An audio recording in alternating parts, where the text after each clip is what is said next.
The boy always thought that he and his sister would have an ordinary life. But then dragon blood got into his eyes. Summoners have infiltrated the human world. The whirlpool of fate drew me in and gave me a great opportunity. The guy with blue hair kept repeating that no one passed the exam. However, the main character decided that he would still fight for his future. Even if his enemies mock him, his friends betray him, and those around him look down on him, he decided to prove his strength to everyone and rise above them, destroying their illusions and rising to the very top. 1,000 years ago, the magical beasts were ruled by a clan of dragons, and the one who stood above all was called the demon god. He had enormous ambitions and sowed chaos everywhere, led an army of magical beasts that conquered the human world. His greed knew no bounds, seeking to plunge every part of the universe into endless darkness. And then, in the face of death, humanity fully revealed its potential. At the dawn of the awakening of spiritual power, a select few gained the ability to control magical beasts and became known as beast hunters.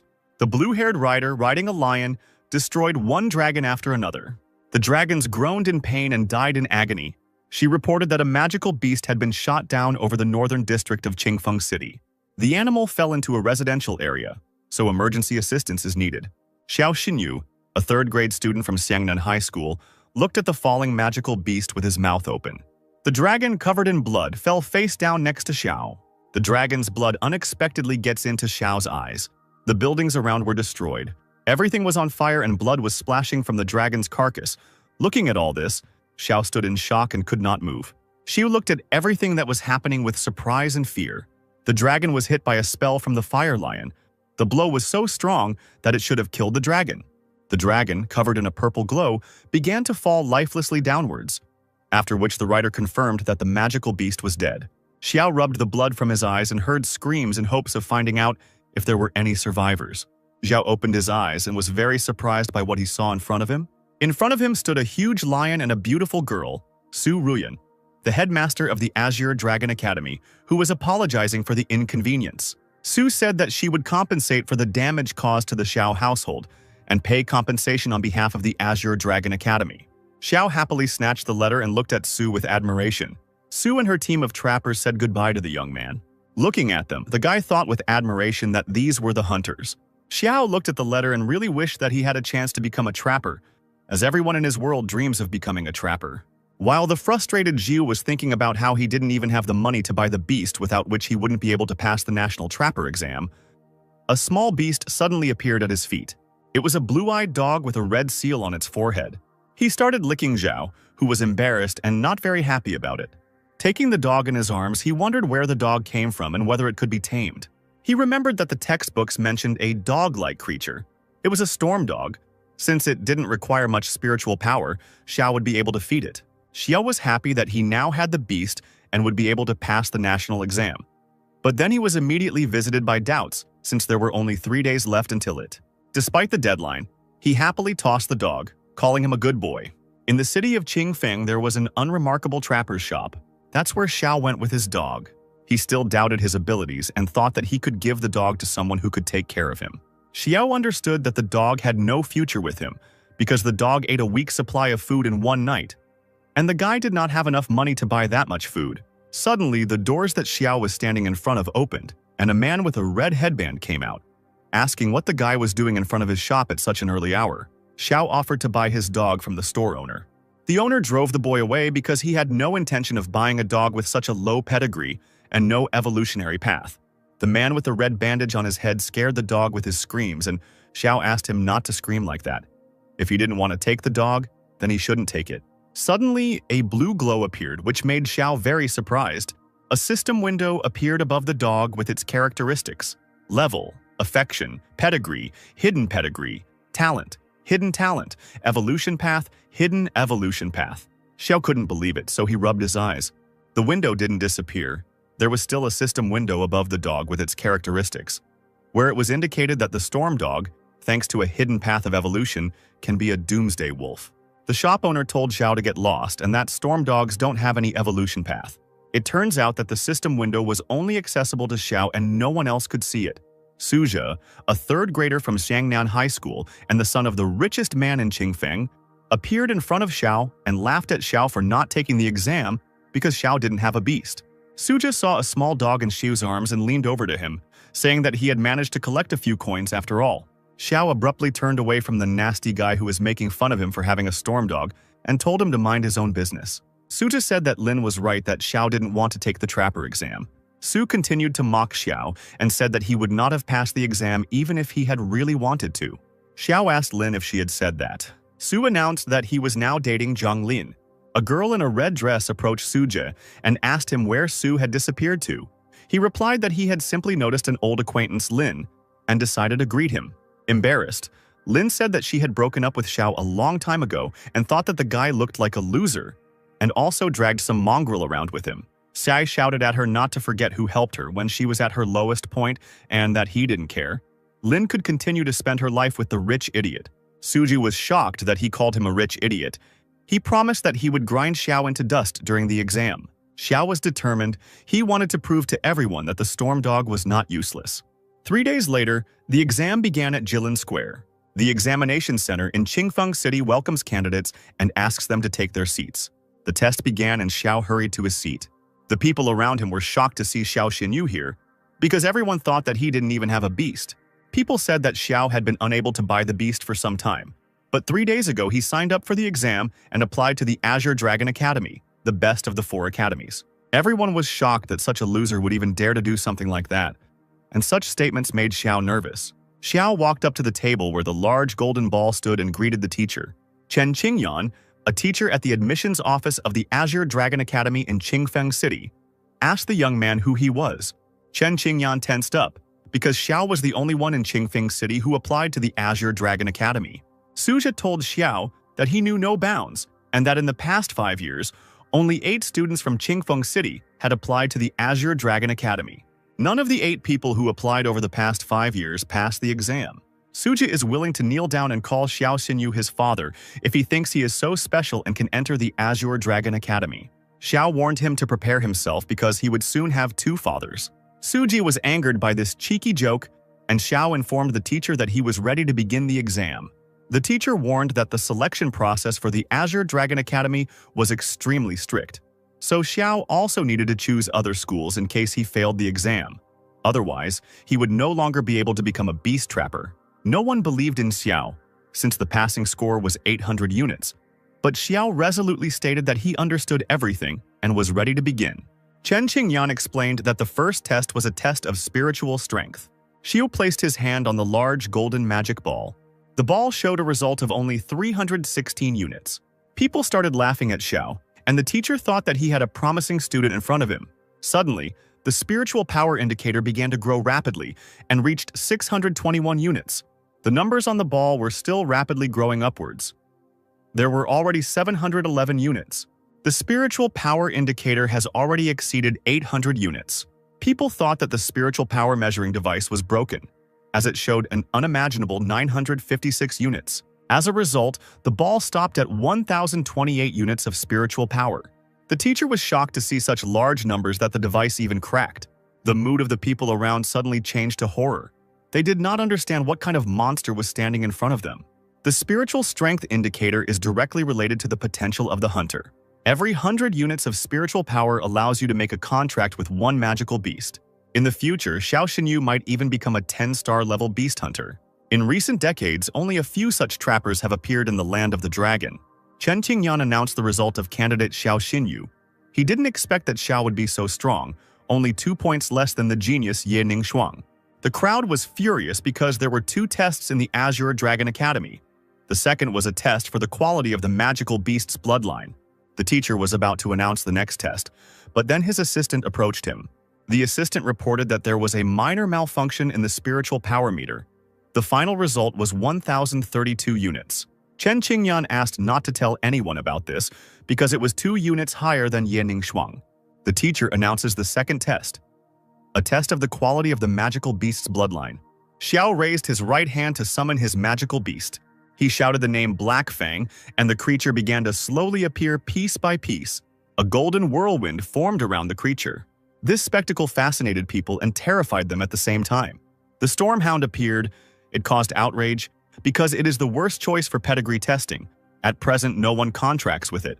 The teacher was upset because the quality of the pedigree is one of the decisive factors limiting the development of trappers. The teacher was going to upset Xiao because his beast. Suddenly, shouts could be heard from the crowd that it was not a storm dog. The dog was transformed before our eyes into a huge beast. People couldn't believe it, because storm dogs don't evolve. After the dog's evolution was complete, the teacher approached him and began scanning the dog to a pedigree level that was equal to epic. Xiao Xinyu passed the tests and was accepted into the Azure Dragon Academy. Suja realized that it was time to quietly slip away with his new girlfriend. But then Xiao noticed this and asked where he was going, if he wanted to say goodbye to his father. Suja called Xiao a freak and said that he needed to know his place because he was not going to kneel down and call Xiao father because he would not do anything to him anyway. Xiao gave a command to Black Fang, causing Suja to turn around in horror.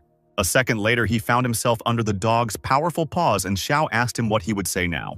Suja asked for forgiveness from his new father, Xiao Xinyu. Xiao told him to get out, as he couldn't have such a worthless son. Chen Qingyan confessed to Xiao that she had fallen in love with him very much over the past 2 years, and she thought they still had a chance to start over. Xiao left and said that she and everything connected with her was already in the past. Chen Qingyan fell to her knees, exhausted, and begged him to forgive her because she was wrong. Xiao picked up the phone and started calling his sister to brag about getting into the Azure Dragon Academy. He greeted his sister happily, but heard nothing in response except beeps. The boy realized that his sister was in danger. On the outskirts of Qingfeng City, where there was a farmer's market, chaos reigned. People were running from monsters. Someone was trying to find their child. Hiding behind a rock, the white-haired girl hugged a crying child. Suddenly, a huge sting of a monster appeared from behind the stone. Behind them was a giant scorpion. Xiao felt that something was wrong. Something had clearly happened, so he rushed to help. After running to the farmer's market, Xiao immediately started looking for his sister. The monster was already ready to attack the girl with a small child. Xiao rushed to help his sister. Suddenly, his eyes started bleeding and a blue glow appeared. A system window appeared in front of him, offering to use the new available skill of the Hellish Storm Wolf, the Bonds of Hell, Hellish Howl. Xiao shouted in a fit of anger, "Black Fang! Hellish Howl! Hellish Bonds!" But nothing happened.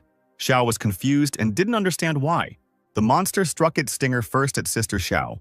At this moment, Xiao remembered that when the magical beast attacked him, the man from the Azure Dragon Academy shouted something like a spell. Then he decided to try to read the same spell. At the beginning of this catastrophe, when heaven and earth were not yet separated, a pact was made, sealed with his blood, and the spirits from the void were called, "Let blood become payment, and words become bonds." He shouted loudly for the beast to listen to his order. A powerful beam burst out from the Hellwolf, which split the monster into several parts. Xiao didn't understand whether he had killed him, whether this was the power of a beast hunter. Xiao remembered that his sister was still near the monster. He ran to her, asking if everything was okay. Xiao apologized for coming so late. He was glad that everything was okay. He bragged to his sister that he had entered the Azure Dragon Academy and was now a beast hunter too. Suddenly, Xiao's dog jumped on him, and he was unable to stay on his feet, falling with him. He said that this was his new contract animal. Xiao introduced him as a hellish storm wolf, Black Fang. People were shocked that the monster was dead. Xiao confirmed this with a satisfied face. The woman who had lost her child called the little girl to her and thanked the trapper. The girl cried very loudly and asked her mother where she had disappeared to. Xiao and his sister noticed some strange stone on the monster and decided to check it out. A system window appeared in front of Xiao, describing this stone as the core of a magical beast. She picked it up and looked at it, thinking that it was just an initial stage core with a poison attribute. He threw the cannonball to the dog because he knew it would help Black Fang evolve. Xiao announced to everyone that the beast was dead and they were safe. People began to surround Xiao and thank him for saving them. They called him their hero. The girl that Xiao saved told him that now she also wants to become a trapper like him. Xiao encouraged the girl and said that he was sure that she would definitely succeed. Moonlight filtered into Xiao's ruined house. It illuminated Xiao, who was sleeping under the blanket. Suddenly, his sister appeared in the room and approached the sleeping Xiao. She stood behind him. Suddenly, a blue glow began to be reflected in her eyes. A strange blue rune appeared on the back between the shoulder blades. It was a rune in the shape of a blue ancient dragon. The sister called the unknown person and reported that the curse of the dragon rune was still in effect, and the seal on the essence of the Dragon King was intact. She didn't understand why Xiao was able to make a contract with a magical beast back then. It all didn't make any sense then. The stranger on the other end of the line said that this was fate, and he ordered his sister to keep an eye on Xiao. She understood the order and said that everything would be done. Xiao and his sister were at the Qingfeng railway station. The parents tried to pass on a basket of salted duck eggs that Xiao Yu loved as a child and a sealed gift. She said that he shouldn't be seen off and that he would come back during the holidays. The guy gave up his seat by the window to his sister and sat down next to her. A couple of hours into the journey, an announcement was made to the entire train. Magical beasts were spotted on a section of the railway. The carriage may shake. After a while, the train passed the dangerous section. Xie was happy that they would soon arrive in Longyan City, and his sister decided to remind him that school would soon start, so he shouldn't shirk. Suddenly, the train started shaking. All the passengers were shocked by what was happening. The loudspeaker announced that there were magical beasts ahead, a flock of three-eyed giant monkeys, and everyone needed to stay in their places. The passengers were in a panic, as there was a loud crash on the roof and cracks appeared in the ceiling. One of the monkeys fell into the carriage and people ran in panic to other carriages of the train. Xiao ordered his sister to sit still and not go anywhere. She asked him what he wanted to do. Xiao didn't answer the question, quickly turned around and started to leave, but his sister tried to stop him. Suddenly, a huge three-eyed monkey fell from the roof of the train in front of Xiao. But then the monkey was hit in the face by a golden fox, and a question came from behind Xiao asking how long he would just stand there and watch. It was Qin Yanran, the daughter of the Heaven Guild leader, who said that if Xiao didn't want to die, then he should go into hiding. Qin Yanran began to twirl her staff and chant some spell. After the spell was cast, there was a bright flash and the fox suddenly rushed forward. She saw the system window with the description of this fox. He was surprised that it was a three-tailed thunder fox. The people were glad that the hunter was fighting the monster. They considered themselves already saved. But Xiao wasn't so sure about it. He shouted to everyone to get off that carriage as quickly as possible. Three-eyed monkeys live in a pack, so the guy couldn't understand why only one attacked them. Shu told Black Fang that he needed to help the trapper. Qian fought off the monsters one after another, but she was already running out of strength. Then two monkeys attacked from behind, and Xiao shouted to the girl in the hope of warning her of danger, which made the girl turn around. Xiao decided to use the Black Fang Hellbond spell. After all the monkeys were immobilized, he asked them why they were no longer so frisky. Qian was very surprised by the fact that Xiao was also a hunter. She thanked Xiao for his help, and he said that there was no need for thanks and that any trapper in this situation would have done the same. She stared at the Qin beast. A system window appeared with status, diagnosis, and treatment. Xiao asked Qin if the fox was too active during battles, and then very sluggish and sometimes even injured itself. This question greatly surprised Qin, because it was true. He said that the fox had post-traumatic stress disorder, and the manual on magical beast diseases said that three-tailed thunder foxes were the ones most likely to suffer from it. Now Qin understood why Xiao Xiao had hardly smiled lately. She thanked Xiao by hitting him hard on the back and calling him brother, and said that she would take care of her treatment when she arrived. Qin will now call Xiao younger brother. Standing behind them was Xiao's real sister, looking annoyed. She wasn't very happy with what was happening. She decided to insert herself between Xiao and Qin. After all, Xiao is her brother. She hugged Xiao's hand tightly, so that he couldn't even move. Qin suddenly snatched Xiao from his embrace and asked if this was true. The girls began to tear Xiao apart from both sides and argue about whose brother he was. In the central square of the Azure Dragon Academy, there were first-year students. The dean of the Azure Dragon Academy, Lin Kong, and his deputy, Wang Dongsheng, addressed them. He asked the first-year students to be more patient and wait for the principal. Xiao waved goodbye to his new sister Qin. Xiao finally got into the Azure Dragon Academy. The purple giant beast emitted a purple ring with its roar. The freshmen were delighted because Principal Su arrived on her beast. She flew past the crowd of first-year students, accompanied by their enthusiastic cries. The director began to land on her purple giant lion. The dean asked if Su could say a few words to the freshmen. Xiao remembered that this was the woman who defeated the Shadow Magic Dragon. He didn't expect that Su would be the principal of the Azure Dragon Academy. Su congratulated everyone on entering the academy, but decided to remind them of one more thing. It doesn't matter whether they are from a noble family or from a poor one. In the Azure Dragon Academy, they must obey its rules, especially the 8th rule. The first-year students were shocked by these words. No one knew about this rule and what it consisted of. Su said that the 8th rule of the academy is that if a conflict arises between students, it must be resolved through a duel in the arena, regardless of who is right or wrong, and the loser must apologize to the winner. Xiao reasoned that the 8th rule may seem harsh, but in fact, it prevents the scions of noble families from using their power to oppress the weak. Even ordinary students can defend their honor with their own strength. 2 hours later in class, Xiao's classmate couldn't believe that he was in the same class with him. After all, He is the same monster with spiritual power almost like that of senior disciple Ye Ningxuang. The teacher came in and told everyone to sit down because they were starting class. The whole class obediently obeyed their teacher and sat down in their seats. Someone from the back of the class whispered to Xiao that they would now always follow him. The teacher asked with displeasure to keep quiet in the classroom. He turned to the students and said that from now on, he, Chen Qingyan, was the supervisor and hoped that they would all achieve great things in the Azure Dragon Academy. Then asked the class to open the first chapter of the Illustrated Handbook of Magical Beasts. The strength of a magical beast is determined by two factors. The first is the form of the beast. At the moment, the following stages are known from the lowest to the highest: initial form, mature form, full form. The next stage is the transcendental form. And finally, the form of the king of beasts. The second is the quality of the magical beast's bloodline. According to records, the blood of magical beasts is classified from the lowest to the highest. Beasts with a higher pedigree can suppress those with a weaker pedigree. In addition, the attributes of magical beasts can suppress and affect each other. For example, the 5 most common ones: metal, wood, water, fire, and earth. The principle is as follows. Wood suppresses earth, earth, water, water, fire, fire. Metal, metal.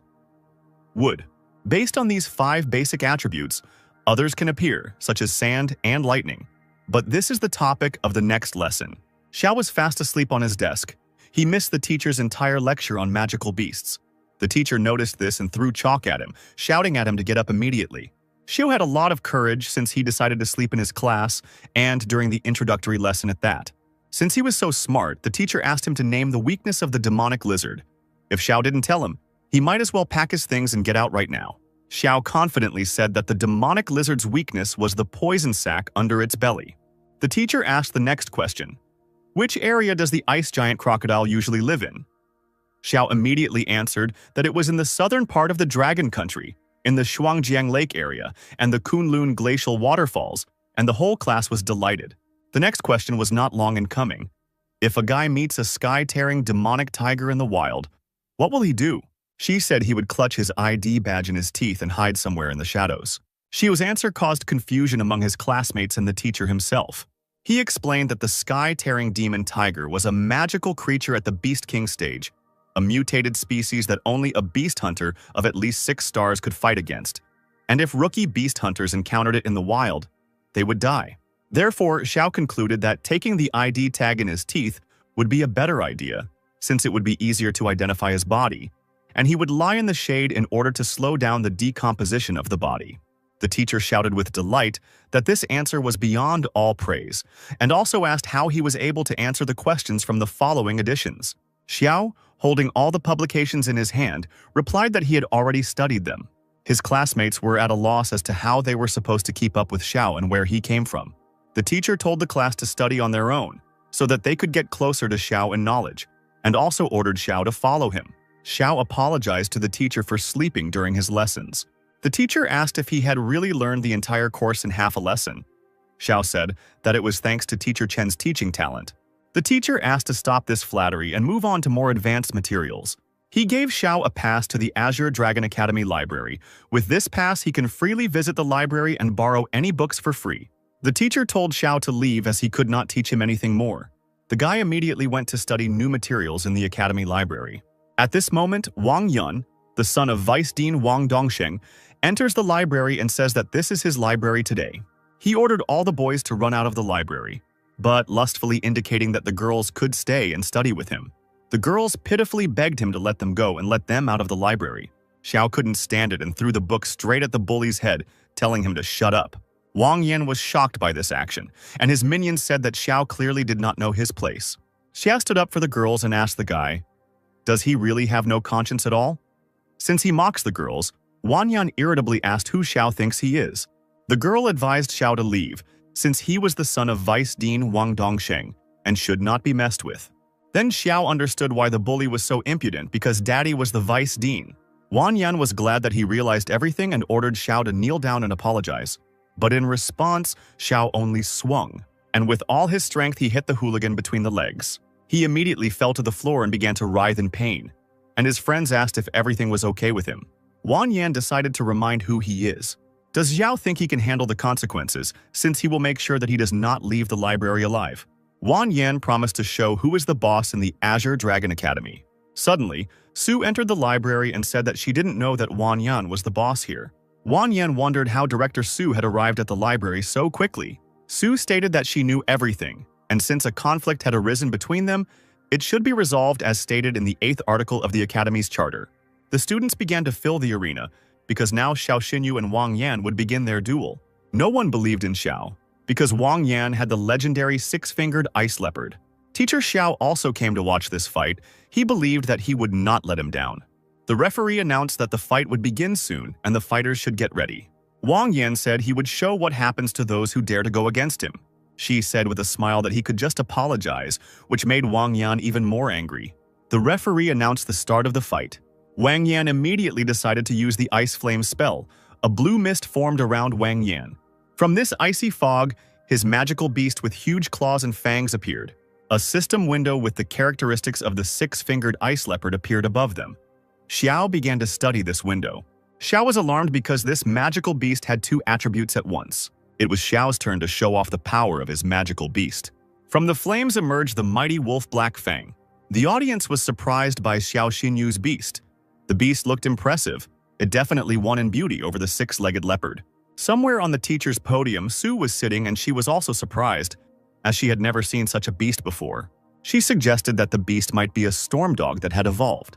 But she knew that these beasts were always considered to have no path to evolution. So how could Xiao Xinyu achieve this? Wang Yan shouted that he wouldn't be scared by such a show. Xiao could prepare his apology. Wang Yan used the Ice Flame and Deep Freeze spells, and the leopard rushed to attack. Xiao, without thinking twice, decided to counterattack and used rapid dashes. Black Fang, dodging the enemy's attack, quickly reached his target. But the leopard still managed to hit the dog. The teacher thought that the Hellstorm Wolf was a magical beast with the attributes of fire and wind, while the leopard was a magical beast with the attributes of water and earth attributes of wind and ice, so it would not be able to overcome the advantage of the elements. Wang Yan shouted that he would destroy the Xiao beast and activated the Ice Flame. Ice burst from the leopard's mouth, completely freezing Black Fang. Wang Yan laughed at Xiao, because his beast would soon freeze to death. At the teacher's podium, everyone held their breath, wondering what move Xiao Xinyu would make. But the smile did not leave Xiao's face. Despite the current situation, Xiao asked Wang Yan if he was sure that the Fang would freeze to death. Xiao unexpectedly used the spell Hunt in the Dark. In an instant, Black Fang disappeared from his icy prison, and people were very surprised by this. The teachers immediately understood that this was an attribute of darkness, which meant that Xiao Xinyu's beast had 3 of them. Wang Yan shook his head from side to side. He couldn't find Black Fang. Behind Wang Yan, Black Fang appeared out of nowhere, already extending its sharp claws. The ice leopard managed to repel Black Fang's attack. She said in surprise that since he was able to repel such an attack, then let him show everything he was capable of. Xiao went on the attack using the Claw of Oblivion. Fang struck one blow after another. The leopard did not move and could not fight back. Oblivion Claw is a dark attribute skill that causes paralysis for 3 seconds when it hits a target. Xiao decided that it was time to finish off his opponent, so he used Hellish Howl. A powerful golden beam burst from the dog's mouth and hit the leopard straight. The exhausted leopard lay on the ground and did not move. Xiao Xinyu won the match, and the audience exploded with delight. Wang Yan couldn't believe his defeat. He fell to his knees and didn't move. Xiao walked up to the loser. Su announced that now, according to the school rules, Wang Yan must apologize properly. Wang Yan knelt before Xiao and asked for forgiveness. He then stood up and left, hearing Principal Su praising Xiao, saying that he was the second student who could impress her. She is waiting for Xiao to perform at the freshman ranking tournament in 3 days. Xiao was embarrassed and thanked Su for the praise and asked her who was the first thing that impressed her. Director Su replied that it was a genius girl with a spiritual power level of over 1,000, Yening Shuang. Xiao heard her name again, just like he did at the entrance exam. Su knows how to appreciate talent, so she gave Xiao a spatial ring as a reward. Xiao didn't expect such a gift, because this ring can store anything you want. He happily accepted the gift and thanked Director Su. Once he got out of the gates of the Azure Dragon Academy, he knew that his sister was probably worried, so he had to get home quickly. Xiao didn't notice and crashed into the little blue-haired girl. He asked if everything was okay with the girl. The girl was clearly still a little dizzy. Xiao asked the girl to look around next time so that this doesn't happen again. But now, let her run home. But the girl said she had nowhere to go, so she asked for shelter. When Sister Xiao came home to the family dormitory, she was shocked. She thought that he had kidnapped this girl. Xiu tried to explain himself to his sister, but she kept interrupting him and saw no point in it since he had already done everything. When everyone calmed down, Xiao told them that Ximeng was afraid of magical beasts, so she couldn't become a trapper, and that she was constantly bullied at home, so she ran away from home. Xiao decided to bring the girl home so that she could overcome her fear. The girl asked her sister for permission to stay at their house because she did not want to return home. The sister allowed the little girl to stay at their home so that she could overcome her fear. But she set one condition for Xiao, that he should never date a girl from the Ye family. During another class at the Azure Dragon Academy, Xiao thought about why he shouldn't date a girl from the Ye family. Xiao's classmate asked him what he was muttering under his breath. Teacher Chen said that in this lesson they would be determining roles on the battlefield, so the classmate needed Xiao's help. Xiao apologized because he was lost in thought. Then he clarified the question and began to explain that the trappers acted as a team, and their roles and responsibilities were different. Marksmen have ranged combat skills, allowing them to take out enemies from a distance. Mages have well-developed crowd control skills, which give them a significant advantage in team combat. The tank has strong defense and skills that restore health. The tank is a shield for the rest of the team. The killer is endowed with high maneuverability and the ability to finish off enemies. The killer's main task is to attack those who can barely stand on their feet. Support is famous for its buffing skills that impose a variety of positive effects on all team members. A classmate was very surprised by this information and asked Xiao what role he thought his butterfly bury was suitable for. The teacher reprimanded Sheng Yu to stop chatting in class. The teacher said that according to the ordinal numbers, it is necessary to call your animals to take the test. Sun Hu summoned a magical beast that has strong defense, so he is now a tank. Sheng Yu summoned his storm butterfly, which possessed mass skills based on the water element. The teacher asked if Xiao was ready. He confirmed that he was ready and summoned the beast. The beast hit the simulator with a hellish howl and an explosion thundered. The simulator showed a triple critical hit, and the numbers on it began to grow rapidly and stopped at 6,371. Classmates were shocked by this. Someone said that they wouldn't even make it to 1,500. The teacher thought that the attacks of beginner beast hunters usually ranged from 500 to 1,500.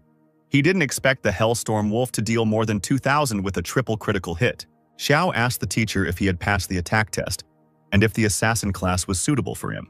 Next came the range test, using the hellish howl, which hit a whole 800 meters. Then the defense test.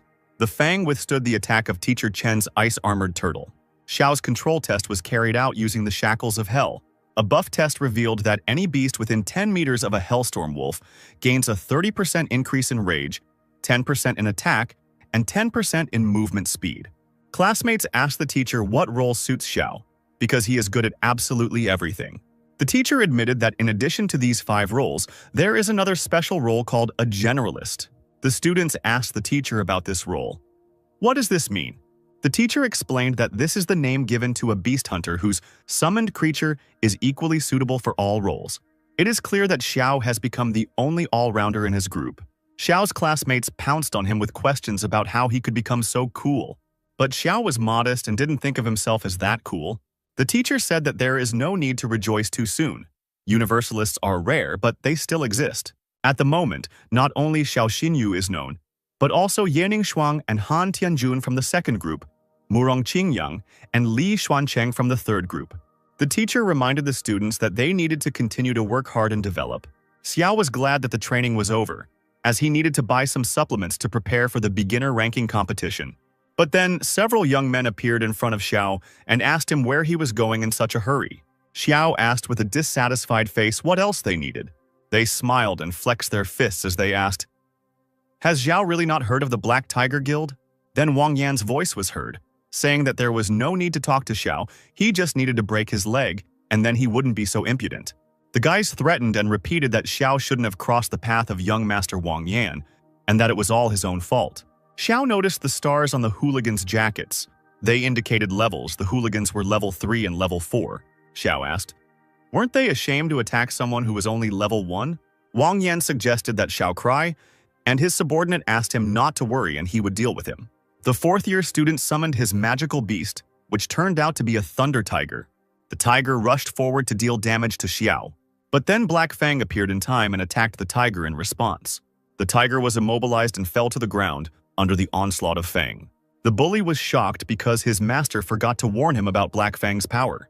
He guessed that the beast only appeared to be in its mature form, as it could withstand a thunder tiger that was in its full stage. This angered the bully, and he wanted to know who was stronger, some first-level weakling or the elite of the 3rd and 4th level Black Tiger Guild. A female voice suddenly rang out, saying that she was wondering who was stronger, the Black Tiger or the Heaven Guild. Xiao was glad that Sister Qin came to his aid. The hooligans found themselves surrounded and didn't know where to go. The Heaven Guild is the 2nd strongest guild in Longyan City. Even the Storm Guild does not dare to conflict with them. The hooligan obediently asked what brought Miss Qin here. Qin said, "If I hadn't passed by, I would never have known what the esteemed Lei was going to do to her dear little brother." This information made one very surprised, since Qin was the only daughter of the guild leader. She explained that Xiao Xinyu was her adopted brother, whom Qin Yanran had acknowledged. Qin warned that if anyone decided to offend Xiao, they would first have to deal with her and the entire Heaven Guild. Lei meekly said that there was a big misunderstanding. Lei pointed his finger at Wang Yan and said that he was the one who hired them to cause trouble for Brother Qin. Trembling with fear, Wan said pitifully that he didn't know about Brother Qin. Qin asked Lei if he knew what to do in such a situation, and he replied that he did. Lei ordered his men to teach him a lesson since he dared to offend the young master. Wang groaned in pain and shouted, "How can you do this?"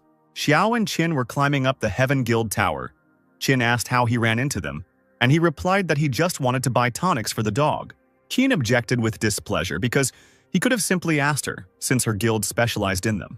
She said if he ever needed tonics, he just had to say so, and the nurse would give it to him for free. Qin began to show the guild's premises, starting with the training gym, equipped with the most advanced training equipment that helps the beasts master various skills as quickly as possible. Next was a recreation area, where hunters could relax after a mission. There was even mini-golf, a sauna, and many other entertainments.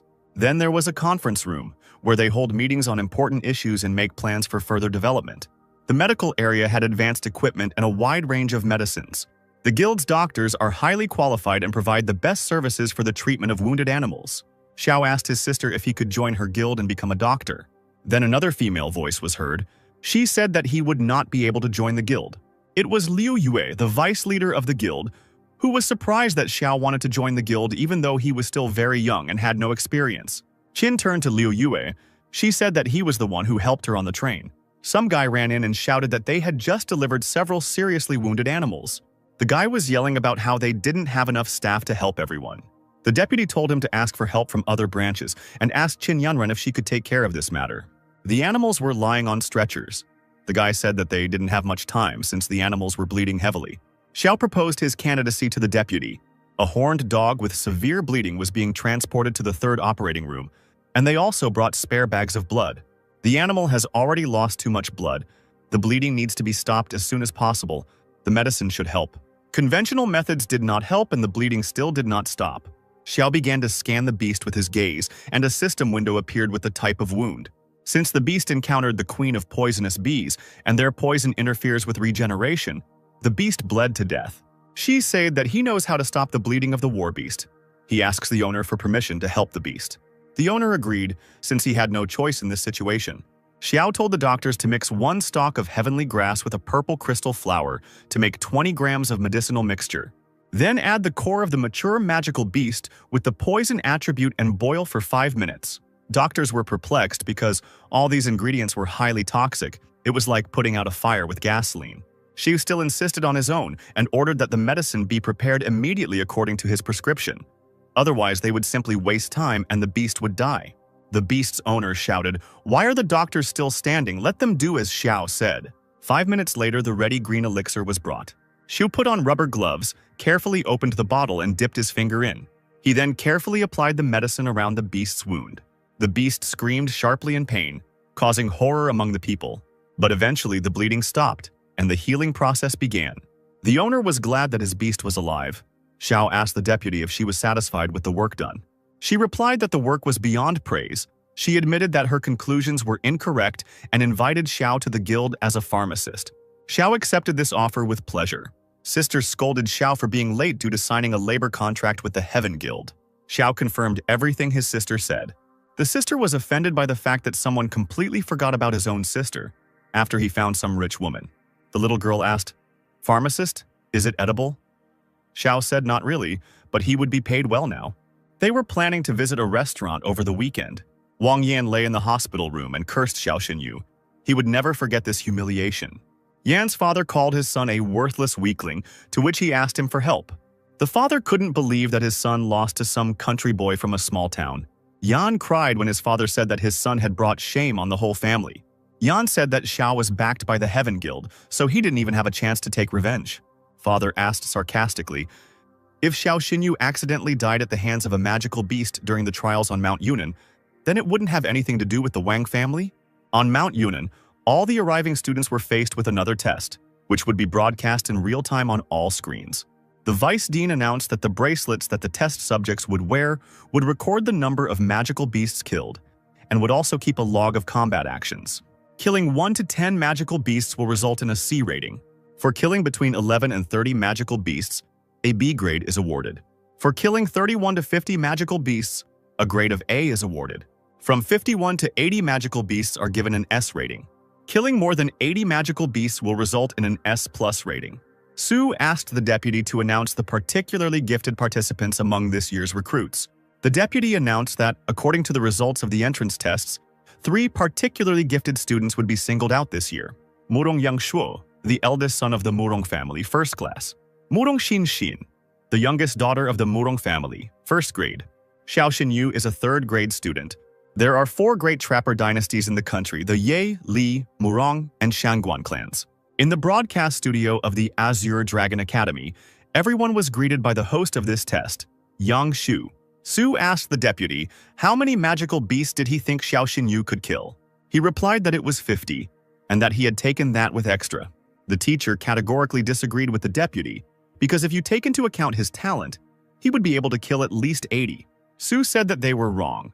She believed that Xiao would perform a real miracle and break Yening Shuang's record. Newcomers began to enter the testing area. The host announced the start of the test, and less than half an hour had passed before second-grade student Wang Lin successfully killed a short-tailed bear. Sun Tianhao, of the 5th grade, had already killed 20 magical beasts.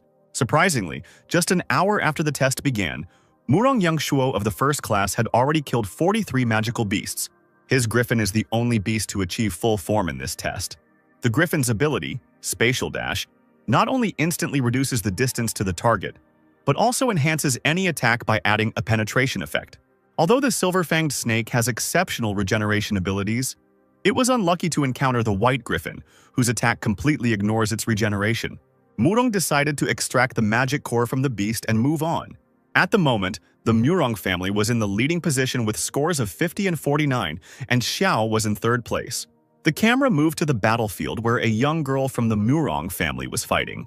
Her beast is a bone-winged wyvern of legendary bloodline, the only undead beast in this trial. She met the bloodthirsty lion, a second-stage mature magical beast with an epic bloodline. Its attacks deal 5 times the damage. If the girl kills this bloodthirsty lion, the total number of her victims will be 51. Elder brother Murong was at a loss as to whether she would be the one to take first place in this test. But then he saw that someone had overtaken his sister, which caused him confusion. His sister was fighting a lion, and her beast fired a powerful beam towards the lion. Suddenly, she heard someone ordering Black Fang to attack. Black Fang suddenly jumped on the lion and cut off his head with the claws of hell. Xiao, riding on the Fang, thanked his younger sister Murong for distracting the beast. This made Murong's younger sister extremely angry, and she wanted to kill the impudent boy. With his cunning, he managed to steal the beast from Murong and thus top the table. But it's too early to relax, as a dangerous beast has appeared, namely the 3-eyed magic ant. The presenter said that he felt danger coming from the beast, and he did not know who would dare to challenge such a ferocious creature. The first to attack was Xiao with his Black Fang. He used the bonds of hell. The ant has a very strong shell, but the Hell Wolf's fire ignores armor and still deals damage to the monster. Xiao gave the order to Black Fang to finish off the monster with a hellish howl. Murong Xingxin also decided to enter the game and ordered the wyvern to use sound waves to prevent the Hell Wolf from finishing off its opponent. She pulled this trick to use necrotic flame and kill the 3-eyed ant herself. After the murder, she walked up to the stone, bent down and picked it up. Xiao was shocked by this. He didn't think that his classmate was so vindictive. The situation in the tournament was becoming increasingly heated. Xiao Xinyu and Murong Xinxin were tied and shared first place. There was less than an hour left until the end of the test. It was unclear who would ultimately win. Xiao noticed a magical beast on the road and told Black Fang to get ready. But Murong Xinxin kills the monster again and snatches the glasses right from under Xiao Xinyu's nose. It seems that wherever Xiao goes, his vengeful rival immediately appears nearby and takes away his prey. In the last half hour, Murong Xinxin has firmly secured her position in first place by killing monsters, the host reported. Xiao asked Xinxin if stealing one beast justified her behavior. She stood there with a dissatisfied face, and the audience wrote in a stream about why she looked so offended. She said that he would not serve her anymore, so she could prepare herself. The host couldn't believe that Xiao had been holding back the whole time. But no one believed that Xiao would be able to overtake Xinxin, since there was less than half an hour left until the end. Minutes passed, and the number of killed monsters had already broken all records. Xinxin believed that she had air superiority and Xiao would not be able to get past her. But Xiao, with a great leap, was able to jump up to the eagle that Xinxin was hunting and kill it. Xinxin was very angry and kept saying that Xiao was a scoundrel. Xiao turned to his dear classmate, reminding her that there was less than a minute left and she could no longer defeat him. Xinxin kept repeating that Xiao was a scoundrel again, and he asked if that was really the only word she knew. A magical beast, namely a lion, watches their squabble over the stone. The lion emerged from behind cover and went on the attack. The leader did not understand how a fully developed magical beast of the third form ended up there. Leo attacked Xiao. He was clearly not prepared for this. Xiao fell from the Black Fang and flew down into the abyss. Xinxin was afraid that something would happen to Xiao and began to worry a lot. She was very lucky because he managed to catch hold of a branch sticking out of the rock. Xinxin tried to pull Xiao out of the abyss while her wyvern fought with the lion. Xiao noticed Wang Yan sitting on a nearby tree and immediately realized that it was his doing. The branch began to crack and break. Xiao held on with all his might. The branch broke and Xiao fell down. Xinxin was scared and continued to call him. In the broadcast studio, Teacher Chen put forward his candidacy to search for his students. Su asked him not to worry so much. Teacher Chen decided to activate the emergency rescue program through the security service. The vice dean considered himself a genius because he pulled off a little trick, and Xiao went to the realm of the dead. At the foot of the mountain, Xiao woke up and couldn't believe he was still alive. Xiao scratched his head and remembered that this was all Wang Yan's doing. The guy got up from his beast and saw that it was lying unconscious. Xiao couldn't believe that Fang had offered his body to save him from falling so high. He took out a blue bottle and gave it to his dog to drink to make him feel better. The clouds thickened and it started to rain. Xiao was not very happy about this. Xiao hid his dog back in order to quickly find shelter from the rain. The boy found a cave and entered it, but he was still worried about how soon the rain would stop. Xiao thought that his sister was probably very worried, and besides, he was worried about Xinxin. Suddenly, a sound was heard in the cave, as if someone had stepped on a branch. This made Xiao wary. It turns out there is someone else in the cave. Suddenly, someone grabbed Xiao by the throat, and he couldn't even make a sound. The unidentified beast accused Xiao of seeing the Empress's face, and now he would have to kill him. Xiao was in fear, but then a system window opened in front of him with a description of the nine-tailed fox. He was surprised that it was a nine-tailed fox with a mythical bloodline and 3 attributes. The fox was puzzled as to why some person knew who she was. She was ready to strangle Xiao when he asked her to wait. He asked if the purebred dragon had injured her. If so, then she would die in literally half an hour. The fox was amazed that the man somehow knew about the injury from the purebred dragon. The nine-tailed fox asked how Xiao knew about her serious injury. She realized that this was his chance. He showed his hunter's sign and blinded her, thus freeing himself from her grip. He replied that since he understood who she was, how could such a detail have escaped him? Xiao thought about how he didn't understand where a purebred dragon, whose species had been extinct for over 300 years, came from. But he knew how to cure her and offered her his help. The fox doubted his abilities since he was only a 1-star level trapper. Her wounds were inflicted by a purebred dragon. Even the most outstanding doctors could not help. It wasn't a difficult task for Xiao because he knew how to cure her. She said that he didn't want her to kill him once she recovered, so the fox had to make a contract with him. This proposal angered the fox. How could she submit to him and become his beast? The fox grabbed Xiao by the throat again and began to strangle him. He said that she could easily kill him, but then she herself would not live long. The fox didn't like this very much. Would she really have to bow down before a man? Lisa felt worse. Xiao asked if the dragon's power had already entered her body. Wouldn't it be too late if she didn't sign the contract? She didn't want to sign a contract with him now. She still needed to complete her sister's task. After long and painful deliberation, the fox finally decided to sign a contract with Xiao. Xiao bit his finger until it bled and pressed it against the fox's forehead. After submitting, the fox asked for help so that he could finally heal her from the terrible wound. She said, of course, since they were now connected. He began to undress, which embarrassed the fox. The confused fox asked why he was undressing, to which he replied that it was in order to cure her. The fox ordered him to put his clothes back on, but Xiao didn't listen and cut himself in the chest area to make blood flow. The wounded Xiao told the fox to drink the blood from his chest. The confused fox retorted, "What are you saying? I will never do such a thing. I can't do such things." Xiao tried to convince the fox that his blood would protect her heart from the effects of the wound. The fox resigned herself and realized that there was no way back and began to lean towards Xiao's chest. She began to lick the blood from Xiao's chest, and her heart began to fill with some kind of power. She said that it would help her for a while, and she could now say her name. The fox introduced herself as Dailu. Dailu asked Xiao, since he became her master, how did he know that her wound was inflicted by a purebred dragon? Xiao wondered if Dailu was somehow connected to the missing dragons. Maybe she could understand what was happening to him. He then admitted that his eyes had changed after dragon blood entered them 2 months ago. Now when he concentrates, he sees a panel with information about the animals, as if it were a system. Dailu thought that his eyes were very similar to the legendary eyes of the demon god. Eyes can see all the information about any animal. An ordinary person should not have them. Dailu thought for too long, so Xiao asked her why she was silent. She said that most likely his eyes had changed under the influence of dragon blood and became the eyes of a demonic god. Xiao asked about the demonic eyes. Isn't that a system? Dailu chuckled and said that this was not a system. He did not live in a fantasy world. Xiao thought after Dailu said that it was just a visualization of the demon god's eyes abilities. But why did he hear someone's voice then? He remembered sitting with his dog in his arms in front of a red ruby, and a voice telling him to take this stone, which would allow his beast to be reborn. The voice first appeared after the shadow dragon's attack, pointing at the crystal. The voice told him to give the red crystal to his dog. In the end, Xiao still fed the crystal to the dog, despite his doubts. And the dog did indeed evolve into a hellish storm wolf. Xiao wondered if he would have another chance to hear that voice. At this time, an aggressively minded lion approached them from behind and began to growl at them. Daibu grabbed Xiao by the collar, as he stood there like a pillar and did not react to the enemy's attack. The guy told Daibu that it was because of this lava tiger that he fell off the cliff. Xiao never expected that this tiger would be able to find him here in the cave. The tiger attacked Xiao and Daibu with one powerful leap, but they managed to jump away in different directions. Xiao was watching the tiger and what move it would make next, when suddenly purple dents began to appear on it. It turned out to be Daibu's attack. Even though she was badly injured, she still wouldn't let some creature growl at her. Daibu and the tiger fought. He knocked her to the ground and hovered over her. She did not understand how the tiger decided to attack the empress.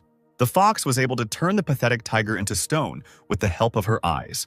Xia Xinyu calmed down because he felt safe, but something was wrong with him. He began to lose consciousness and was unable to move or say anything. Xiu entered the consciousness, where he met a large dragon. The guy didn't understand who was talking to him, although he saw a huge dragon in front of him. The dragon asked if he had forgotten him and how he had helped the beast evolve. Xiu realized that the voice was the voice of the dragon that led him to the crystal, so he asked him who he was.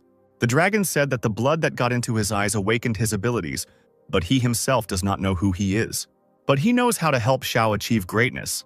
The guy found it funny how someone who doesn't know himself can help him. Zhao, looking at the system window, realized that all these windows were his doing. The trapper repeated his question about where they were and how he got there. The dragon answered him that it was his consciousness. While he was unconscious, the dragon decided to meet him, but now it was time for him to wake up. Xiao asked with hope in his voice when they could see each other again. But the dragon said that there was no need since he was always nearby. Xiao woke up in a hospital room. He wondered how he ended up there because he was in a cave. Teacher Chen and Su stood in front of Xiao's bed and waited for him to wake up. When he woke up, he said that the last thing he remembered was a cave near the cliff. Su explained that he was found by a rescue team next to the body of a lava tiger. She said that he was unconscious. How could he know what happened there? Su asked Xiao not to worry.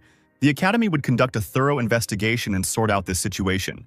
Xiao thanked Su for her concern and said that he believed in her in this investigation. Teacher Chen said that in the Yunnan Mountain test, he and Murong Xinshin achieved S+ rank and set a new academy record. So he'd better focus on recovering and preparing for the rookie rankings this weekend. Then Xiao's hand lit up and a projection of a fox appeared, and he realized where it had disappeared to. The fox was surprised that he sacrificed his blood to save himself and then lost consciousness due to his wounds. Daibu said that the rescue team arrived in time so that they wouldn't see her. She hid. She asked Xiao if he told the teachers that falling off the cliff was an accident. Xiu knew that this was not an accident. He suspected who was behind all this. Wang Yan won't get off so easily this time. Wang Yan burst into the Wang family's office and told his father that something terrible had happened. But he sternly replied that the guy should pull himself together and tell everything in order. Wang Yan shouted that Xiao Xinyu had survived and showed him the article about his rescue on his phone. The guy was in a panic because Xiao would not leave him alone and would definitely take revenge on him with the help of the Heaven Guild. But father was calm because even if Xiao Xinyu suspected them, he had no evidence. Van asked his father what he should do now, and he replied that he didn't need to do anything. If they start doing something, they will kill him with the poison that he threw to his son. It was already dark. Xiao was lying on the bed, and someone called him on the phone. From the other end of the line, he heard the voice of his classmate, who admired his results. He said that the freshman tournament had been postponed, but that wouldn't stop Xiao from defeating everyone and taking first place. This news surprised Xiao, because it turned out that it was because of him that the tournament was postponed. A classmate said that Xiao's disappearance was the most discussed topic. The academy declared a state of emergency and organized a large-scale search. The freshman tournament is the main event of the Azure Dragon Academy, which is held every year. All participants are divided into groups, and the order of matches is determined randomly. And after the 8 finalists are determined, the fight for the 3 prize places will begin. A classmate asked Xiao not to be late, and he accepted his message and wished him good night. Xiu thought that a good result in the tournament would attract the attention of the academy and its financial support. The skills of beasts depend on the level of spiritual energy of their master. The stronger the beast, the more spiritual energy is needed. With the help of the academy's resources, Xiao would greatly accelerate his development, which would avoid the situation where Dailu's skills completely exhausted Xiao's spiritual energy. And Xiao will need her help to get rid of this Wang family. However, in order for Xiao to use Dailu's skills, he absolutely could not stand still. So the pressing question was, how could he increase his spiritual energy before the tournament began? Xiao fell asleep to ask the dragon this question. The dragon reproached Xiao for looking for the easy way. She replied that he had it, so why not take advantage of this opportunity? The dragon agreed that if Xiao could return his memories, he would do everything in his power to help him, to which Xiao agreed. Only deep meditation will allow you to penetrate into the space of consciousness and communicate with the dragon. The dragon upgraded the data panel based on the game systems from the human world. Now Xiao will be able to buy the necessary items through the store. But to prevent Xiao from relaxing and forgetting about the return of the dragon's memories, he will periodically issue tasks through the system, for the completion of which Xiao will receive points and other rewards. Xiao chose the dragon's spiritual pill, which instantly increases spiritual energy tenfold, but after 5 minutes it drains all strength and causes weakness. The dragon said that this was the thing he needed, but it had very strong side effects, so it should be used with caution.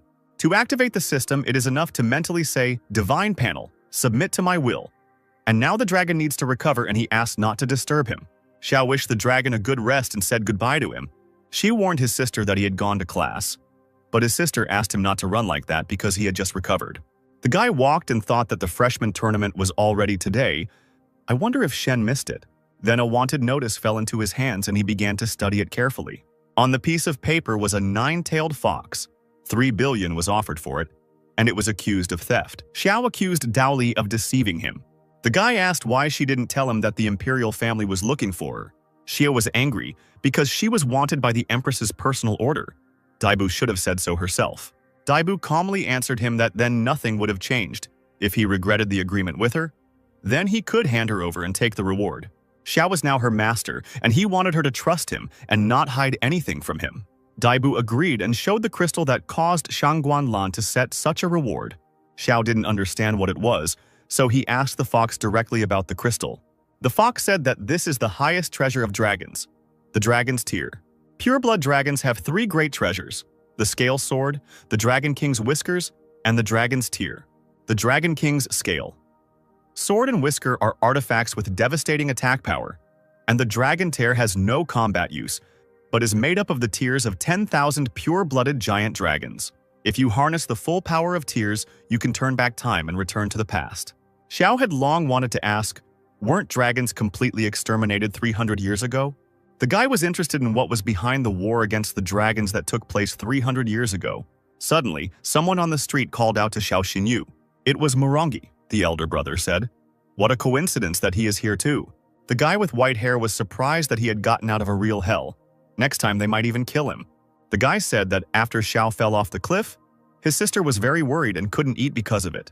After Xinxin saw on TV that Xiao was okay, she ate a couple of servings at once. Brother Xinxin tried to say something to make him think about the consequences, otherwise his sister would lose her appetite again. But Xinxin shut his mouth. Xiu confidently said that this would not happen again. He could not make such a girl worry. Then Xiu suggested going to the freshman tournament together. The guy told him that they were not close enough to him to go together. Besides, he stole Xinxin's points for killing a monster during the test. The elder brother took Xinxin's hand and said that they were leaving, and Xiao stood and watched them go. He still didn't understand why the Murong started talking to him if they hadn't forgiven him. The test host welcomed the teachers and students to the arena.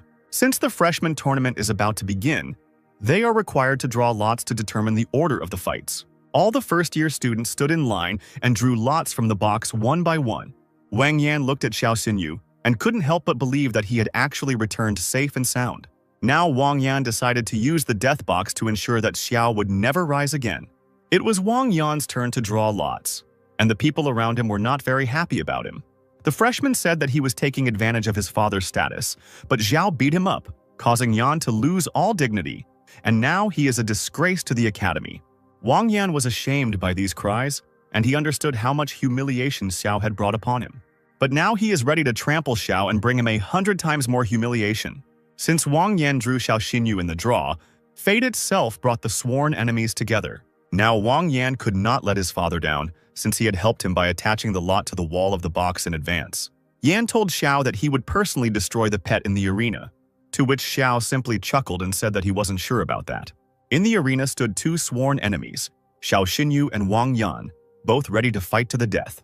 Brother Murong asked his sister why she kept looking at Xiao Xinyu. She explained to him that she felt that after falling from the cliff, Xiao Xinyu had become much stronger. Su thought about the horrors Xiao had to go through in these few days to become so strong. The host of the match announced the first round of the match between Xiao Xinyu and Wang Yan and gave the command to begin the battle. The opponents immediately summoned their magical beasts. Xiao summoned Black Fang and Yan summoned Ice Flame. Information about the animals obtained using a scanning device was displayed on an electronic board. Xinxin didn't like something about the aura. Although the board showed the aura of a first-stage Hellstorm Wolf, it was clearly higher. At that moment, she realized that Xiao Xinyu was deliberately suppressing the level of his beast in order to use the battle to break through. Ice Flame jumped to the side, opened his mouth wide and used Ice Ball. The ball rushed towards the Black Fang, but then managed to use its hunting in the dark skill. Fang dodged and the ball hit the stands, so it became very cold there. The spectators were shaking from the cold. Black Fang used Hell Howl and struck out from the darkness at the Ice Flame. The presenter was amazed by such an exciting battle. Sometimes freezing cold, sometimes unbearable heat. Xiao Xinyu decided to use his signature move, the Claw of Oblivion. The attack hit the Ice Flame straight. He couldn't dodge and froze in one place like last time. The host commented, "The six-fingered ice leopard fell under the Claw of Oblivion and cannot use its abilities. It had the same stupid expression on its face as its owner." But then Wang Yan declared that he was not so stupid as to fall for the same trick twice. Wang Yan threw a blue ball into the leopard's open mouth. The leopard swallowed it and began to rapidly increase in strength, and he developed an icy mane. While no one was expecting it, the leopard carried out one of his most powerful attacks. Xinxin didn't pay attention to this. She was still thinking about how Xiao Xinyu could become so strong in such a short time. Xiao noticed how the leopard's strength began to increase sharply and did not understand why this happened. He decided to check something, whether Wang Yan had used a forbidden potion that temporarily strengthened the beast. Xiao turned to Wang Yang. "Did you really force your beast to take a forbidden potion in order to win?" But he told Xiao Xinyu to mind his own business, and then continued to attack him with an icy barrage. Black Fang took the blow and was wounded, but still stood on his feet. Xiu supported his beast, shouting at it to hold on a little longer. Then came another powerful attack from Wang Yan. It was an ice hammer. The ice hammer froze the Black Fang, and he couldn't even move. The audience was shocked at how the six-fingered ice leopard suddenly became so strong, and they were worried that Xiao Xinyu was losing ground. Wang Yan proudly said that he had given in to Xiao Xinyu last time, but now he would see his true strength. Wang the Elder said to Su, "Is it true that my son's talent is no less than Xiao Xinyu's?" Su was very surprised that the ice leopard had become so strong that even a blind person would notice something was wrong. She continued to think that Xiao Xinyu was in a really dire situation. If this continued, the Hellstorm Wolf would not only lose, but would also be seriously injured. Xinxin and Su couldn't believe it. They were very worried about Xiao Xinyu. They thought that everything was already decided. The teacher believed that Xiao Xinyu had a trump card that could turn the tide of the battle. Xiao knew that it was not for nothing that his Black Fang killed more than 100 magical beasts on Mount Yunnan. Xiao ordered Black Fang to use the Hellfire Lotus. This was his trump card that was supposed to help Xiao win. Wang Yan realized that this was a very dangerous attack, and if his ice flame was not dodged, he would lose. Black Fang opened its mouth and released hellish fire, which formed a fire lotus. The teacher happily noted that the fire element combat skill is precisely the lotus of Hellfire. Su was amazed that Xiao used a combat skill that was only available to fully developed beasts. Xiao's future was simply limitless. Hellstorm is still only in its initial form, but it has already mastered the fire element combat skill. If this continues, Xiao Xinyu might even surpass Ye Ningxuang and become the best in the entire Azure Dragon Academy. The lotus fell straight into the icy flames. Xiao was intent on completely defeating the enemy. Through the flames, one could see the enemy dissolving from the heat. There was a deathly silence in the stands. Everyone watched this scene in horror. Suddenly, the host announced to the entire stadium that Xiao Xinyu had won the battle. The stands were shouting with delight that Xiao was a real monster. The Lotus of Hellfire was simply incredible. The spectators' gaze quickly turned to the electronic scoreboard. Everyone was shocked, as the Stormwolf's data had changed. At first, he was only at the first stage of the initial form, but now he has immediately reached the third. Xiao Xinyu set an unprecedented record for the first time since the Azure Dragon Academy started holding the freshman tournament. The beast was able to rise 2 steps right in the arena, and the person who caused this miracle was Xiao Xinyu. Xiao praised his Black Fang, who happily wagged his tail. Since Black Fang had killed dozens of magical beasts and survived many deadly trials, he was already on the threshold of evolution. Xiao used the Ice Leopard's ice abilities to corner Black Fang. Wang Sr. sharply expressed his dissatisfaction that everything should be supported by evidence, whether they have any. He said that the rules of the competition state that the fight continues until a winner is determined. The Ice Leopard is dead? Isn't that proof of victory? Su's subordinates began to speak harshly and negatively about Xiao Xinyu. Although he was talented, he was cruel and ruthless and had no place in the academy. Su replied that there was no point in jumping to conclusions just yet, and that until the truth came out, she would not spare anyone who tried to slander her student. She ordered the Ice Leopard's body to be brought in so that a veterinarian could perform an autopsy. The doctors brought in the leopard's body and began to examine it carefully. Su asked what the results were and if they had found anything. The vet said the internal organs were badly damaged, probably due to the Hellfire Lotus. Wang Sr. immediately thought that things were going well because he had bribed the academy's veterinarian in advance. He knew that the rector might resort to this method of verification. He asked Su what she would say now, since even the doctor confirmed the death of the beast at the hands of the enemy. Xiao suddenly interrupted their conversation with an objection, asking what kind of killer would act so brazenly in front of so many people. Besides, the Lotus of Hellfire attacks only the soul, and the leopard died from internal bleeding, especially since the spiritual attack does not leave physical damage. Xiao asked again if the doctor was confident in his diagnosis. He whispered into the doctor's ear that it was not worth risking his career for penny bribes. Let him think again. The doctor said that the matter was extremely serious, and he was asking for a blood test on the ice leopard to check everything again. 10 minutes later, the doctor brought the results to Principal Su and said that the ice leopard had died from the rampage pill. Wang Yan was infuriated by this conclusion and went berserk, calling the guy a worthless doctor who was blatantly lying. Wang Yan tried to justify himself to Su. How could he give his beast such crap? But the doctor gave Su the test results. The tests showed that Wang Yan's beast had taken the Furious Pill, an item that would send magical beasts into a furious state, enhancing their abilities, but had many side effects. Wang Sr.'s subordinates did not believe that the vice principal's son was so cruel that he even gave his magical beast this poison. The vice rector asked Su to give his son another chance. Su also told him not to forget about his position, and that he was not only a father, but also the vice principal of the Azure Dragon Academy. She threatened that if he planned to cover for his son, he could go home with him right now. The deputy understood that if this continued, he would also suffer. At this point, he said abruptly that Wang Yan had violated the academy's rules and given his magical beast a rampaging pill, so he needed to be expelled. Wang Yan couldn't believe that his own father would expel him from the Azure Dragon Academy. Wang Yan's father added that the fact of using the prohibited pill had already been established. The guy left them no choice. He ordered that this scoundrel be thrown out of the academy. The crowd was discussing that it was finally all over, and now the list of the top 8 was out. The audience discussed that Xiao Xinyu had become a real dark horse among the newcomers. Without connections and wealth, he managed to enter the top 8. He is a real genius. Brother Xinjin told her that Xiao Xinyu was among the top 8. He stole so many points from Xinjin on Yunnan Mountain. If he met him, he would definitely avenge her. Xinjin looked at the scoreboard with the names of the best, where Xiao Xinyu was, and said that she now wants to beat him herself. Xiao Xinyu's friend ran to meet him. He had good news for Xiao, because he got into the top 8. But Xiao didn't think it was something to be proud of, and his friend was already ready to celebrate his entry into the top 8. Vice Director Wan was very angry with Xiao because he failed to harm Xiao, but he already had a plan for revenge. Xiu walked through the city at night after celebrating his victory. Although he didn't really want to celebrate, he was now happy to get home. When Xiao arrived home, he was surprised to find that the front door was broken and the house was in disarray. Xi Ming's sister ran out to him, very frightened with tears in her eyes and horror on her face.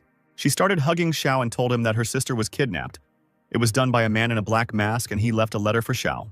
Xiu began to read the letter with concentration, which said that if he wanted to save his sister, he had to go to the Yinanshan Mountains. Frightened, Xiao dropped everything and ran to save his sister. He did not understand. Who could dare to touch his sister? Having run to the place, the guy saw his sister lying unconscious by a tree.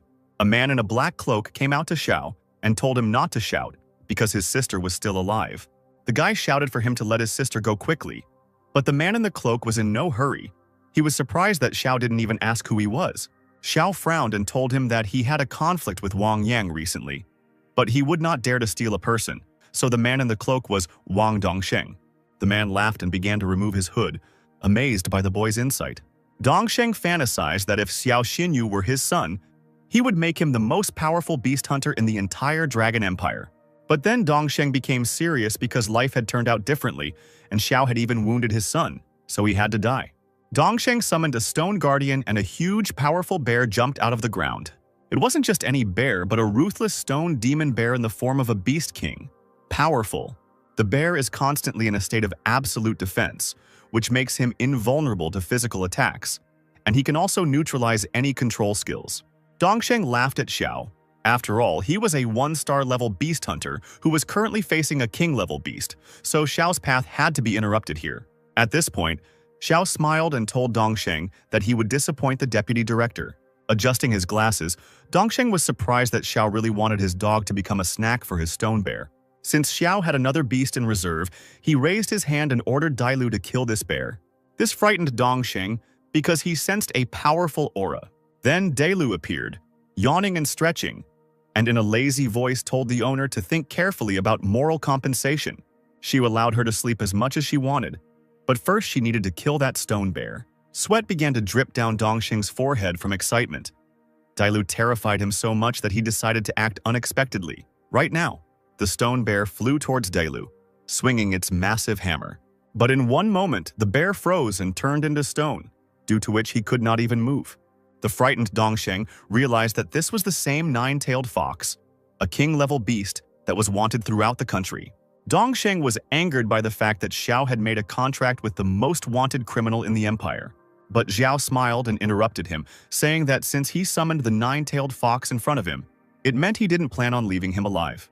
Dongsheng went berserk. The gap between 1 and 6 stars could not be bridged with just one summoned beast. The bear, turned into stone, was able to break these shackles with his powerful roar, causing the stones to fly apart. Wan Sr. sneered at Zhao. The 9-tailed fox was strong, but that wouldn't change the fact that he was only a 1-star level beast hunter. Dongsheng promised that he would now show him how difficult it was to overcome the difference between a 1-star hunter and a 6-star hunter. The stone bear suddenly became stronger. A demonic aura appeared around it and the stones began to rise up. Xiao tensed up, realizing that the opponent was using black fog, an attribute of darkness. The attribute of darkness meant that the beast had to feed on the blood of humans or other magical beasts, to replenish its energy. Xiao blamed Dongsheng for the fact that it was because of him that low-level beasts began to disappear in Longyin City about 5 years ago. A red skull mark appeared on Dongsheng's satisfied face, and he assured him that it was a great honor to die from the fangs of his bear. On the opponent's face, Xiao saw this red skull and horror began to appear on his face. After all, it was the Red Skull Guild, which specialized in training hunters with the attribute of darkness. The guild was listed as a sinister terrorist organization. The people of this organization inspired fear just by their appearance. Xiao asked what would happen if everyone found out about the status of the deputy director of the Dragon Academy, but he said that the guy would not leave here alive. The fox was scared because she couldn't use any of her combat skills due to Xiao's low energy reserves, but he reassured her because he didn't enter into battle unless he was confident of his victory. The guy took out a purple pill and ate it without thinking. Immediately after this, Xiao felt a powerful surge of strength, and an aura of the same color began to emanate from him. His opponent put his hand forward and told him to prepare to die. After his words, the fire bear immediately rushed forward. Xiao raised his hand, on which the seal glowed, and he called Dailu, who appeared in front of him, shielding him. To repel the bear's attack, Xiao used Bloody Gaze. The fox took on a beast form, its eyes lit up, emitting a purple glow. The purple beam pierced the bear, and his opponent threw and threw, the latter screaming in pain, falling down without strength. The blow was delivered by a huge eye that the fox had summoned. In response to this, the enemy began to summon comrades from the Dark Guild. Ye started to feel unwell, and then he realized that the side effects of taking the dragon spirit pill had begun. His eyes began to close, and the last thing he saw was Dailu, who was looking at him with fear. Sitting in front of the lying Xiao, Dailu slapped him so that he wouldn't dare fall asleep, but it didn't produce any results. Suddenly, out of nowhere, Sister Xiao appeared and grabbed the frightened Dailu by the throat. The sister, holding Dailu by the throat, addressed her saying that she was a magical beast of the form of the king of beasts. The sister could not think that Dailu would make a contract with her brother. Dailu felt that the power of a dragon was coming from her sister. She had never encountered such a powerful aura before. The fox asked her if she wasn't Xiao's sister, even though she had the power of a dragon. Who was she really? Putting her finger to her lips, the sister said that the fox did not need to know who she really was. After letting go of Dailu, she immediately sat down next to Xiao, who was lying on the ground, and began to examine him for wounds. The sister put her hands on Xiao and began to treat him. A white glow appeared around her hands. A worried Dailu watched this and hoped that Xiao would be okay. The sister stated that Xiao had taken a medicine that temporarily increased his spiritual energy, and he was now experiencing side effects. She reassured Dela that he would be fine. He just needed 3 days to recover. The sister stood on the rock and began to sing. A blue aura in the form of notes emanated from her. It was a force that restored everything around them. Surprised, Delu knew that it was a dragon whisper, a skill that is unique to purebred dragons, which allows one to restore any essence in the world through a special melody. The sister turned towards Dailu. Blue dragon scales appeared on her face. She said that there was no trace left of today's battle. Dailu remembered that among purebred dragons there was only one dragon with such scales. A blue glow emanated from the sister's eyes. She inspired horror with her very appearance because her name was Chaos. The sister turned to the nine-tailed one. She didn't care that she was wanted by the order of the Empress of the Dragon Kingdom. But since she was able to make a blood contract with her brother, then she shouldn't betray him. She ordered her to help Xiao properly, and then she would not harm her. Pointing her finger at her tails, she threatened that otherwise she would cut them all off. In response, the fox said that she understood everything clearly and distinctly. Her sister also ordered her not to tell Delu anything about her real identity. Xiu woke up in a hospital room and saw his sister and Director Su sitting next to his bed. The sister lay down on him and started crying because she was very worried about him and she was glad that he was okay. She said that after she woke up, she found him unconscious and decided to immediately carry him down the Yunnan Mountains so that he could receive help. Xiao thought that since his sister didn't find anything strange, it seemed like Dailu had cleaned everything up thoroughly.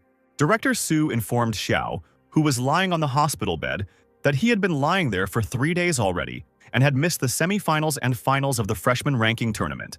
She said that Murong Xinxin won first place and her brother Murong Yangshuo won second place, so his absence was considered a voluntary withdrawal from the tournament. But there was another piece of news. It turns out that Deputy Wang disappeared 3 days ago. Xiao broke out in a cold sweat because they might start to suspect him of Deputy Wang's disappearance. Sister Xiao tensed up and extended her claws behind her back, ready to kill Su if she harmed his brother. But Su immediately stated that Xiao was innocent and would continue to investigate the case. But for now, it was necessary to find a new deputy director of the Azure Dragon Academy. Xiu thought that Director Su must have decided to protect him. Su also told Xiao that she came not only to check his health, but also to tell him about the Supernova competition. The Supernova competition is a major event jointly organized by the Azure Dragon, White Tiger, Red Crane, and Black Tortoise Academies. Since each school selects 3 of the most talented newcomers, everyone at the Azure Dragon Academy considers Ye Ningxuang to be the most talented student. But in last year's Supernova competition, she lost to Li Mucheng from White Tiger Academy and only took 2nd place. Therefore, Director Su said that Xiao should become one of the representatives of the Azure Dragon Academy and restore the honor of the Azure Dragon Academy. This was a great chance to make up for the missed opportunity at the freshman ranking tournament. But Xiao didn't know the conditions for participating in this competition. Director Su explained the conditions for participating in the tournament. A participant must have at least 2 battle beasts, and the participant must be at least a 2nd-star trapper. Su put her hand on Xiao's shoulder and said that she believed in him, and that he would be able to qualify as the 2nd-star trapper before the competition started next month. Xiao was determined because Director Su believed in him, and she had always helped him. He couldn't let her down, and he would also have a chance to see the power of the White Tiger. Xiao told Su not to worry because 1st place in the Supernova competition would be his. As he walked through the Yunnan forest, Xiao thought about how the participants in last year's Supernova competition had made a contract with at least 2 beasts. Xiao also had 2 beasts, but Delu is wanted all over the country. She can't be summoned in open battles. Also, Black Fang is now just a hellstorm wolf in its initial form. Standing in the night forest, where only the moon lit the way, Xiao summoned the Black Fang to make it stronger. Everything was ready for evolution. As Xiao had been discharged from the hospital and had bought several fire supplements and materials with his salary as a beast doctor in the Heavenly Guild. He also earned some magic stones from Mount Yunnan and the freshman ranking tournament. A mountain of magic stones lay in front of the Black Fang. Xiao thought that this should be enough for evolution, so the Black Fang could begin to absorb all these stones. After absorbing all these stones, the Black Fang began to feel hellish pain. Red flames formed around it. Xiao shouted at it to hold on with all its might. Xiao called Dailu to guard him, because the Black Fang might have a breakdown during evolution. Here the hunter fell to the ground from wild pain. He felt everything that the Black Fang feels now, during evolution. In order to find out how much time was left until the end of the Black Fang's evolution, Xiao ordered to obey the Divine Panel. The Divine Panel showed that evolutionary progress is now only 30%. After a while, the panel froze at 99%. Xiao thought that Black Fang had failed. But then, an evolved Black Fang appeared through the flames. Xiao looked at the system panel and analyzed his new characteristics and saw that Black Fang had a new attribute: Demon. Dailu was very surprised that the Black Fang's demonic attribute had awakened. She was also amazed by Xiao because this guy is truly a unique hunter. Xiao happily hugged the Black Fang because it had become much stronger, but he still needed to make a contract with another animal. Xiao came to see Sister Yanran, who was happy to help Xiao buy a new beast for him so that he could participate in the Supernova competition. Xiao felt awkward and wanted to refuse her help, but she said that his problems were her problems because he was her brother. She took him to a pet store and told him to choose whatever he wanted. She would pay for everything. A girl met them at the store, and seeing Mrs. Qin, she asked what exactly she had come for today: an electrical preparation or a lightning crystal.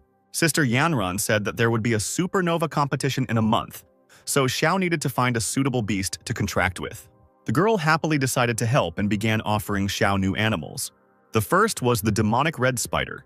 Its attack was much higher than other beasts of the same level. There is also a shadow tigress, very fast, and deals increased damage from stealth. Mrs. Qin said that they didn't need cheap options. They needed the highest class animals. She would pay for everything.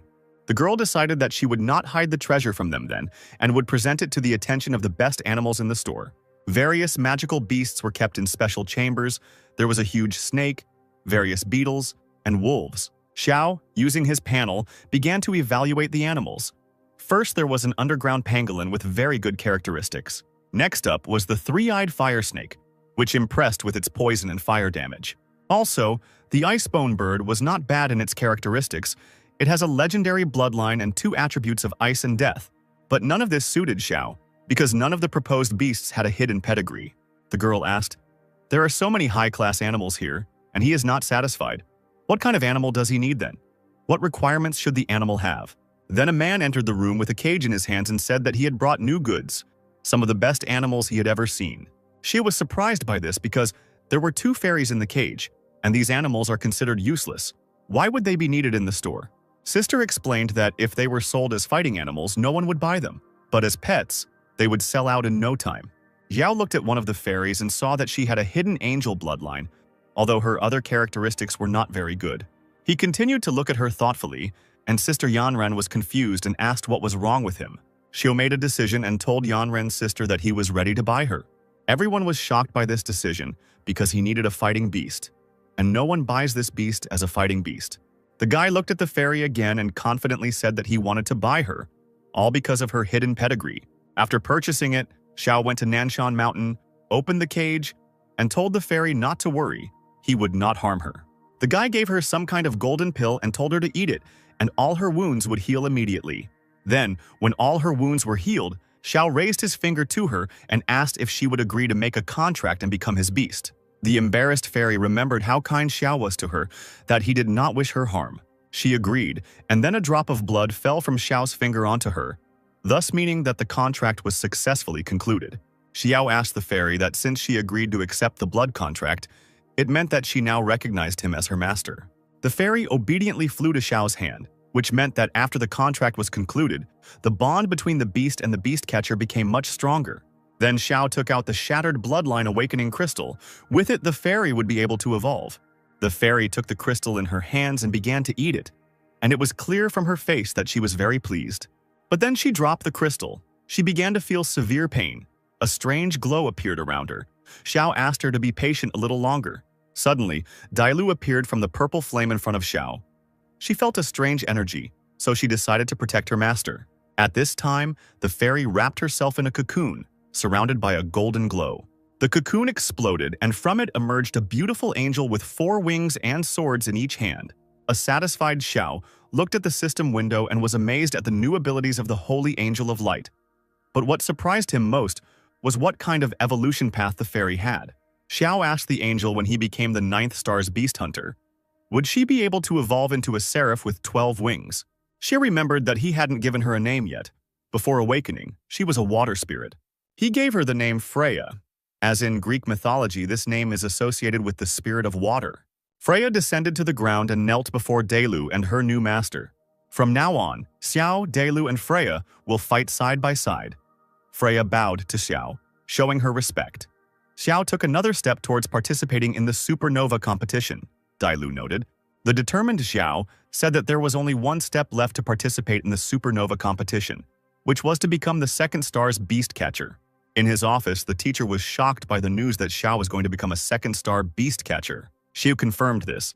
Since the supernova competition was about to start, he needed to do this as soon as possible. The puzzled teacher couldn't understand why the youth were so eager to grow up after all. 3 days ago, the Murong siblings had passed the 2nd star exam.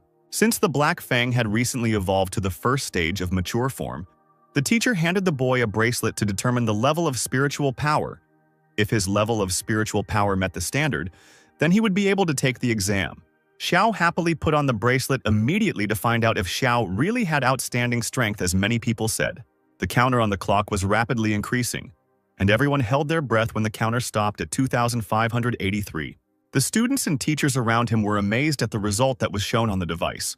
The teacher immediately understood what was going on, because when a beast evolves, the master's strength also increases, and the average level of spiritual strength of a 2nd star beast hunter is in the range of 2,000 to 3,000.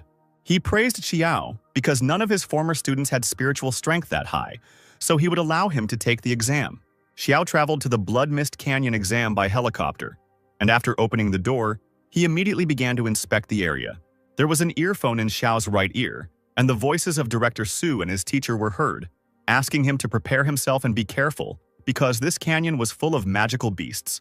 Xiao collected his thoughts, exhaled, and was ready to begin the exam. Director Su told him the conditions for successfully passing the exam. He needed to successfully reach the exit through the canyon. In the observation room, teacher and Principal Su were standing, discussing that Xiao had successfully landed and entered the Blood Mist Canyon. To pass through the canyon, the examinees first had to fight crocodiles with iron jaws and teeth. The next test was to escape from the demonic spiders that lived in the demon cave, among which there were individuals of the third stage of the mature form. The huge spiders with powerful jaws inspired terror, just by their appearance, which Xiao Xinyu would have to deal with. Xiao was descending by parachute and saw terrifying crocodiles with iron jaws visible in the crimson swamp. The crocodiles surrounded the place where Xiao landed. The teacher told him in the earpiece that if he summoned the wolf of the underworld, there would be no danger since the crocodiles were only in their initial magical form. But Xiao ignored the hint and summoned Freya to surprise everyone and test what she was capable of. This shocked the teacher and Principal Su. Why he did not summon the Black Fang, and when did he manage to make a contract with the second beast? The teacher's face was filled with surprise as Zhao was able to form a contract with the mythical Angel of Light. This is unbelievable, since they haven't been seen for many years, and Xiao was seen 2 days ago in the animal shop with the water fairy. Director Su decided to remind Lao Chen that the nether wolf used to be just a storm dog, so perhaps the water fairy had also evolved. The teacher recognized Xiao Xinyu as a true beast catcher, as he always makes the impossible possible. At this time, Xiao was attacked by crocodiles, but Freya destroyed all the crocodiles with one powerful blow. The teacher was amazed that Freya was able to defeat the iron-toothed crocodile with just one blow, which confirmed the power of the Angel of Light and her mythical lineage. Xiao, pleased with the fairy's work, ordered Freya, who was floating in the air, to lead him through the swamp. Freya wrapped her powerful arms around Xiao's waist, causing him to feel a little embarrassed. She picked up Xiao and held him in her arms, which completely took the boy by surprise, and he didn't understand why she held him in her arms in that particular way. After crossing the swamps, Freya lowered Xiao to the ground, and in front of them was a bloody thick fog. Out of nowhere, spiders attacked them. But thanks to Freya's quick reaction, she was able to repel the spider's attack. But then a huge spider with sharp fangs descended along the web, enveloped in a terrifying red aura. Xiao was tense because, thanks to the system window, he realized that in front of him was a bloody demonic spider that lived in colonies. A terrifying aura was coming from the cave, and it became clear that there were at least 20 spiders in it. The teacher decided to remind Xiao that the Holy Angel of Light was only in its initial form. It could ignore the difference in strength and deal damage even to mature specimens of blood demon spiders. But Xiao summoned his main beast, and it turned out to be a powerful storm demon wolf, Black Fang. Director Su was not happy with this. She told Xiao that the main goal of the exam was to reach the finish line, not to kill all the magical beasts. Without listening to Su, Zhao stretched out his hand, formed a goat sign with his fingers, and commanded the Black Fang with a hellish howl. The bloody demon spiders tried to hit the Black Fang with their webs, but it dodged again and again. But then one of the webs still hit the Black Fang. Let's grab him by the hind leg. Xiu didn't lose his composure and began giving commands.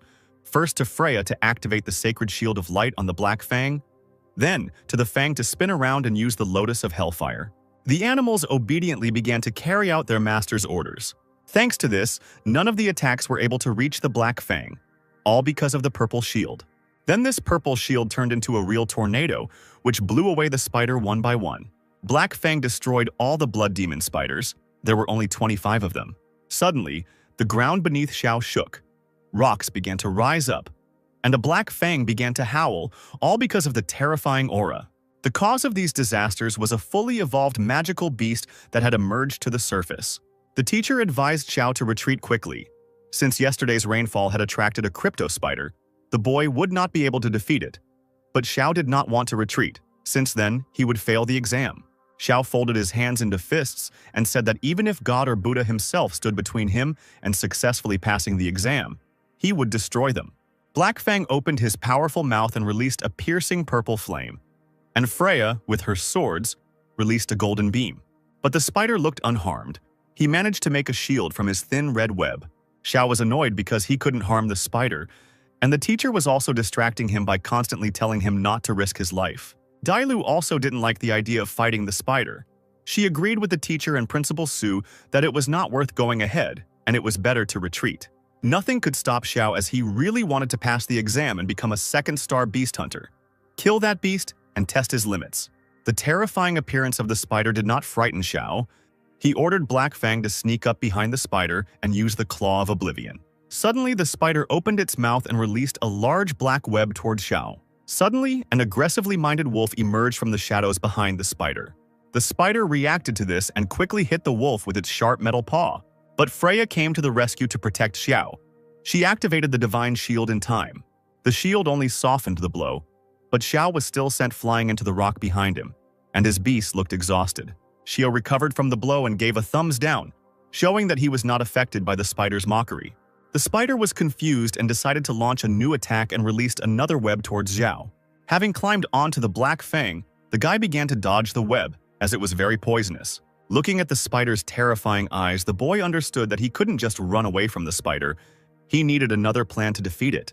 Then Xiao noticed the health bar above the spider's head, which was constantly and slowly decreasing for no reason. The guy noticed shallow wounds on the spider's back. Blood was coming out of them, so the web became weaker.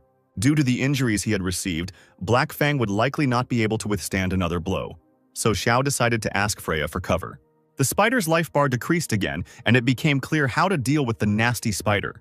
Xiao was suspended in the air by Freya. He shouted at Black Fang to spit on the spider. Black Fang turned towards the spider and spat right in his face, which left him confused. The spider got angry and released a very large amount of web, but Black Fang managed to react and hid in the shadows. The animal catcher confirmed his suspicions that the more webs a spider produces, the fewer lives it has. Black Fang's job was simply to wear out the spider, not without risking his own life. The wolf used shadows. He moved from side to side, which made the spider very angry. But again, one of the webs reached its target and the Black Fang was caught and immobilized, followed by a blow from the spider's sharp paw. Xiao ordered Black Fang to not hold back and activate the demonic power, and Freya to use the sacred shield of light on the wolf, and she also needed to remove all the negative effects. After activating the demonic power, the wolf was enveloped in yellow lightning, showing how much his power had increased. Meanwhile, the teacher and Director Su were flying in the helicopter. They did not interfere in the battle, as they assumed that Xiao had found a way to deal with the spider. 7 hours later, the battle was still ongoing, with the exhausted Black Fang and Freya still standing. The exhausted Xiao noticed that the spider had lost 90% of its health. Its web had become lighter. The spider would not be able to defeat Black Fang and Freya. It needed to hold out a little longer. The only thing that bothered Xiao was that the spider, having lost so much blood, did not try to escape, perhaps because it was furious. Opening its mouth once again, the spider fired a powerful shot of web towards Xiao. But since the black wolf used Hell Howl and the purple flame was able to reflect the web attack, the spider was left without strength, and this was a chance for Xiao, and he, without thinking, immediately attacked the spider with the Lotus of Hellfire. In response, the spider released a rain of webs. Freya managed to react and covered Xiao with her body, but the beast didn't need to worry about Xiao. They had to go on the offensive to deal with the spider once and for all. Due to the attack of the Black Fang by the Hell Lotus, the spider received serious damage and its eyes started bleeding. Tired from the battle, Xiao sat down on the ground and realized that he had managed to kill the spider with the help of the coordinated work of his beasts. She stood up and walked deeper into the cave to see what was hidden there. There should definitely be something worthwhile there. Suddenly, Xiao heard someone telling him to leave immediately, because even after death, the spider could continue to move for some time. Immediately after these words, the spider actually rose up and opened its mouth to launch another attack on the beast catcher's squad. Frightened, Xiao commanded his beasts to hide inside it immediately. Freya flew up and decided to launch a powerful attack on the spider's body, which made Xiao worry. This attack sent the spider flying into the air, and then it exploded into tiny particles, which now definitely meant the spider was dead.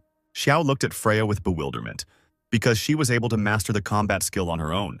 Returning to the cave, Xiao saw what the spider was so fiercely and desperately defending. He decided to ask Dailu what it was. Xiao was delighted to hear that it was a heavenly soul vine seed that had an ancient bloodline. Now he would be able to cultivate it. Dailu knew that this would be an extremely difficult growing process, as it required dewdrops from the feather grass plant and nectar from the magical yellow flower, as well as fertilizer from the excrement of higher beasts. Xiao looked at the seed with disappointment. It was so small, but it was even more troublesome than the daughter of an aristocrat.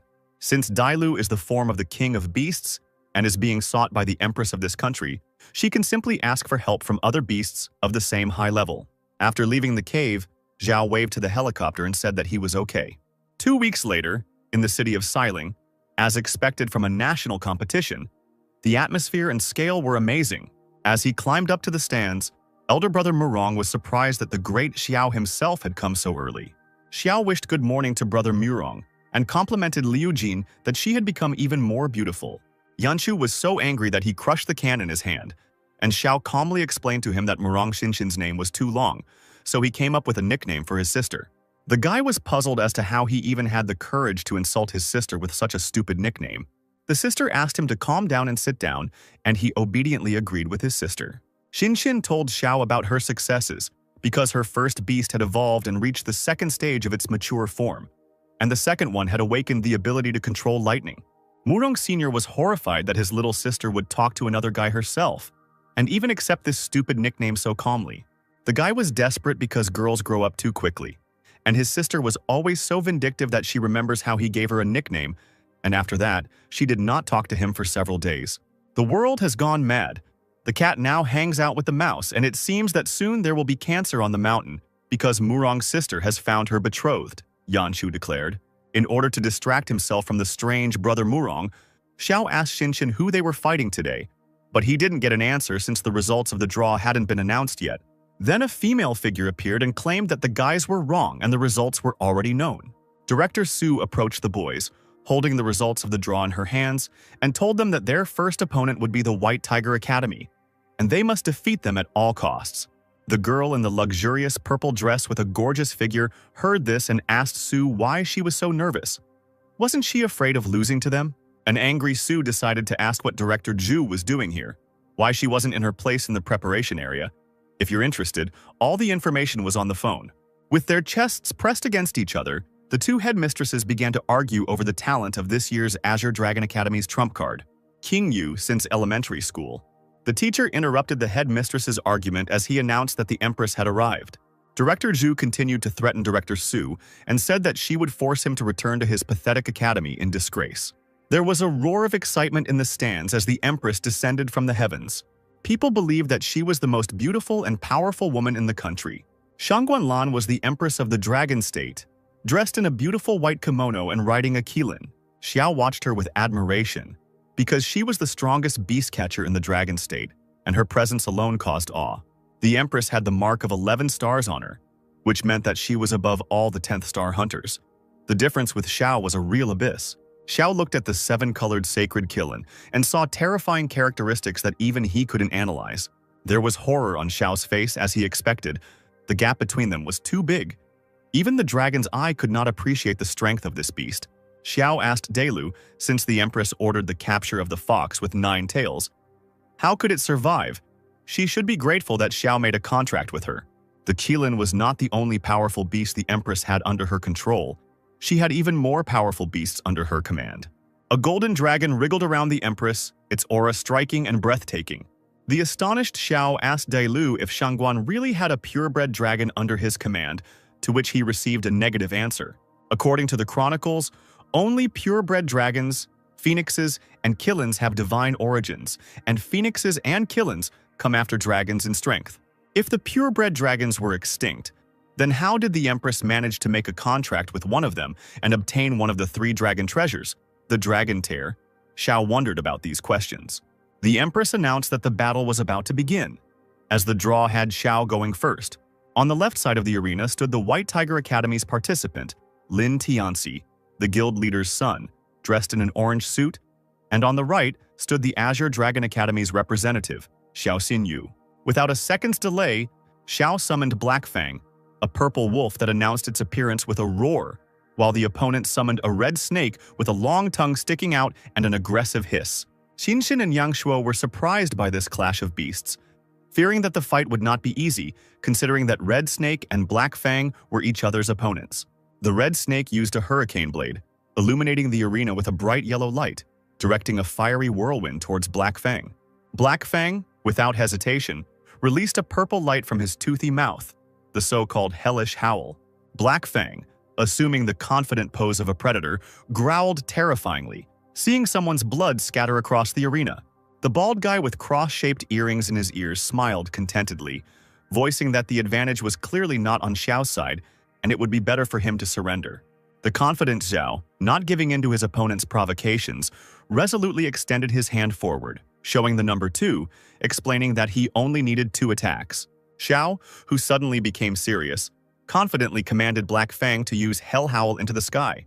The Empress's assistant, who stood next to her, watched the pillar of purple light and assumed that he wanted to melt the sand. But despite his efforts, the fire of the Xiao beast was too weak. The Empress, sitting on the throne, rested her chin on her graceful hand, grinned, and refuted her assistant's guess about Xiao's plan. After revealing Xiao's plan, the Empress looked at the purple pillar with a satisfied smile and explained that Xiao was going to use the 7-colored cloud she had summoned.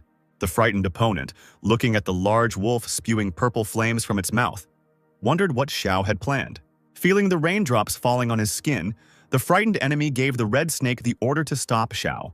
Xiao, against the backdrop of a purple sky with a yellow swirl, relaxedly spread his arms out to the sides, telling his opponent that it was too late and the chance was lost. The clearly maddened enemy looked at the ground where his wet sand lay, realizing that his beast would now be unable to create either sand whirlwinds or hurricane blades. Even more confidently, Xiao extended his hand forward, giving the command to Black Fang to use the Lotus of Hellfire, and the wolf, without having time to listen to the rest of the command, Xiao immediately jumped towards the enemy, spewing scarlet flames from his mouth.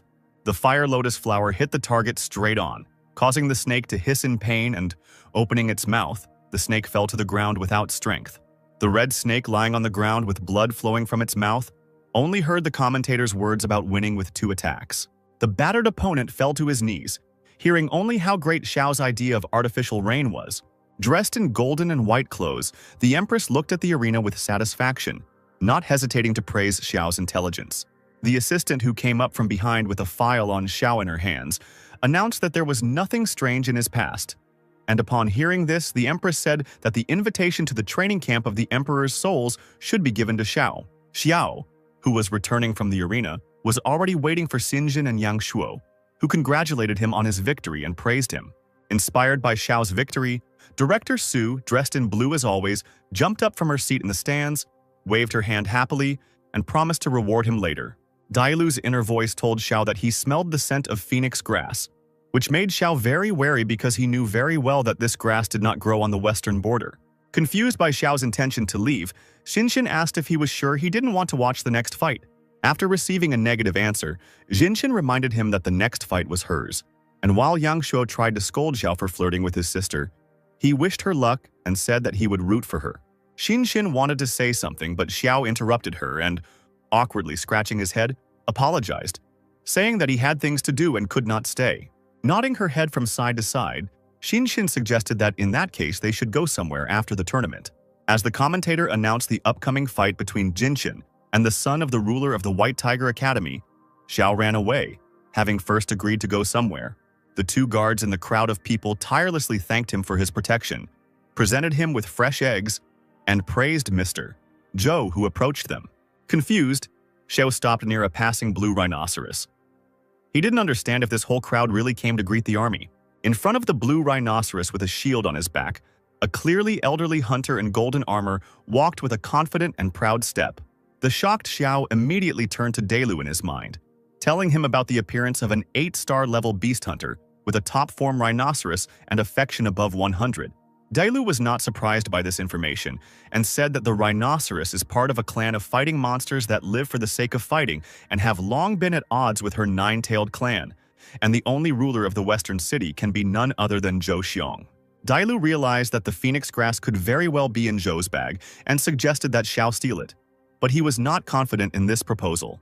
Xiao noticed that the huge rhinoceros was limping for some reason and, looking closer, noticed a red bug in the beast's ears and eyes. Without any modesty, pushing aside people in his path, Xiao rushed forward and approached Mr. Zhou with an offer to cure the fighting rhinoceros, since it was clearly sick.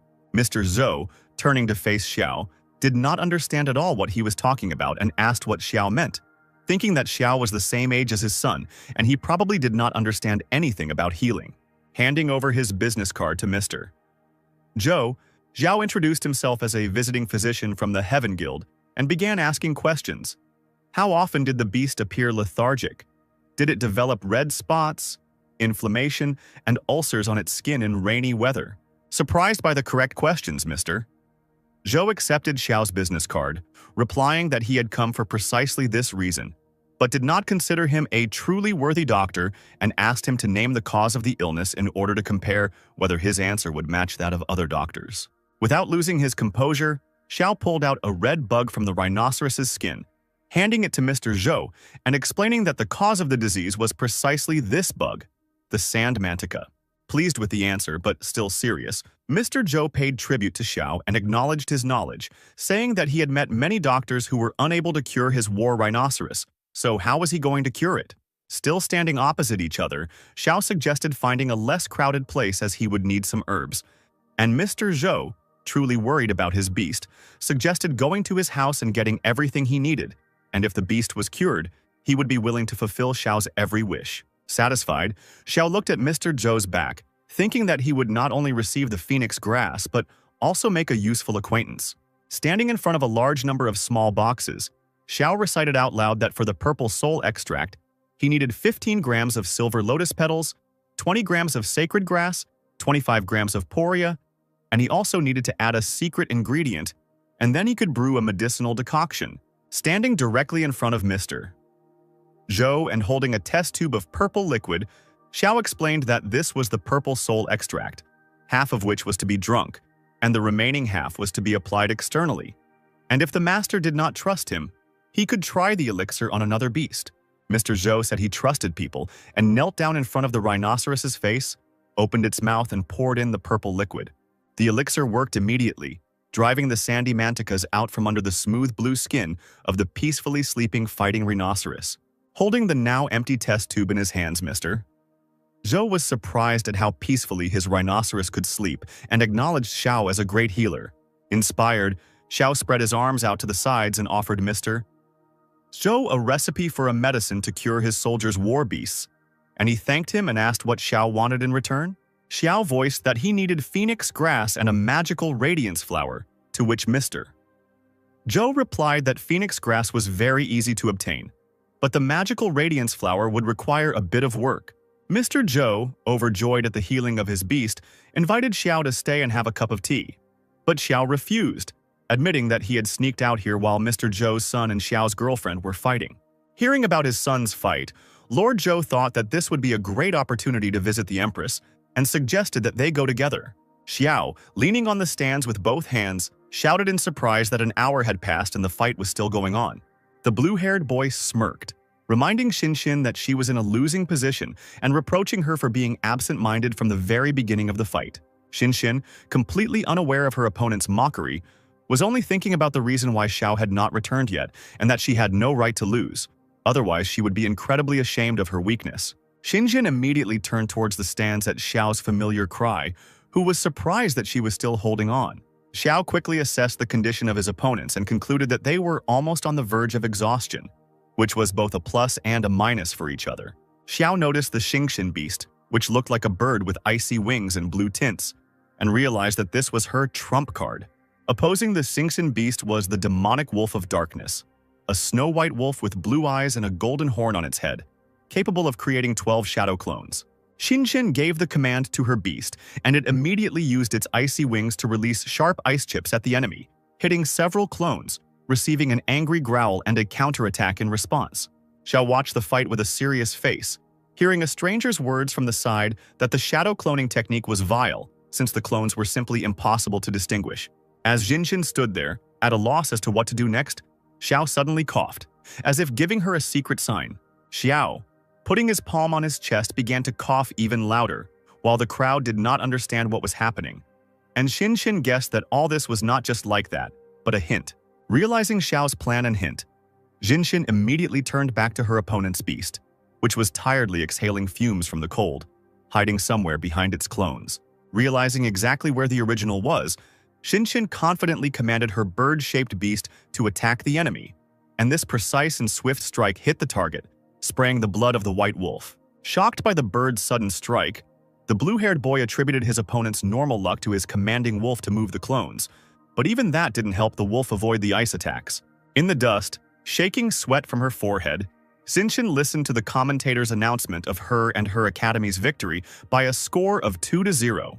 Yangshuo and Xiao, who were watching Xinxin descend, applauded and shouted congratulations on her victory. Ignoring her brother, who was so happy about his little sister's victory, Xinxin immediately threw herself into Xiao's arms, thanking him for his congratulations. Yangshuo, who didn't understand anything, was shaking with fear, voicing his fears that Xiao had definitely done something to her. Before Xiao could say that he hadn't done anything special, Yangshuo interrupted him. ordering him to take his hands off his sister and threatening that if he went near Xinshin, Xiao would kill him without a second thought. The blue-haired boy, awkwardly scratching the back of his head, walked back to the director, who was standing with a cigarette in her hands and was clearly angry about her charge's loss. Breaking the smoldering cigarette, the director pointed towards her charges, informing them that no one would go to bed until they came up with the perfect plan and tactics for a team fight. Mr. Zhou, standing next to the Empress, amid the joyful cheers of the spectators, acknowledged that his son had much to learn. But the general's daughter was a promising student who had managed to spot a weak spot at a crucial moment. The Empress, smiling, asked Mr. Zhou not to pretend and admit that it was the very divine doctor he had praised so much who had suggested her weak spot. Hearing these words, Lord Zhou immediately knelt down on one knee, asking the Empress not to punish them and to give them another chance. The Empress, rising from her throne, reassured Lord Zhou and said that all three of them would receive an invitation to the Imperial Soul Camp, to which the Lord smiled and thanked her. Xiao, clasping his hands, addressed Yang Shuo as his brother and suggested having a barbecue in the evening. But Yang Shuo, in turn, embarrassedly and angrily refused Xiao and told him not to call him brother. A guy in a gray uniform appeared in front of Xinshin and Xiao, handing over a beautiful golden envelope with a red seal on it, explaining that their performance had impressed the Empress enough that she was inviting them to the Emperor Soul Camp. Yang Shuo, having moderated his anger and crossed his arms over his chest, looked at the golden envelope in Xiao's hands, explaining that the Emperor's Soul Camp is an elite program for the best first-year students, supervised by the Empress herself, from where they emerge as pillars of the Dragon State. Xiao, hearing Yang Shuo's words, broke out in cold sweat, realizing that this was a great opportunity, but he was bound by a bloody contract with Dailu, and if they were discovered, there would be problems. Seeing Xiao hesitating, Xinshin put her hand on Xiao's cheek, innocently looking straight into his eyes. Smiling, Xinshin tried to calm Xiao down, asking him to stop frowning, since they were going to a barbecue today, and they could think about it later, to which Xiao still breathed out thoughtfully, agreeing with the girl. While eating barbecue with great appetite, Xiao mentioned that Xinshin and Yang Shuo were from an elite clan, but did not mind eating street food, and Yang Shuo explained that the four great clans were not monks, and that he and his sister liked to eat many other things besides barbecue. Remembering his little blue-haired sister who never ate street food, he admitted that he was sure that the descendants of great clans were accustomed to luxury. Xinshin sighed tiredly as she watched her brother drink from a can, and when Xiao asked what happened, she replied that Yang Shuo was just annoying her. Xiu sarcastically suggested giving Xinshin a massage since she looked too tense, which surprised Yang Shuo so much that he spat out the entire contents of his mouth. Brother Xinshin immediately began to threaten poor Xiao to relax and moderate his ardor. Xiao said that he would drink 3 glasses as punishment.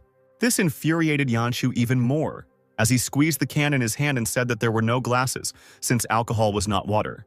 Xiao understood everything and raised his hand up, asking the owner to bring something stronger. The owner brought them a whole box of booze, and a new insidious plan was born in Yang Shuo's head.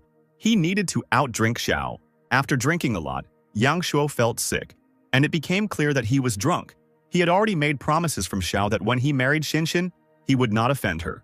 A pleased Xiao boasted to Xinshin that her brother was the first to get drunk and acknowledge him as his son-in-law. Embarrassed, Xinshin knew that it was because of her brother that she wasn't having as much fun today, so she suggested to Xiao that they go out together sometime.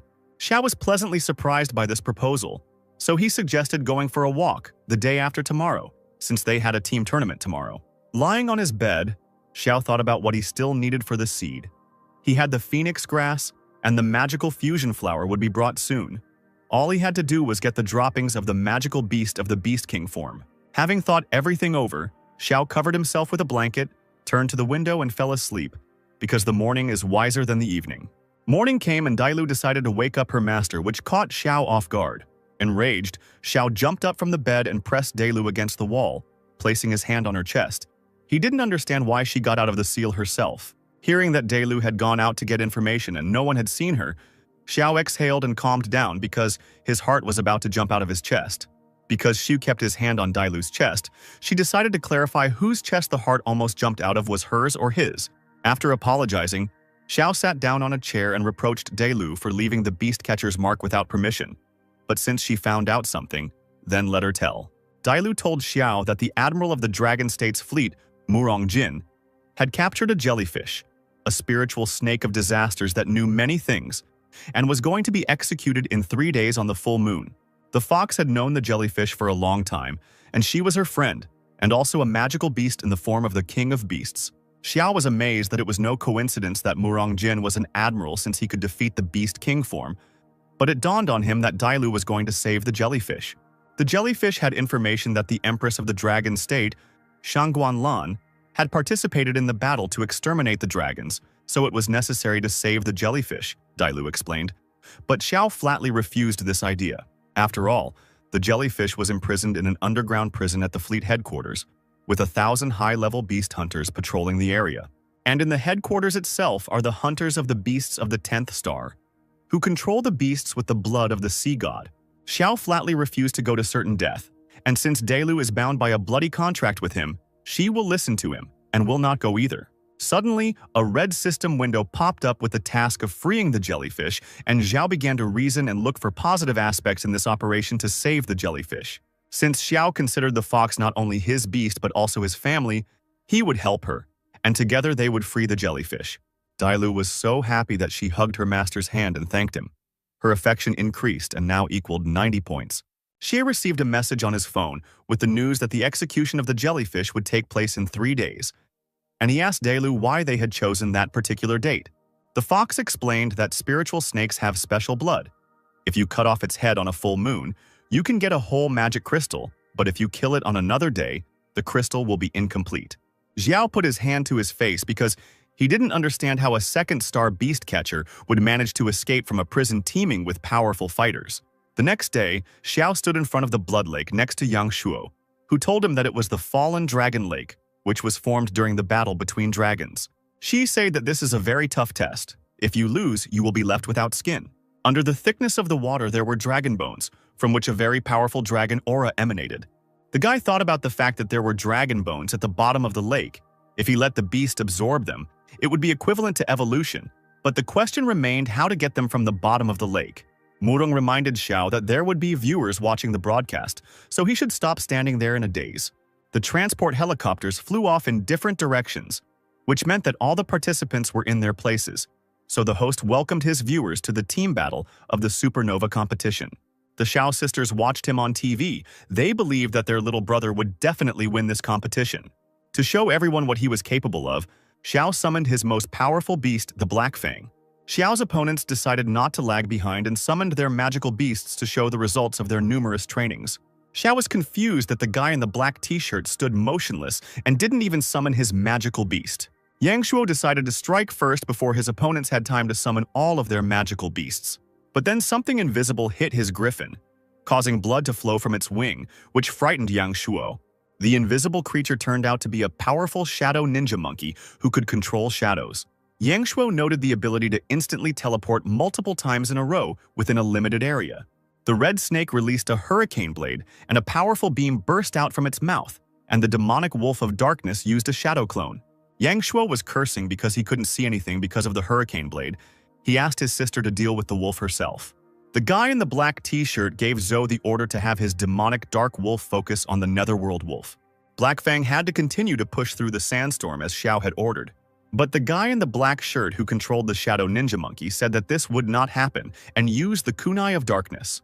To avoid the kunai of darkness, Black Fang used dark hunting, which allows him to disappear into the shadows without a trace. Xinjin was worried about whether Xiao was okay, but since he had foreseen this scenario, he was fine. The Mirongs realized that their opponents were using a sneaky strategy of focusing all their attacks on Xiao, so they had to stop them.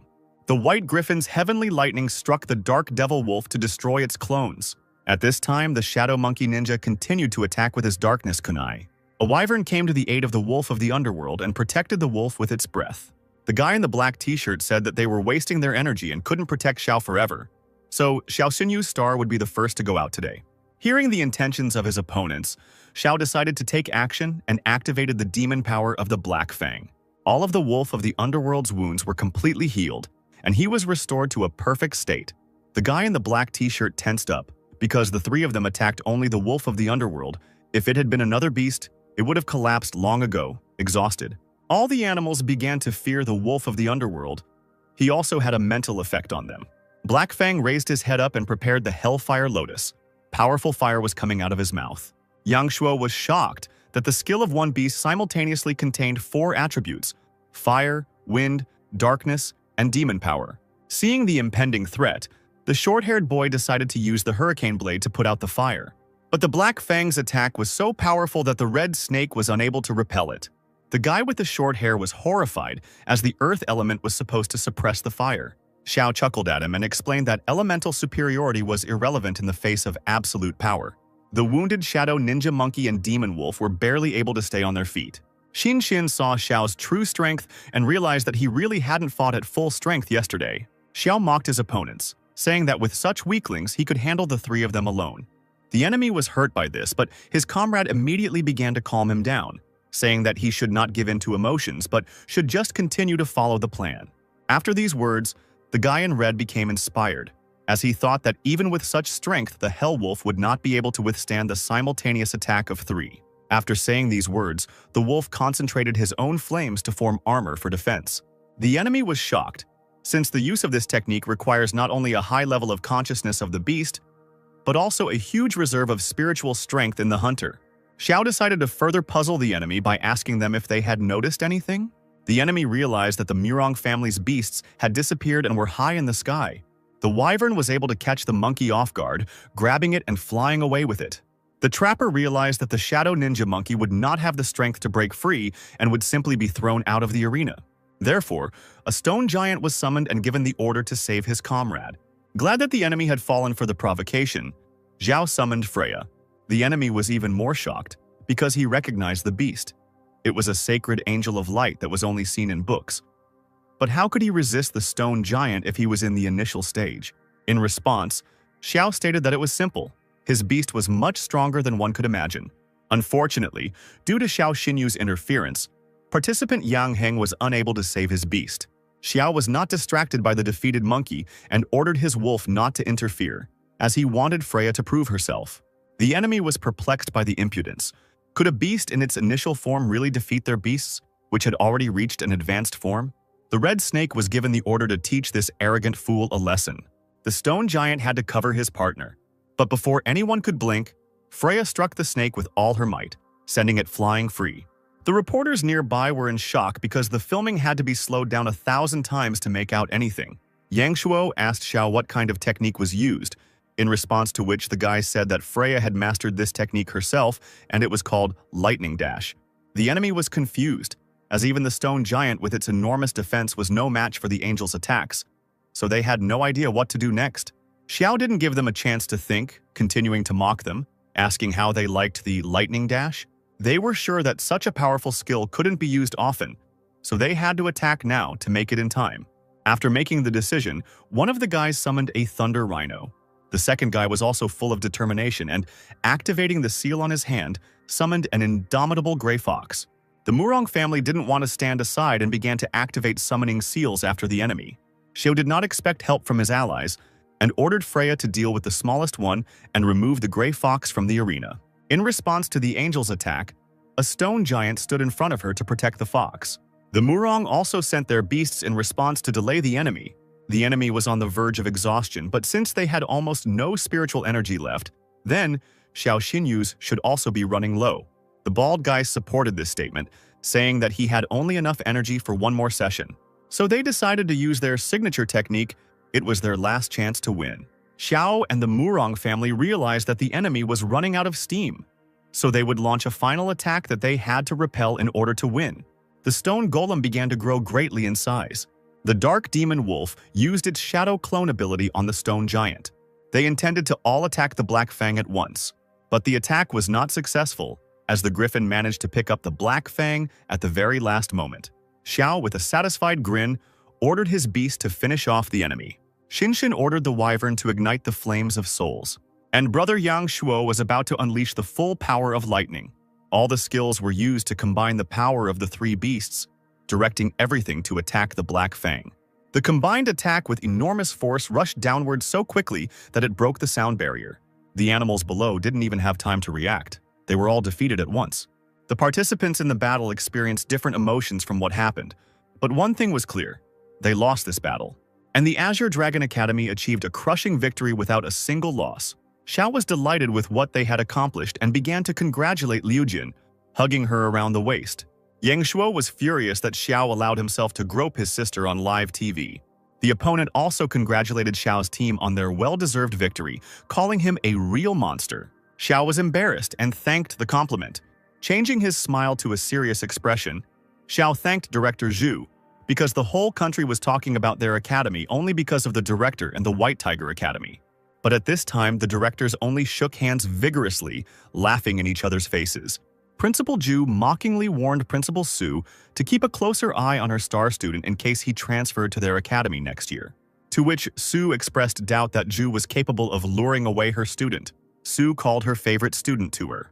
Xiao didn't even realize what was happening, as the director's hand suddenly pulled the guy towards him, and he found himself pressed against the director's chest, which embarrassed him greatly, but he could not break free from the director's strong grip. Su said that she saved his life so he would never betray her, but the guy just asked the director to control himself since they were on live television. Looking at the TV screen, Sister Xiao gripped the remote control in her hand in anger, calling Director Su a vile bitch. After that, the team went to celebrate the victory, but this time it was Xiao who was drunk, not Yang Shuo, so they took him home and put him to bed to sleep it off. But it was just a game, and as soon as the Murong family left, Xiao summoned Dailu. Dailu didn't understand where the guy was going in the middle of the night, especially since he was drunk. In response to which Xiao only said that he had figured out how to save the jellyfish and he needed the fox to go with him. Xiao intended to give Dailu a purebred dragon bone to evolve her because she was stuck at the third stage of the Beast King form. If she swallows a dragon bone and combines her blood with that of a dragon, she can evolve from a fox dragon, to which Dailu only calls him a fool, because no creature can combine their blood with that of a dragon. Xiao agreed, but immediately said that he had a way to do this. Dailu didn't believe that the guy was speaking seriously, thinking that he was joking because he had been drinking that evening. Still, they set off. Xiao was serious and asked Dailu to protect him with foxfire when he went down into the water. Even though it was impossible to see where to swim, Xiao guided Dailu because he could feel where the dragon bone was located. He continued to guide Dailu, sinking lower and lower. Seeing the bone, Xiao said that it was a heart bone, the smallest, but the densest and hardest part of the dragon, while Dailu voiced her doubts about the boy being 18 years old. While the bone ring was absorbing it, Xiao warned the fox that they would go to the forest to merge, as no one would disturb them there. They managed to get the dragon bone, but it wasn't enough for Dailu to evolve, so Xiao took out something else and held it in his hand. Xiao handed over a red pill called Blood Fusion Crystal to Dailu. The fox was astonished by it. The guy also gave her a protective pill that he bought from the system store to increase the chances of a breakthrough. She reminded the fox that eating this pill was a very risky undertaking. If the fusion with the dragon's blood failed, then Dailu would suffer a strong rebound in strength. Dailu calmed Xiao down. It was he who told her that he wanted to become the greatest hunter. Why was he so indecisive now? The fox was determined and was ready to take risks to become stronger. She wants to live freely under the rays of the sun. Hearing the fox's words, Xiao activated the ring, thereby starting the evolution process. Xiao, heading towards Dailu, warned her that the blood fusion crystal had begun to take effect. Dailu immediately went berserk after the evolution began, but Xiao managed to run up to her, saying words of encouragement. Xiao looked resolutely into Dailu's frightened, bright purple eyes, reminding her that if she failed, everything would be lost. Xiao's reflection in Dailu's fiery purple eyes convinced him that he would help him become stronger, take revenge, and would always be there. Dailu's roar, filled with strength, determination, and fury, sent Xiao flying backwards. Xiao, standing confidently on his feet, was puzzled, wondering if everything had worked out and if Dailu was okay. Before Xiao's eyes, surrounded by dust, Dailu confidently appeared naked, with blushing cheeks in human form. Still with a slight blush on her cheeks and the veins on her forehead swollen with anger, Dailu sighed angrily. Xiao, with a smile on his face, joyfully shouted out an enthusiastic statement that everything worked out. At that very moment, Xiao's expression changed to one of confusion when he saw Dailu quickly approaching him. Without a trace of embarrassment from her naked body, the determined Dailu pounced mercilessly on Xiao and pushed him to the ground, sitting on top of him. The guy found himself pinned to the ground, with a completely naked fox sitting on top of him. Dailu, although embarrassed but determined, shouted curses at Xiao, accusing him of making his words of support sound like a marriage proposal. Being in an unacceptable closeness to each other, both embarrassed With blushing cheeks, Xiao tried to justify himself, explaining that he didn't mean that at all. Still sitting on top of Zhao Dailu, with her eyes full of despair and hope from the words she had said earlier, with her cheeks flushed and her face innocent, asked him to repeat his words. Looking at the mountains over which the bright sun was rising, Xiao thought about how he was not ready to give up, but he understood that he would not become a great magician by the time he was 30. Sitting on a huge rock, Xiao, with a sunken face, was spinning dark thoughts in his head, scolding himself for giving Dale dragon blood, knowing that it would strengthen her, but forgetting that a dragon is lustful by nature and a mere human cannot cope with a nine-tailed dragon fox. Continuing to ponder in his head, Xiao decided for himself that this situation was worse than waking up in someone else's bed after drinking, and he couldn't restrain himself only because that was the nature of men. Accompanying the curses with her thin arms moving towards Xiao, Dailu suddenly grabbed his neck, scaring him to death. While Xiao was trying to clear his throat, Dailu, who was still naked, had a thoughtful expression and was scolding herself for not being able to control her powers, knowing that if anyone found out, she would definitely be laughed at. After clearing his throat, Xiao reproached Dailu for still walking around naked and used the power of his golden ring, which flashed with yellow light and materialized a very ordinary gray cloak. Happy Dailu, smiling, reproached the owner that he had already seen and done everything that was possible, and there was no point in pretending to be a gentleman. Finally putting the gray cloak on Dailu, Xiao awkwardly tried to explain that they were both old enough now. Holding Dailu by the shoulders, Xiao explained that in the event of unforeseen consequences, he was ready to take responsibility for the little fox's life. Enraged by Xiao Dailu's words, she threw a rock straight at his head, screaming at him to get out of her sight.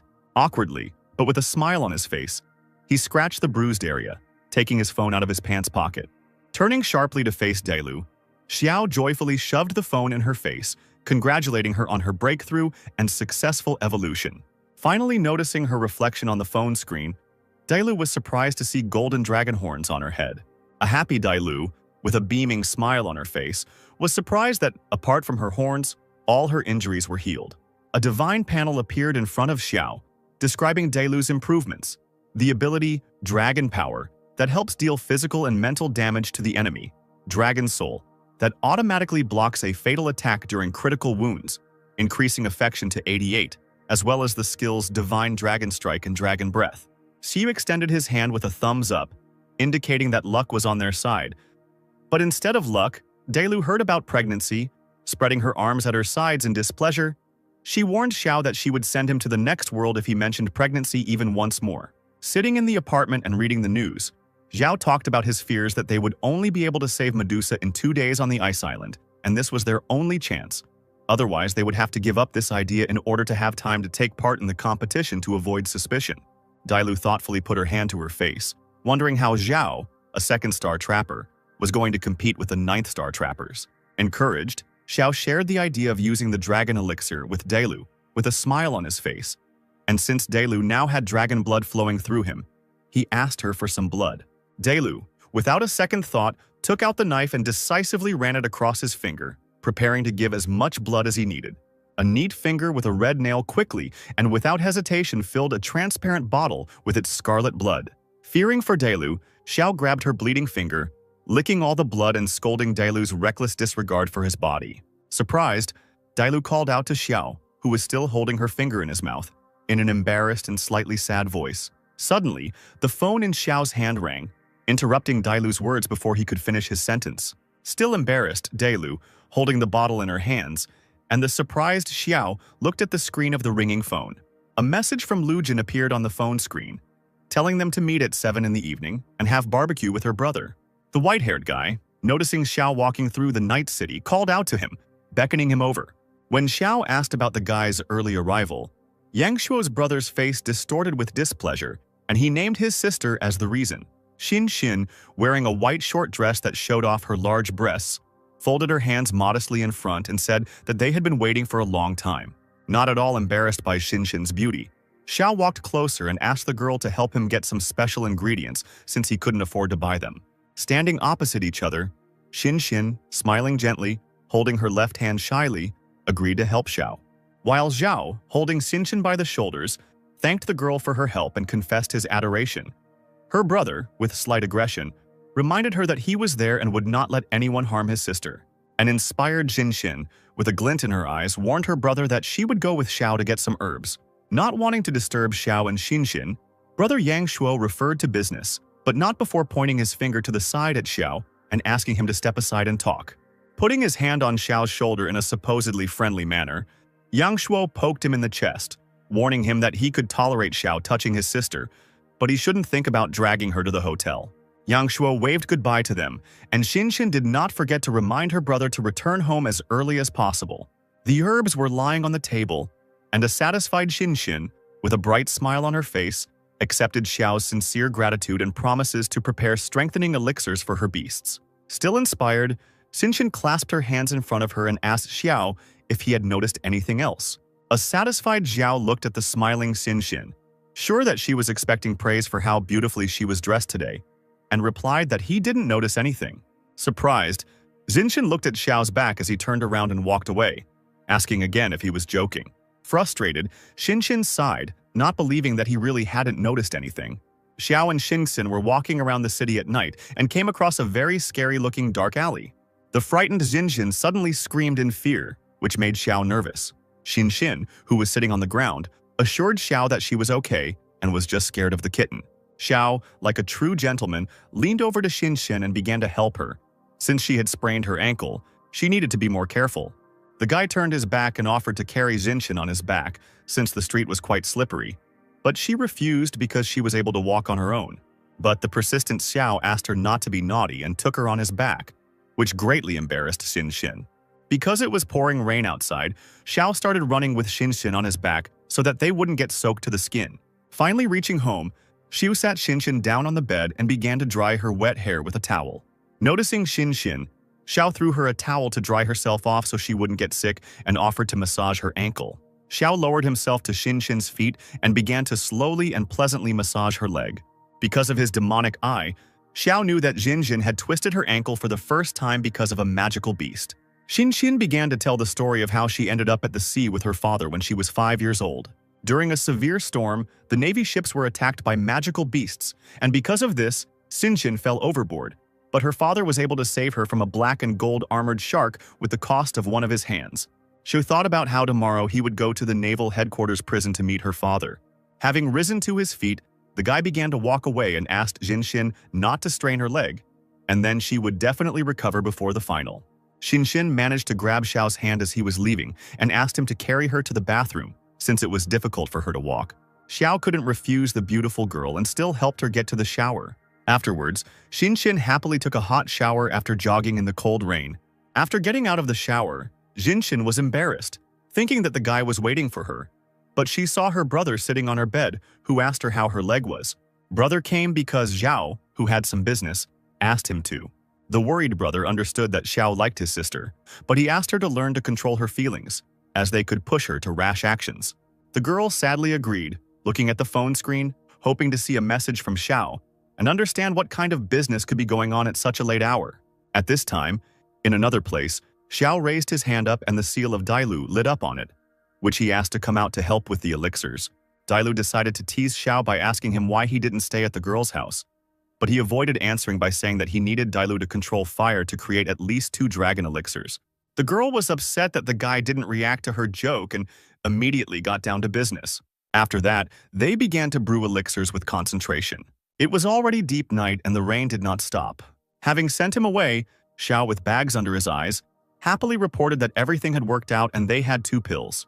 Before he could say that he would go and get some sleep before setting off on his journey, he immediately began to fall from lack of strength, but Dailu managed to catch him. She thanked her master for his efforts, saying that he was not only her master, but the boy never heard who he was to Dailu, and fell asleep.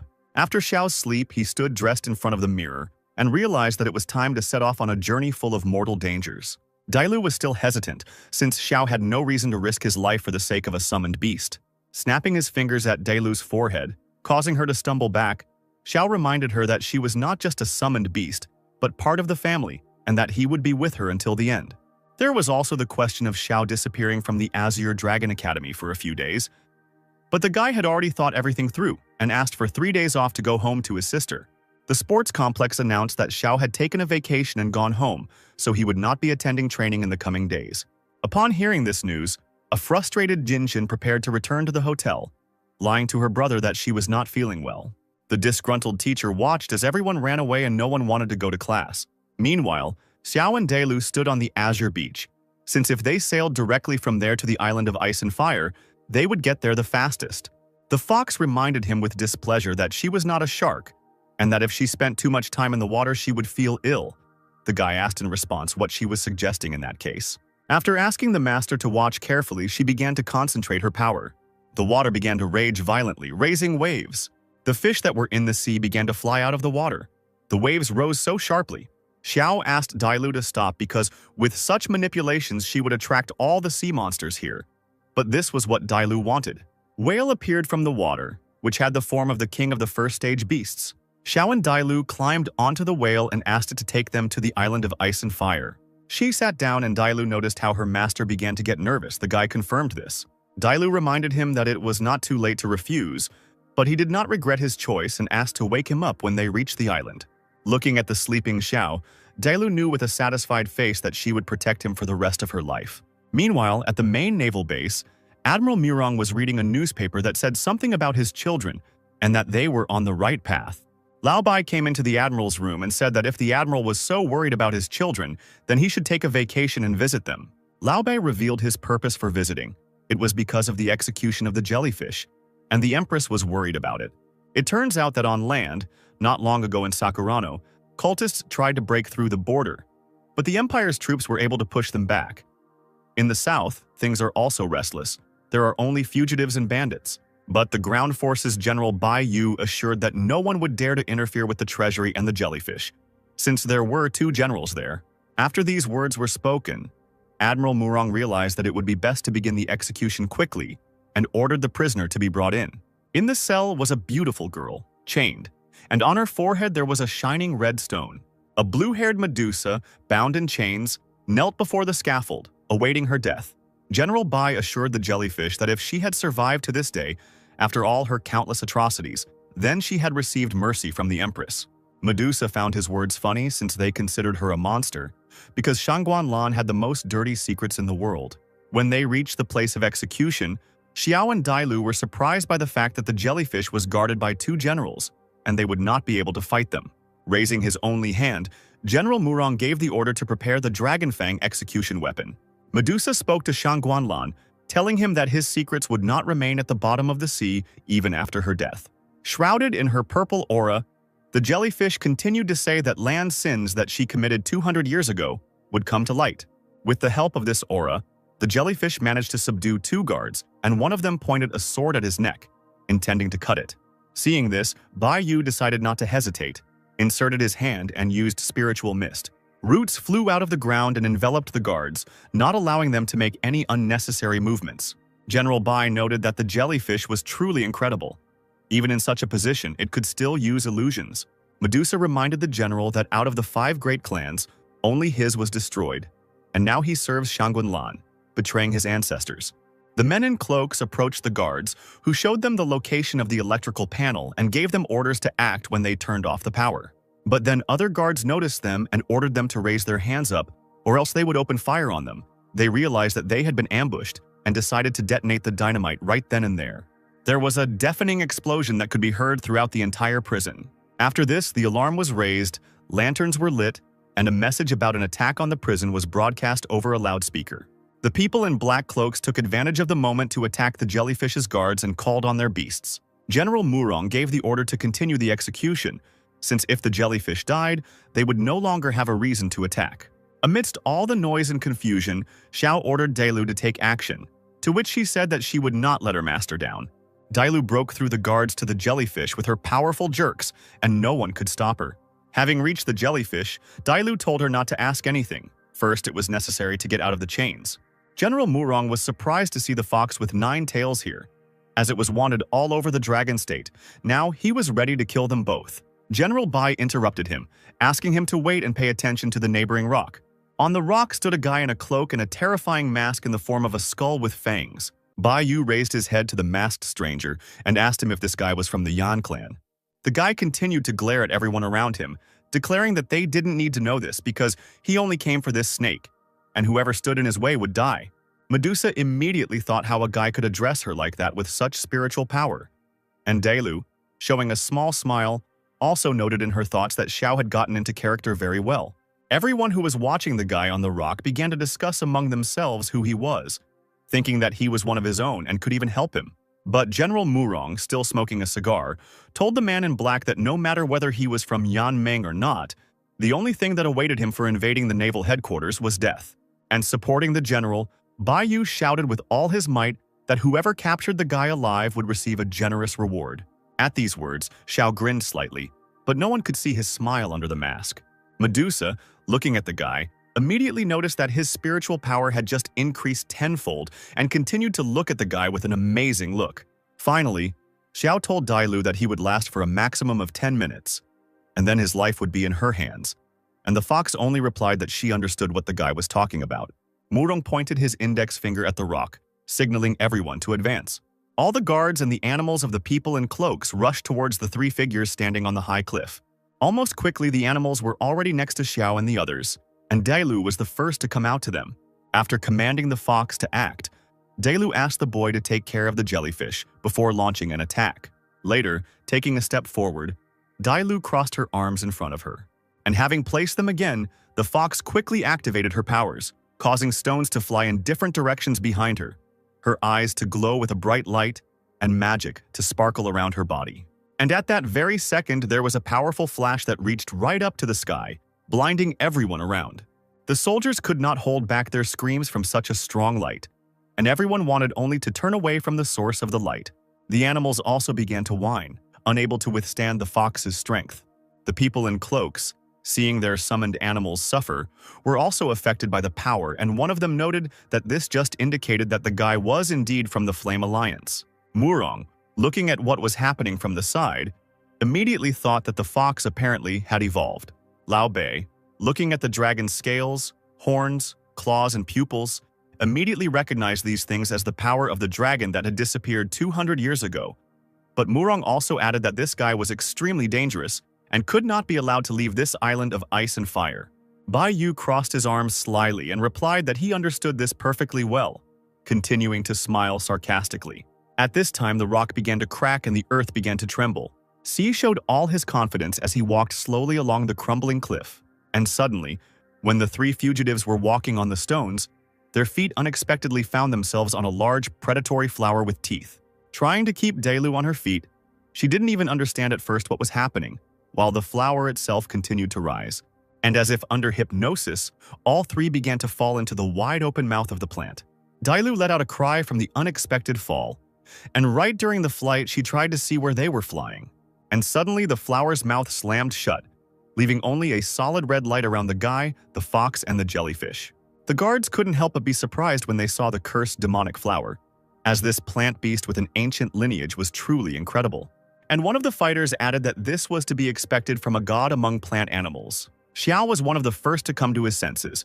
Being inside the plant and immediately opening his eyes, the guy began to look around. Turning his head, the guy noticed that Dailu, standing on her feet, was looking into the distance and asked out loud where they were. But, on the other hand, the voice of the jellyfish was heard, who explained that this was the stomach of the cursed demonic flower. And immediately after her words, completely different demonic creatures, similar to animals, began to attack the three. Medusa, also standing on her feet, quickly began to cast her gaze in different directions, so that if anything happened, she would have time to defend herself. Xiao, as if giving a sign to the fox, briefly glanced at her. Dailu quickly understood the guy and formed a circle around herself and the others, protecting them for a short time from the onslaught of the creatures. Xiao understood that they would not be able to defend themselves here for long and began to quickly look for ways to get out of here. Looking to the side, the boy quickly commanded Dailu to use Dragon Breath and attack the weak spot on the right. The fox quickly began to fulfill the request and launched the dragon's breath into the place she had been told. The plant, from the side, began to swell in different parts of the body, as if explosions were happening inside it.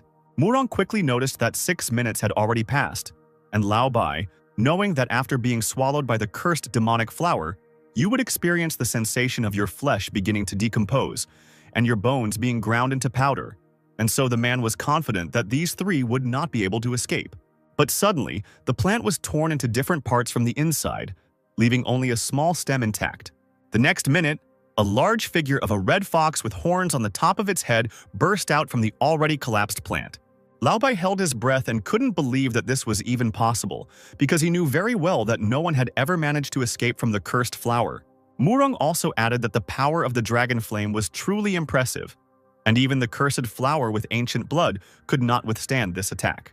As soon as the huge beast stepped forward, the general saw that same guy standing on the fox's head and shouted to him, hoping to find out who he really was, because he had such power, but he was not even in the top 10 wanted. Xiao, standing confidently on the animal's head, only laughed slightly. Murong, who was not at all satisfied with the guy's behavior, said that in that case they would have to arrest him and slowly interrogate him in an underwater prison. And after his words, a large fish began to move under the water, trying to get to the surface. Xiao quickly tensed up as he felt something under his feet, and the big fish, opening its mouth, began to radiate its powerful force, from which came equally strong shockwave shocks. These shocks reached the fox and the guy, and only because of the fox's large size were the two able to stay on the ground.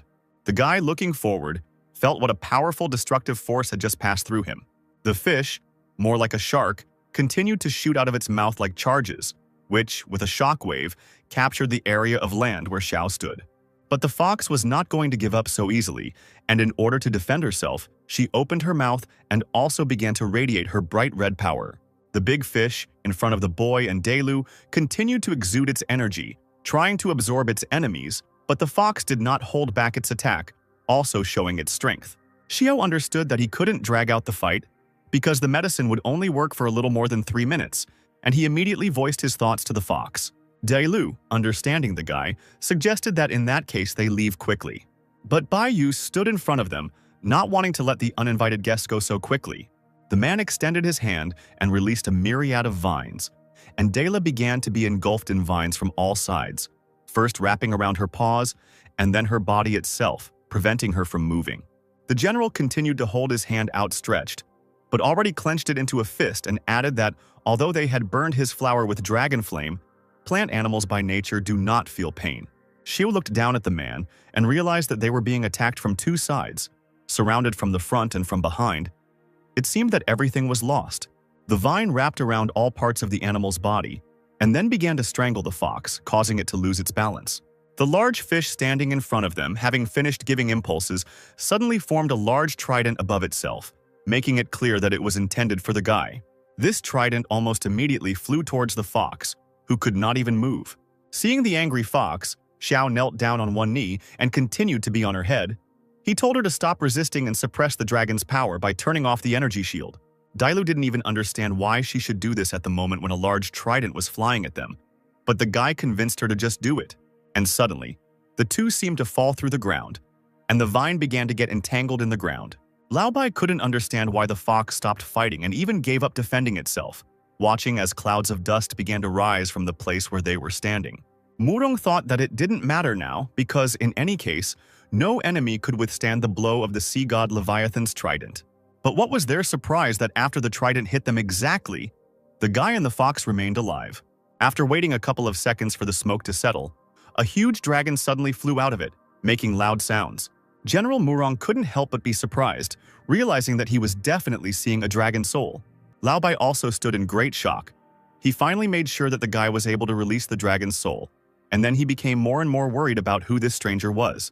When Dailu finally realized what was going on, she didn't even believe at first that she had survived the encounter with the trident, but Zhao explained that it was her dragon soul ability, which automatically protected against fatal damage and was perfect for fighting the Leviathan and the cursed demon flower. The guy's spiritual energy was almost at 0. In a minute, he could lose consciousness or even die. And having warned Dailu about this, he said that they needed to get out of here as quickly as possible. The fox, understanding the importance of the words, decided to quickly think of how to escape from here as quickly as possible. Bai Yu stared at the couple with a grimace, stating that they definitely wouldn't be able to leave. And immediately, new stems began to sprout from the ground on all sides. But Dailu was already so angry about all this that the fox had no trouble using his power to begin holding back the advance of the new plants. After releasing a powerful beam, the stems began to reach their target more slowly, giving them time to escape. Xiao, looking at what was happening, began to feel blood starting to flow from his eyes, and the guy immediately realized that it was a bloody gaze, which meant there was even less time left. The fox, realizing the seriousness of the situation, let out a very powerful roar, after which a circle formed around them, protecting them from attack, and something began to thicken in the sky. And raising your head up, you could see the sign of an eye in the middle of a circular funnel. General Murong, full of seriousness, began to shout that they represented the honor of the Dragon State's navy. There were billions of citizens behind them, and they could not allow the guy from the island of ice and fire to escape. And finally, the man ordered the Leviathan to continue using the sea god's trident. Leviathan, understanding the order, began to hide in the thickness of the water to use the trident again. And the weapon began to appear as if from water, which flowed around the trident from all sides. And then the water weapon rushed to the very top, to the place where the eye continued to hang. But as the trident got closer and closer to its intended target, its color suddenly began to change to purple instead of blue. It seemed as if its tip was about to touch the clot of energy from which a powerful aura emanated. But in an instant, there was a powerful explosion, accompanied by a bright flash, and the Leviathan even got a little scared and wanted to quickly dive back into the water. In the place where the fox stood, a confrontation between water and fire began, knocking everyone off their feet. The fox, having lost her balance, began to roll on the ground, and Xiao, who was on her head, also began to fall, trying to grab onto at least something. And after the smoke began to settle, and the area where the battle was taking place could be seen, Murong noticed that he couldn't see anyone. Without letting go of the cigar in his mouth, the general hissed menacingly that they had escaped after all. Bai Yu sighed and admitted that he was already old enough to fight against such a powerful dragon soul. But General Murong was not prepared to put up with this so easily and put his hand forward and declared that this was the naval headquarters, and no one could just come and go on a whim. Having quickly made a decision, the man began to call all the warships, giving orders to comb all coastal waters. Many ships set out to explore the area, but something happened to one of the ships. Murong stood on the observation tower holding binoculars. The radio reported that they were attacked by the Southern Island Alliance, and then the ship was hit, leaving it with a leak in the hold. The voice on the radio tried to calm the general down, saying that the attackers were no match for them. But in the next few minutes, reports began to arrive that the turbine of the 7th ship had been disabled. When Murong was informed that the captain of the 7th ship was wounded, the man clutched the radio in his hand and began to worry more about his men. Ordering the soldiers to stop searching for the man in the black robe, Murong ordered the Leviathan to immediately swim to the surface and help the damaged ships.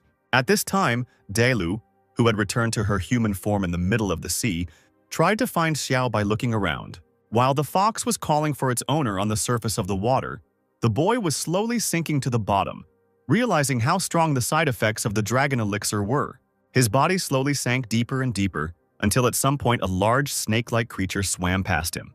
And suddenly, a jellyfish began to appear from the water, which had grown several times in size, and behind it, water snakes were swarming. Since the girl had become very big, she was able to easily pull the guy out of the water and holding his body in her palm. The jellyfish noted that the guy was an ordinary person, but was able to resist 2 high-ranking hunters at once, which was truly amazing.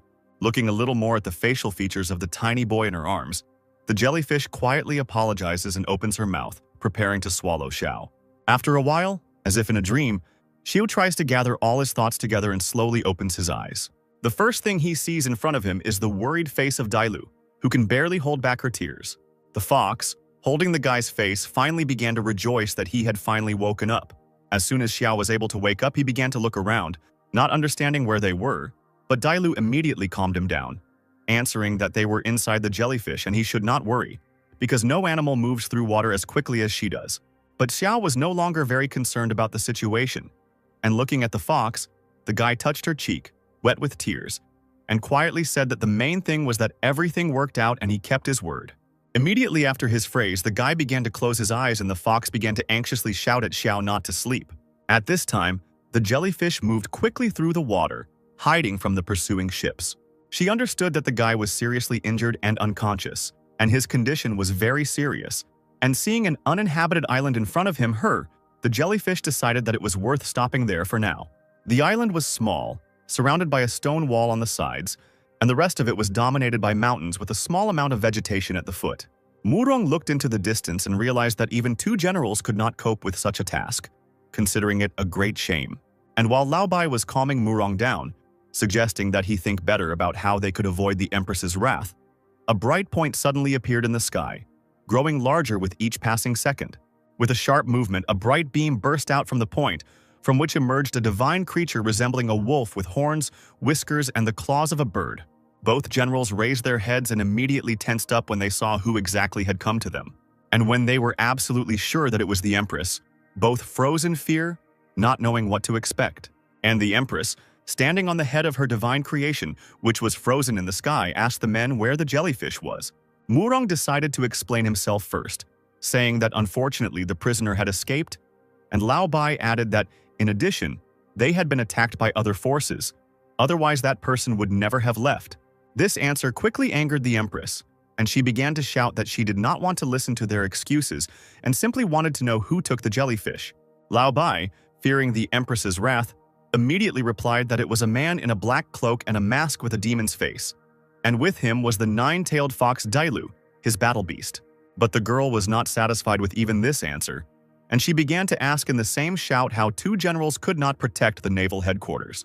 Murong fell to one knee and began to admit his guilt, saying that he was ready to bear the punishment he deserved, and Lao, in order to justify himself, stated that those who came to them possessed the power of a dragon, and the nine-tailed fox even had a dragon soul. The Empress, having heard about the dragon's soul, could not believe what she heard, because such a thing simply could not happen. Deciding that it would be better for her to do everything herself, the girl asked where the man in the black cloak had run off to, promising to discuss the general's punishment later, as soon as she returned.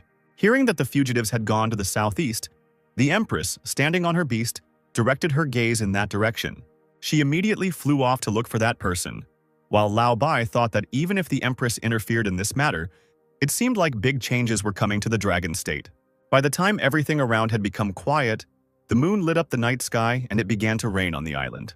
Dailu, Zhao, and the jellyfish sat in the cave next to the newly lit fire and waited for the rain to pass so that Zhao could wake up.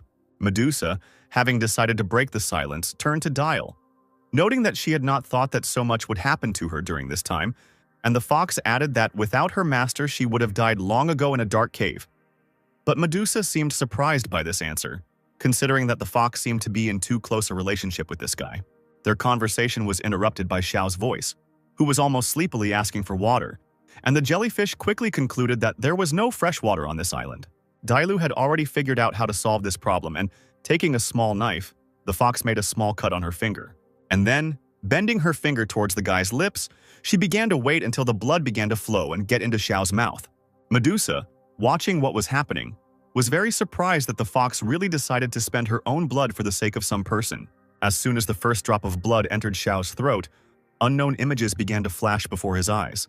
And then, he saw a girl with white hair, who stood with a bloody sword in front of the slain dragon. And then this girl stood in front of him and Xiao seemed to recognize her as Shangguan Lan. As soon as he said her name, the girl suddenly put her hand in front of his face, which made the guy put his hands in front of his face, thinking that he was about to be attacked. But the moment the girl put out her hand, his dream seemed to begin to crack into little pieces. He jumped up sharply, accompanying his awakening with a scream. The guy didn't even immediately realize that it was a dream. The fox, smiling at the fact that the guy had finally woken up, immediately exclaimed how happy she was. First of all, Xiao was immediately interested in where they ended up this time, and Dailu calmly supported the owner by the shoulders and explained that they were on an uninhabited island near the magical strait, and it was outside the jurisdiction of the Dragon State Fleet, so there was no need to worry about them being found.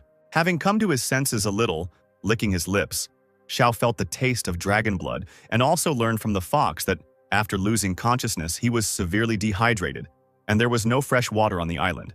So this was the only way, and the guy was very grateful for such care. As soon as he expressed his gratitude, the system showed that the affection level had increased to 99. But their conversation was interrupted by a jellyfish, who suddenly entered with a glass of water in her hands.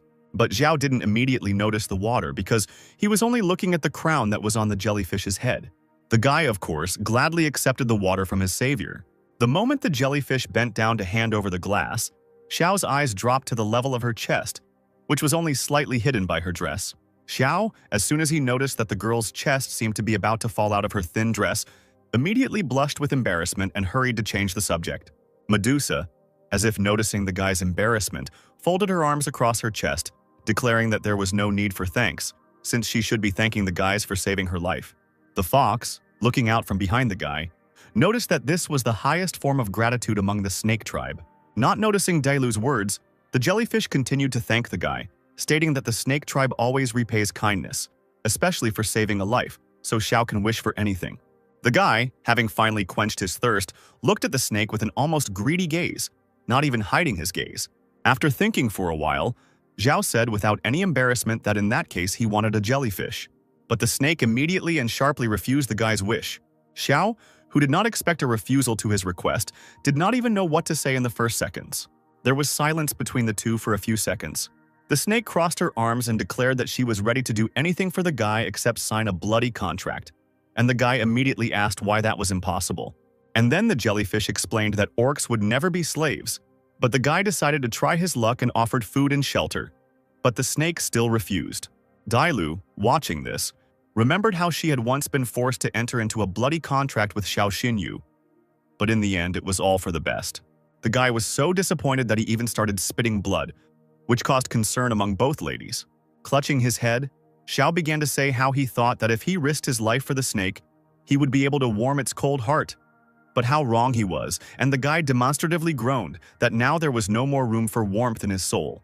With his hand on his heart, Xiao continued to say in a pained voice that since the jellyfish didn't want to make a contract, then he no longer had a reason to live, and in his next life, he would never save such an ungrateful snake. Medusa, listening to the boy's suffering, could no longer bear these words and abruptly declared that she would sign the contract, if only the boy did not die. Having named the jellyfish Shasha, the guy began to talk about how kind she was, adding that he now had an incentive to live. The fox, pulling the guy aside, asked him since when he began to manipulate so shamelessly, to which the guy only added that in such a situation all means are good. But Dailu, continuing as if scolding the guy, asked him what he would do if moral pressure did not work. Smiling slyly and looking straight into the fox's eyes, Xiao said that he would simply catch the jellyfish and hand it over to the authorities for a reward. That way, it would definitely give in faster under his pressure. Having discussed all the plans with the fox, the guy hurried to conclude a bloody contract with the jellyfish, and touching the forehead of the jellyfish with his finger, the guy, with the help of his blood, left a small seal on the forehead of the snake as proof of their contract. Afterwards, when the deed was done, the jellyfish stood up and almost immediately the seal began to glow underneath it. And on the snake's forehead a small, barely noticeable mark appeared. Xiao, satisfied with what he had done, declared that now Shasha was his jellyfish. Swaying a little, she herself could not believe that she had made a bloody contract with a human. Almost immediately, the guy's system had a complete description of the snake, which contained a lot of useful information, starting with its abilities and ending with what the path of hidden evolution is. Looking at the large stat, the guy noticed that Shasha was really strong, thinking that he could use another dragon bone. Suddenly, over the island where they were hiding, a powerful clap of thunder was heard, accompanied by a bright red light. Xiao, who a minute ago was simply beside himself with happiness, suddenly stopped, feeling as if lightning had pierced him. Dailu immediately noticed the owner's condition and quickly asked the guy what was wrong with him. And Xiao, continuing to hold his hand on his chest, said that he had some kind of bad feeling. Although the danger had already passed, the guy's heart was still pounding wildly. And it suddenly dawned on the guy that he had sort of saved the jellyfish, but the system had not given out a reward, which meant that the task had not been completed. Quickly coming to his senses, Xiao commanded Dailu that they needed to quickly leave the island, but the fox and the jellyfish did not really understand why there was such a rush. The guy, putting on the mask, understood that if they didn't leave now, it would be too late later. As soon as everyone was about to leave, the jellyfish offered to sit on her back, since she swims better in water anyway. When everyone left the island and found themselves on the water, the island suddenly seemed to explode. It was as if someone had fired a large beam into the middle of the earth, blowing up every part of the island. Sitting on the snake's back, the fox turned his head and realized in horror that the island had simply been razed to the ground. Xiao, with a mask on his face, began to run his eyes in search of who did this to the island and almost immediately noticed someone in the sky. Looking up at the sky, someone's silhouette was visible. It was the Empress who, looking at the fugitive's features, immediately recognized in him exactly the one she was looking for. The fox, as soon as she saw the seven-colored sacred Kilin, at first did not even believe that the Empress was here. The snake, turning into a large water serpent, raised its head higher above the water and added that they were being pursued, and it was unlikely that they would be able to escape. Xiao, looking at one of the strongest of all the beast hunters, mentally thought about why she was here, and realizing that his spiritual power was already running out, there were no pills left and the guy would not be able to use techniques, so the situation became even more complicated. Dailu, noticing the owner's concern, stepped forward, activating her power and asked the guy not to worry and just trust her. Meanwhile, the Empress approached the fugitives, continuing to stand on her large white beast. The girl, looking at the fox walking ahead, said that she was just lucky to merge with the blood of a purebred dragon, and turning to the guy, the Empress, as if ordered him to tell her who he was and then she would save his body. Lisa, realizing the danger of the situation, immediately began to stop the Empress, offering to talk, in the hope that she would not find out about Xiao's identity. The fox's violent reaction really attracted the Empress and she agreed to listen. Shielding the guy with herself, Dailu declared that she was ready to swear allegiance to her right here and now, and she could leave her master alive even if it meant imprisoning him forever.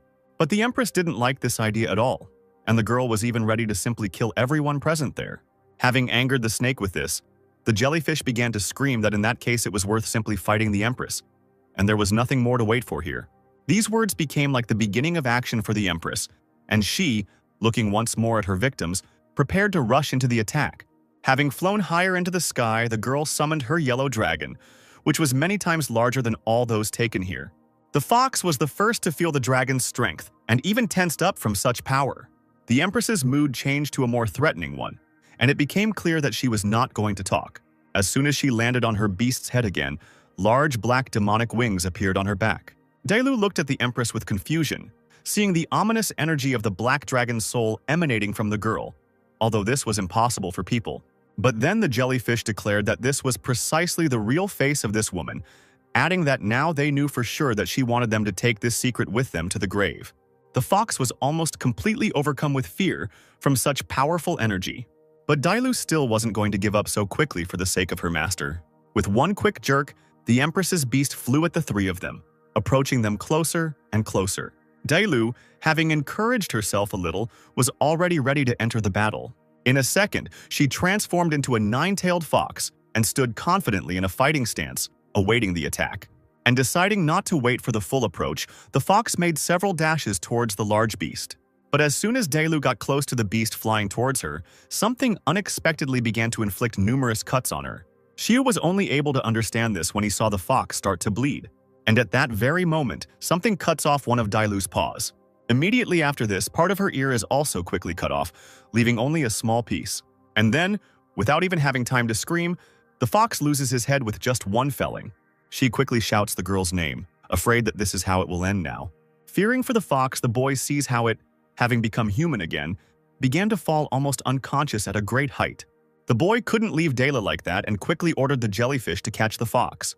As soon as the jellyfish lowered its head to the fox's body, the guy tried to lift it up, realizing that it was almost exhausted. Placing her head on his lap, Xiao saw Dailu trying to call out to him.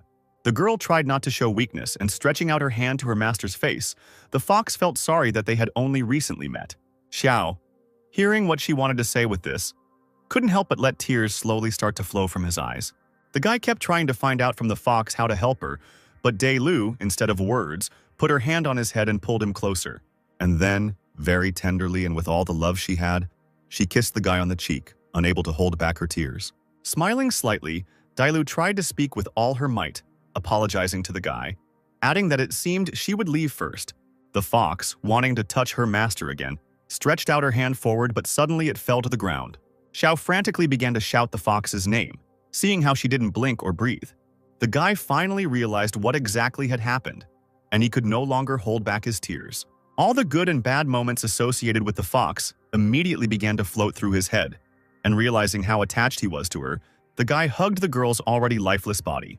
The Empress, watching what was happening, said that there was no need to worry so much because they would soon be reunited. Xiu seemed to no longer pay attention to the words of the one who killed the fox and simply continued to hug her body, while the Empress, deciding to take advantage of the moment, began to form a new attack. The girl, flying up on her wings, began to gather all her energy together to strike the others again. The snake, beating the owner, directed its gaze at the Empress and declared that it would protect the guy to the end. But immediately after her words, Xiao loudly and clearly shouted that this should not be done. Medusa paused for a second, not understanding the meaning of the words spoken to her. But Xiao, who could no longer calm down, continued to shout that this was not the ending he wanted. And wanting Delu to survive, he took out a small but strongly glowing crystal. The snake, as if understanding the owner's desire, wrapped itself tighter around him, hiding him from prying eyes.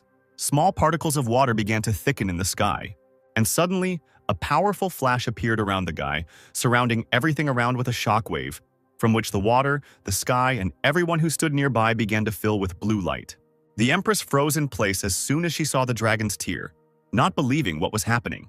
And then, the time on the clock seemed to start rewinding, starting from 7 hours and 10 seconds all the way to 4. As if a clock had been rewinded, the torn parts of the fox's body began to grow together. The wounds on her body began to disappear on their own, as if they had never been there. After all this, her body again acquired a living appearance. The Empress, looking at the guy, tried to do something, but as soon as she even waved her hand, nothing happened. And then everything seemed to return to its original state. Not far from them, stones from the destroyed island began to appear from the water. And as if brick by brick, the recently destroyed territory began to be put back together. In the end, it was as if no one had touched the island. Xiao only came to his senses when he heard Dailu calling him. The fox, not noticing anything, already standing on her feet, asked the guy why he was in the clouds. But suddenly the girl seemed to realize what was happening. And the next moment the guy jumped up on the spot, ran up to Dial, kissing her right on the lips, confusing the fox. Medusa, having forgotten, or rather not knowing, what would happen in the future, looked at the guy in surprise. Breaking away from the kiss, Xiao commanded the two that they needed to leave, and then he would definitely explain everything. Dailu, also forgetting everything that happened to her, agreed with the guy, seeing how worriedly he spoke. And after some time, something happened again that only the guy remembered. The island began to collapse from a powerful shot. The Empress, leaving a large hole in the center of the earth, waited for the guy she was chasing to finally come out. But looking at the destroyed island, the girl realized that they had escaped after all. The Empress promised that next time there wouldn't even be bones left of that guy in the black cloak. Meanwhile, Xiao, the jellyfish, and the fox wanted to quickly hide from the impending threat. Hiding on another island in a rock, the guy tried not to look out, afraid that someone might follow them. But the jellyfish hastened to calm him down, assuring him that most likely no one was chasing them anymore. And Dailu was still very interested in how Xiao understood that Shangguan Lan would pursue them. Turning worriedly to the fox, the boy took her hand and declared that he could not lose her a second time because he would never survive it. Clutching the crystal in his hand, Zhao explained that he was helped by a dragon tear that accidentally activated, and holding it closer to the girls, the guy invited them to touch it to confirm his words. Medusa was seriously about to touch the crystal, while the fox continued to show only incomprehension.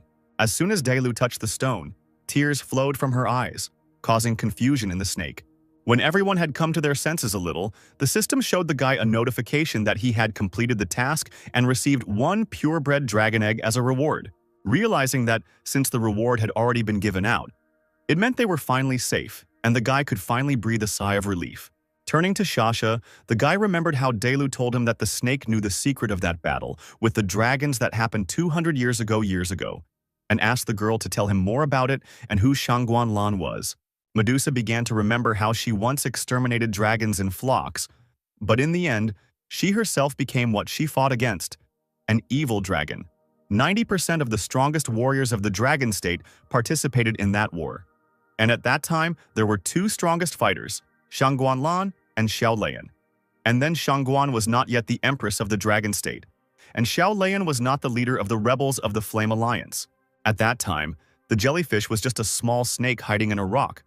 But she remembered how they fought in the Dragon Valley, where her refuge was, so she saw the whole battle with her own eyes. After Shangguan Lan killed countless dragons, she stood in the center of the valley, covered in dragon blood and laughing hysterically, and then transformed into a black dragon that was much larger than its brethren. Possessed by the thirst for blood, she destroyed the entire valley, not distinguishing between the enemy or ally in front of her. When the battle was over, the dragons were destroyed. Almost all the trappers were killed, and the only survivor was the current leader Xiao Lian, and the jellyfish, because it was far away and was able to escape death. But even despite this, Shangguan still wanted to kill it, and the guy finally understood why Xiao Lian handed over the dragon state, created the Flame Alliance, and became an enemy of Shangguan. After the girl's story, Xiao wondered how Shangguan became an evil dragon. Thinking that it was because of the number of dragons destroyed, the answer to this could only be given by Lian, since he was the only one who took direct part in that battle. But then the guy stopped his thoughts, because he was a student of the Second Star Azure Dragon Academy, and he was the leader of the rebels, and they would simply never be able to meet. The guy's thoughts were interrupted by a jellyfish who asked him what he would do now, knowing what Shangguan really was. But even Xiao didn't have many options because going against such a strong person would be suicide. The fox also reminded that now after this incident, Shangguan was targeting the guy in any case, and now she would not leave him alone. But the guy reminded that the Empress was hunting for the Black Cloak, and this did not matter to him at all. Dailu didn't understand at all why the guy was talking like that because he was the Black Cloak.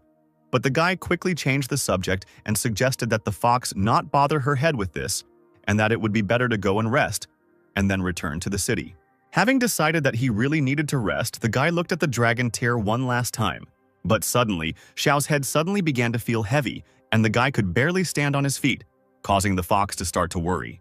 At that moment, the guy seemed to stop seeing and could only see darkness in front of him. But then suddenly a large golden dragon stood in front of him, grinning and breathing heavily, approaching closer and closer. Thinking that this was all real, Xiao started to run, afraid that the black dragon had finally reached him. But when he was running, the guy accidentally came across a mirror, and at first did not attach much importance to it, only wondering where it came from. But when it dawned on him that he was not in a cave, the boy seemed paralyzed and unable to move. Suddenly, the skin on his hands and face began to grow dragon scales, and Xiao was horrified and did not understand what was happening. Covering his eyes with his hands, the boy began to scream that he did not want to turn into a monster while the dragon continued to stand behind him. Screaming as if Xiao didn't want to be a monster, he suddenly seemed unable to do anything, and the next second he began to rise into the air, black wings appeared behind his back, and horns of the same color appeared on his forehead. While Xiao was unconscious, a fox and a jellyfish were sitting next to him, who understood that the guy was still very weak, feeling a slight fever, assuming that he would remain in this state for a couple more days. Looking at Dela, the jellyfish stated that the milk of a magical beast could increase its immunity and ability to recover.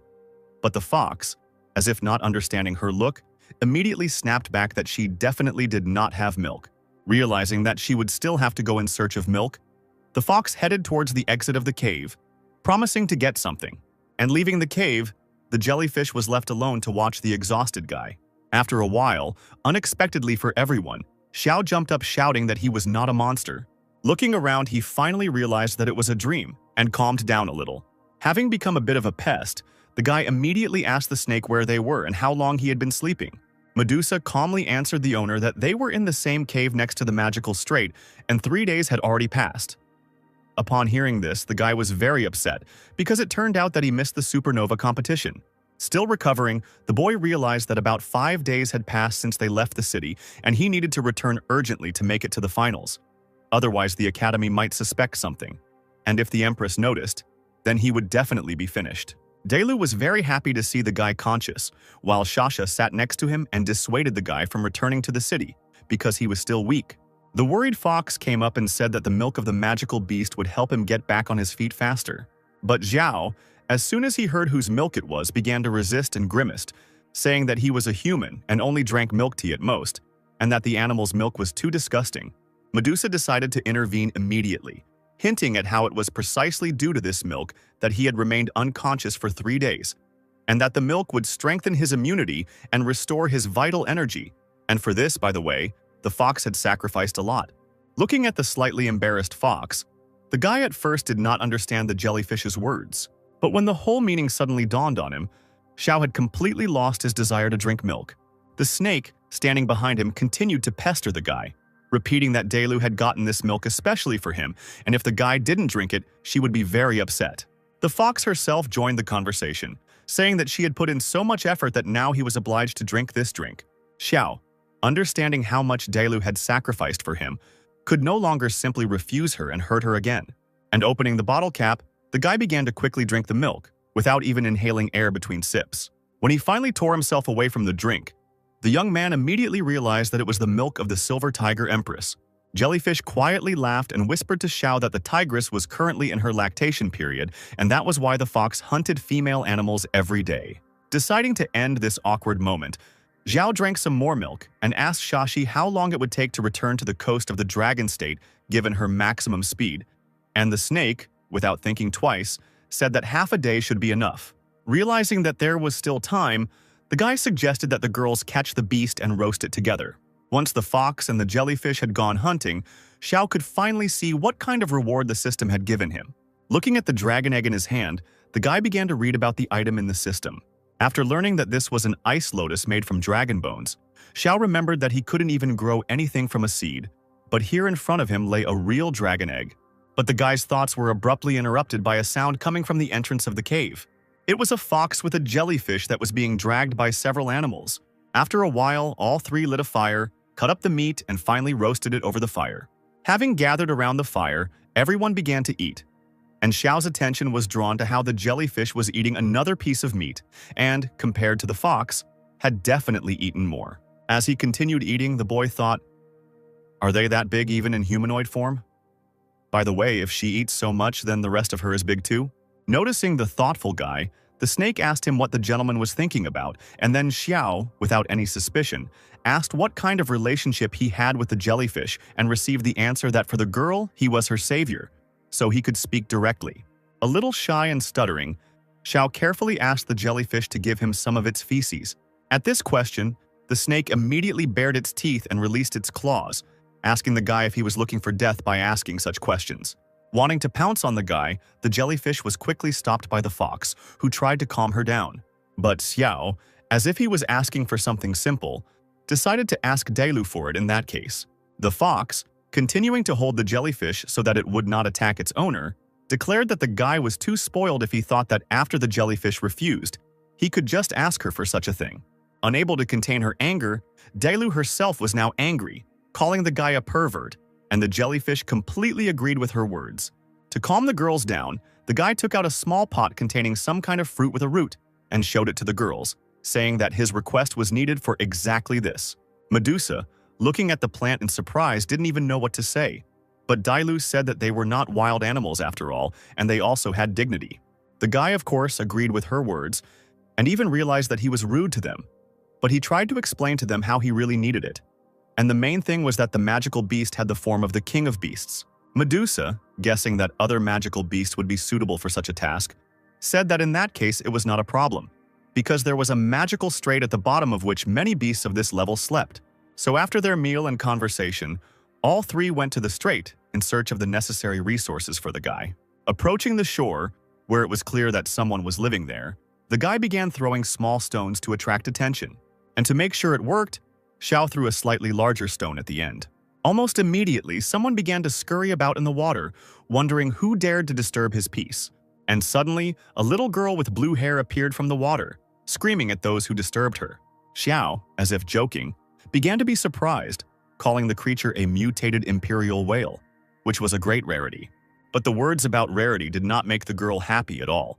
And seeing that the guy was able to anger her, he began to shout, offering to fight him. This proposal only made the girl even more angry, and she immediately jumped out onto the rock with her fishtail. And suddenly the girl stood up on her feet, staggering a little, and then stopped abruptly as soon as she saw who was standing in front of her. A jellyfish stood in front of her, who threateningly stated that if the girl wanted to touch her master, it would be very bad. And the fox, confirming the snake's words, asked if the girl had already chosen how she would die. The little sea beast quickly fell to her knees, begging her for mercy, adding that she had a mother and 3 more unhatched eggs. And then Xiao came up to her, gently stroking the girl's head. The guy said that they had no need to kill her, and slightly leaning towards the girl, Xiao declared that he just needed her to go to the toilet once, and then they would immediately let her go. The very next second, the guy was called a pervert and given a powerful slap in the face, which made the guy unable to even stand on his feet. So Xiao sailed away without getting what he needed. The guy sat quietly and could not hide his irritation, and Dailu simply laughed at him. To distract himself from his thoughts, Xiao suggested that they first take a rest, because he needed to wash himself. Otherwise, someone might suspect something due to the strong smell. And the snake happily replied that the right place would be when they crossed the snowy mountains. After a while, the 3 found themselves near a small freshwater reservoir. Taking off his outerwear, the guy looked at the fox and the jellyfish, offering to wash together, but the fox, embarrassed, immediately refused. And the jellyfish, without even hiding her gaze, began to say how much energy the gentleman had and how hardy he was. But Dailu didn't particularly like such approving words towards her master, and the fox hurried to cover the jellyfish's mouth. And Xiao was finally happy, seeing how the girls were getting along. And to diffuse the situation, he added that he had heard that the girls in the Silver City were also not bad. But the jellyfish quickly snapped back, saying that she was not some kind of girl. While the girls continued to argue among themselves, Xiao already wanted to go closer to the pond. But suddenly he heard someone rustling in the forest. And as if confirming the guy's thoughts, someone suddenly flew out of the foliage. Xiao didn't have time to follow the beast, but he realized that it landed right on his head. It was a small rabbit with lightning instead of ears. Taking the animal in his hand, the boy asked Dailu what kind of animal it was, to which he received the answer that it was an electric rabbit. And later, from the forest, they heard someone approaching the guy, and it was definitely clear that a crowd was moving towards them. A whole pack of storm wolves ran out of the forest, and as soon as they reached the guy, they began to bare their teeth and show their displeasure. Xiao guessed that, apparently the wolves mistook him for a competitor in the hunt, because he was holding the hare tightly in his hands. Even a little embarrassed, the guy asked the fox and the jellyfish with a smile on his face if they would figure this out. And the girls, waiting for some more words, headed towards the wolves. Not even a minute had passed before Dailu returned to the boy, leaving behind a whole pack of wolves lying on the ground. Xiao even considered it too cruel. Having made sure that there was no more danger for the little animal, the guy released the bunny from his hands, telling him at last that the strongest survives and next time he will not be able to help him. The little animal quickly jumped off Xiao's hand and moved to the ground, but after that, for some reason, it turned around sharply, jumping towards the guy again. And to Xiao's surprise, the bunny began to climb right into his pants, which made the guy completely embarrassed and even angry. Pulling down his pants, Xiao began to shout at the hare that he would sue him for harassment if he came out right now. Without waiting for obedience, the guy simply pulled the animal out of his pants, holding it tightly by the ears. But looking into his small eyes, Xiao even began to think that maybe it was worth giving the bunny another chance, and if they were connected by fate, then he would leave him. And as soon as he decided to keep the beast for himself, the system showed all the information about the electric rabbit. Seeing that the little animal could reset the cooldown of the ult, the guy was very surprised at how useful this animal could actually be.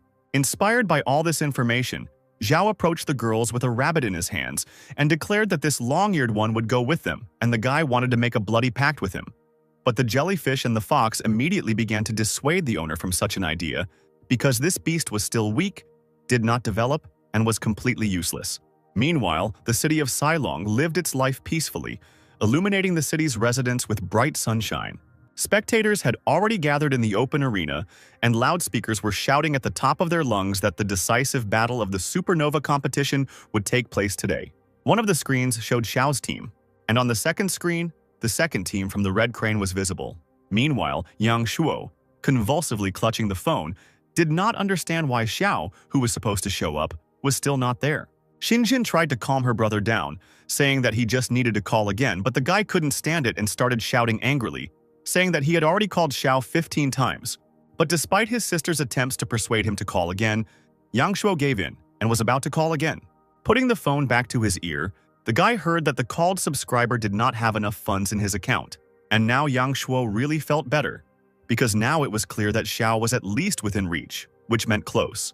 And then, quite unexpectedly, a joyful Xiao entered, exclaiming how much he missed the guys. Although Yang Shuo was angry at the guy, he still put 100,000 yuan on Xiao's phone and threatened him not to disappear next time.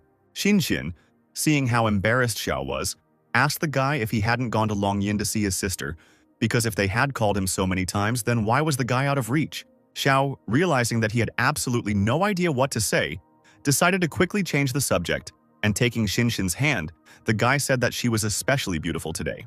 But Yang Shuo clearly did not appreciate such a compliment to his sister, realizing that the guy had simply changed the subject and was clearly hiding something. Deciding to deal with it later, Brother Murong heard over the loudspeaker that there were 10 minutes left before the match, and the participants were asked to get ready and go on stage for the opening ceremony. Xinxin, realizing that she would have to go out now, quickly ran to the toilet, promising to return quickly. And as soon as the girl disappeared, the guys were left alone. Xinxin went to the mirror and decided to rinse her face to calm down a little, and didn't even notice how someone was standing behind her. Standing in front of her was Zi Lian, who even scared the girl a little, and Xinxin finally realized that Lian was replacing Liu Liner in the tournament. The girl, in a sly voice, said that Liner was sick and injured and asked if it was bad that she was replacing Liu. But in order not to get involved in the conflict, Xinxin decided to remain silent. And Lian continued to say that even though they were childhood friends, There was no mercy to be expected from her. Xin came closer to the exit and said that they would see who was who. Finally, her opponent added that in this tournament, she would definitely disgrace the girl in front of everyone. When Leon came out of the toilet, her brother was already waiting for her, and he was about to enter the arena. After asking if the girl was ready, he took her hand, and together, holding hands, they walked towards the exit. The arena was noisy at this time, the spectators were jubilant, and the commentator finally announced that he was welcoming everyone to the final of the Supernova competition. The Red Crane Academy team was already standing on the left. The spectators began to shout even louder, rejoicing at the team's arrival. And everyone was especially looking at the handsome Wei An. Yang Shuo, entering the arena with the others, immediately notices the brother and sister from the Z family and begins to say that they are not ordinary people.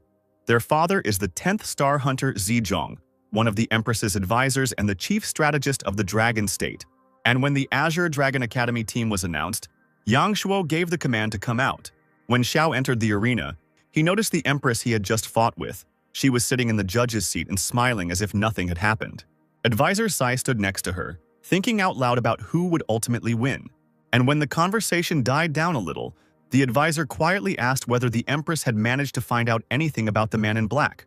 Still maintaining a calm face, the Empress stated that the Imperial Association had dispatched all the Silver Priests to secretly check all the 9th and 10th star trappers. But so far there had been no results.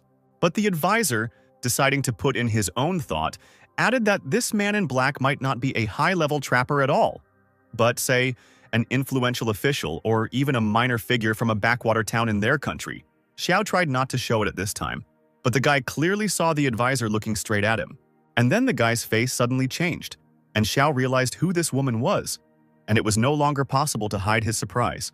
Xin, who noticed the boy's anxiety, asked what happened to him, but Xiao, deciding to keep it a secret, quickly came to his senses and tried not to give away his appearance. Even though he had survived Shangguanlan's attack, the memories of it still frightened him, and he hoped that she would not find out that he was the man in black. Meanwhile, the first test was about to begin, and Yang Shuo volunteered to go, telling Xiao and his sister to watch and learn. The commentator in the arena asked to choose participants for the first fight, and from the Red Crane, the main trump card immediately emerged in the person of Ziwei. Yang Shuo didn't expect to see the guy, because he thought he would be fighting Dongfang Jing or Xie Lian, and he clearly didn't expect to encounter such a strong opponent from the very beginning. The guy was knocked out of his train of thought when Wei An started saying that it was all over, because as soon as he stepped into the arena, the fight was already over, and he would single-handedly destroy the opposing team.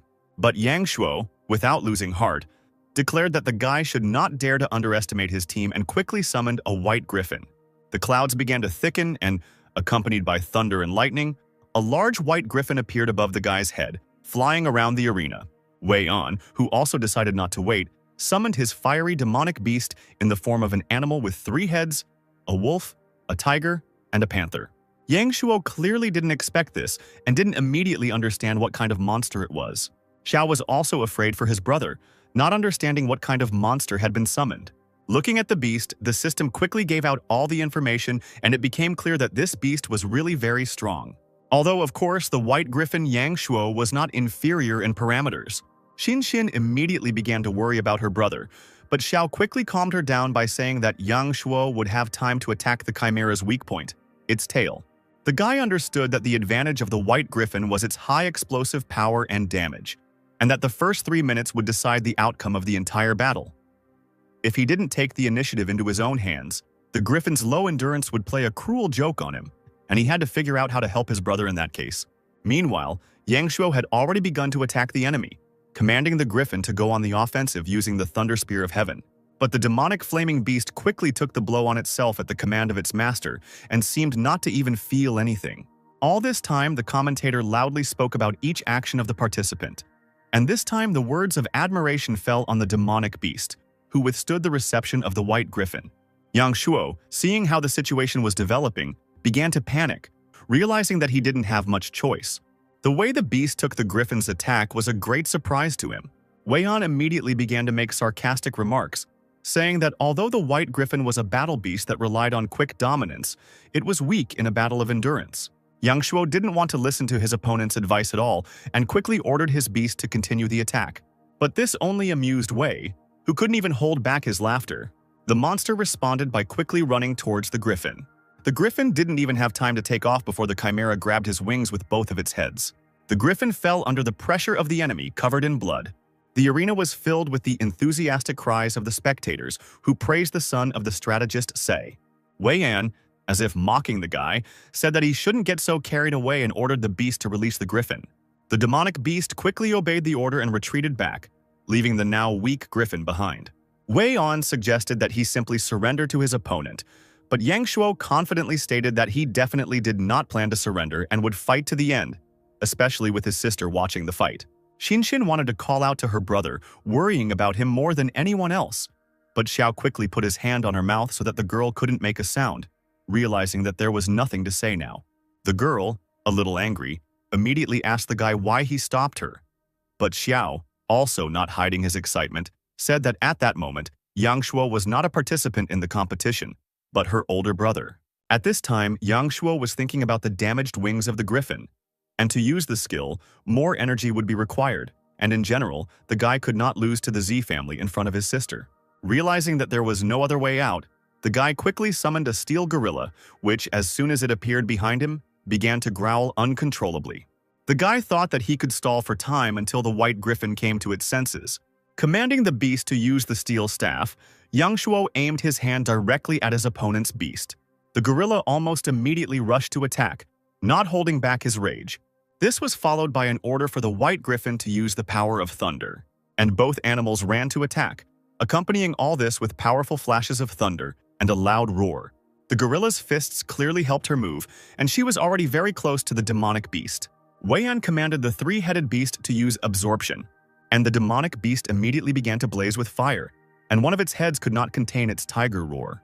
The gorilla went on the offensive first, and the griffin continued to fly behind her.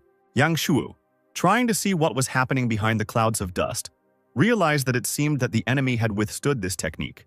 And then Wei An once again shouted uncontrollably at the beast to use the blue demon's roar. With its paws in a stable position, one of the heads let out a powerful roar, after which a blue beam flew towards the gorilla. The gorilla was immediately knocked off his rather powerful legs and fell almost dead. And a few seconds later, the entire arena was told that the fight was over in favor of the red crane. The white griffin was also lying on the ground and seemed not to even move. Yang Shuo fell to his knees, unable to contain his emotion, while Wei An smiled slyly as if his victory was too obvious. Xiao immediately realized that their opponent had such a strong beast for a reason, and perhaps it was due to his father, to which Xinshin quickly picked up on the thought, saying that the guy's father was a 10th star hunter, and with his strength, catching a beast with demon blood would be easy.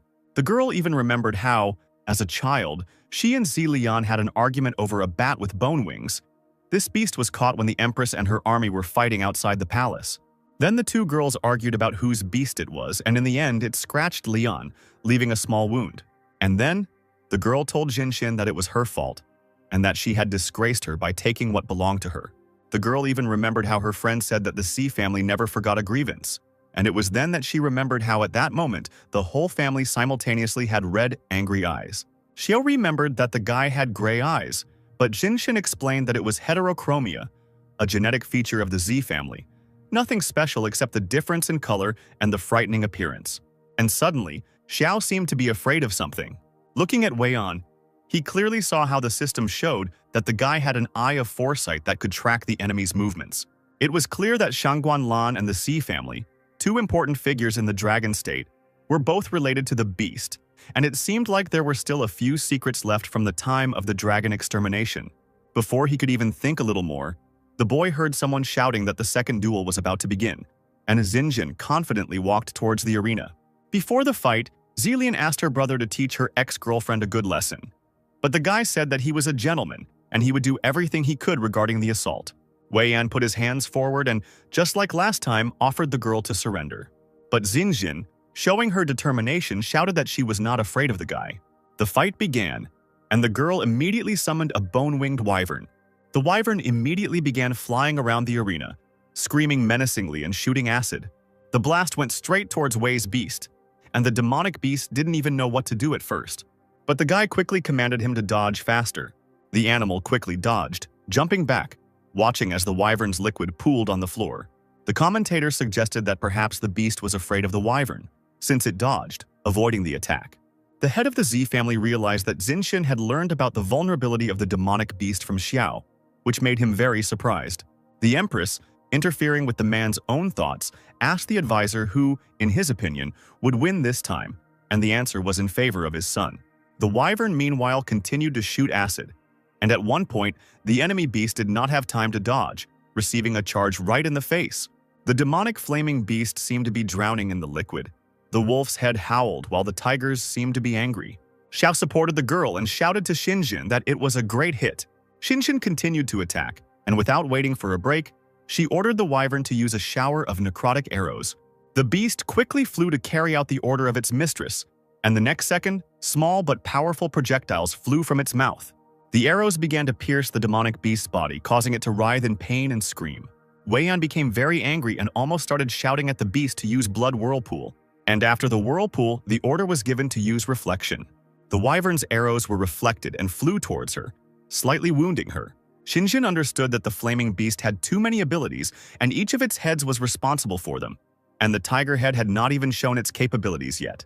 Wei Yan, who was already fed up with all this, shouted that it was time to end this fight and prepared for something very powerful. Xinjin, realizing that there was little time, commanded the wyvern to use its ultimate Wrath of the Undead as soon as it recovered, and the wyvern quickly carried out the order, as if it had launched its wings at the enemy, which made the spectators begin to rejoice. Using the technique, the beast began to make a whirlpool, and the girl, as soon as she put her hand forward, gave a sign that it was time to act.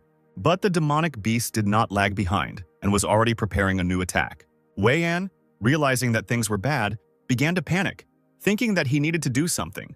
Otherwise, he would end up in a losing situation. Although Undead Wrath was a fairly powerful skill, it still couldn't finish off the demonic beast, and the girl realized that it was time to deal the killing blow. In a word, she gave the order to act, and the wyvern launched a powerful spear from which the flaming beast hastened to dodge. Wei Yan even laughed, thinking that such a slow attack was useless. And to Zinshin's surprise, the spear seemed to start turning in the other direction as the enemy beast ran away. The girl could not contain her surprise. She had already spent her powers on the Wrath of the Undead, and now she could not summon a second beast. Lian, meanwhile, shouted to her brother that now was the time to finally finish off the girl. Wei Yan, hearing his sister, prepared to finish off the enemy without even hearing that they were trying to stop him, and his beast quickly launched a powerful charge straight at the wyvern and its mistress. The beast Xinjin tried to protect the girl by covering her with himself, but suddenly, just when it seemed like the end was near, a large wolf figure flashed past Zinshin's head. The beast quickly fired a counterbeam, preventing the demonic beast from striking the wyvern. And when the blow stopped and the smoke settled, everyone saw Xiao covering the frightened Xinjin with his body. We immediately noticed that this guy's beast easily repelled the roar of the blue demon. Xiao, not paying attention to anything, began to shout at the opponent what he was doing, because according to the rules, if one of the participants runs out of spiritual energy, he is considered the loser. But the guy completely ignored it. The audience began to pick up on Xiao's words, agreeing that it was mean. Advisor C decided to intervene, saying that it was the mistake of the referee who was unable to stop the fight in time, and the man quickly ordered the incompetent referee to be removed from the arena. Xiao didn't even seem surprised that all the blame was placed on the judge. The commentator, sitting on the high platform, calmed the spectators a little and announced that the second fight was over in Si Weian's favor. Xinjin immediately began to justify herself by saying that she could have won, but Zhao quickly stopped her, promising that he would deal with the rest. Lian couldn't help but feel angry at this guy, because if it weren't for him, her brother would have been able to finish off the wyvern. Meanwhile, another judge approached Wei Yan and said that according to the rules, if one participant wins twice, he is given a pill. The guy quickly took the pill and sarcastically stated that he already knew this. At this time, the arena had already announced that after the defeat of the Azure Dragon, only Xiao Xinyu remained on the field, while no one from the Crane Academy had dropped out. She stepped forward and again heard Wei Yan's proposal to surrender. But the guy's face changed in an instant when, raising his eyes, he saw a different Xiao in front of him. The guy didn't hide his anger, as if he was on fire, and his eyes were filled with a red light. Such a terrible look frightened even Wei Yan himself. Xiao at this time declared that now his opponent's sister would see with her own eyes what a miserable state her brother would be in. Wei Yan, who had summoned the demonic beast again, was not prepared to give up so easily. The guy from the Azure Dragon's side had already managed to summon his wolf, first ordering him to do the Black Fang technique. But Wei An, not lagging behind, gave the order for a bloody whirlpool. Right in the beast's flight, Xiao ordered the use of the Oblivion Claw technique, which almost immediately hit the target. The wolf landed 28 consecutive blows, confusing his opponent while the spectators cheered. Unable to bear it any longer, Wei An ordered a retreat, realizing that the beast would not last long. But Xiao, hearing the order to retreat, decided to take advantage of the moment, commanding the wolf to attack harder, and the guy's beast firmly grabbed the enemy with its mouth. Then the wolf released chains which gradually began to surround the demonic beast, which was still trying to escape. And then, when the chains completely encircled the beast, the wolf jumped high up together with the beast, and from above he fell down on the demonic beast, which howled in pain.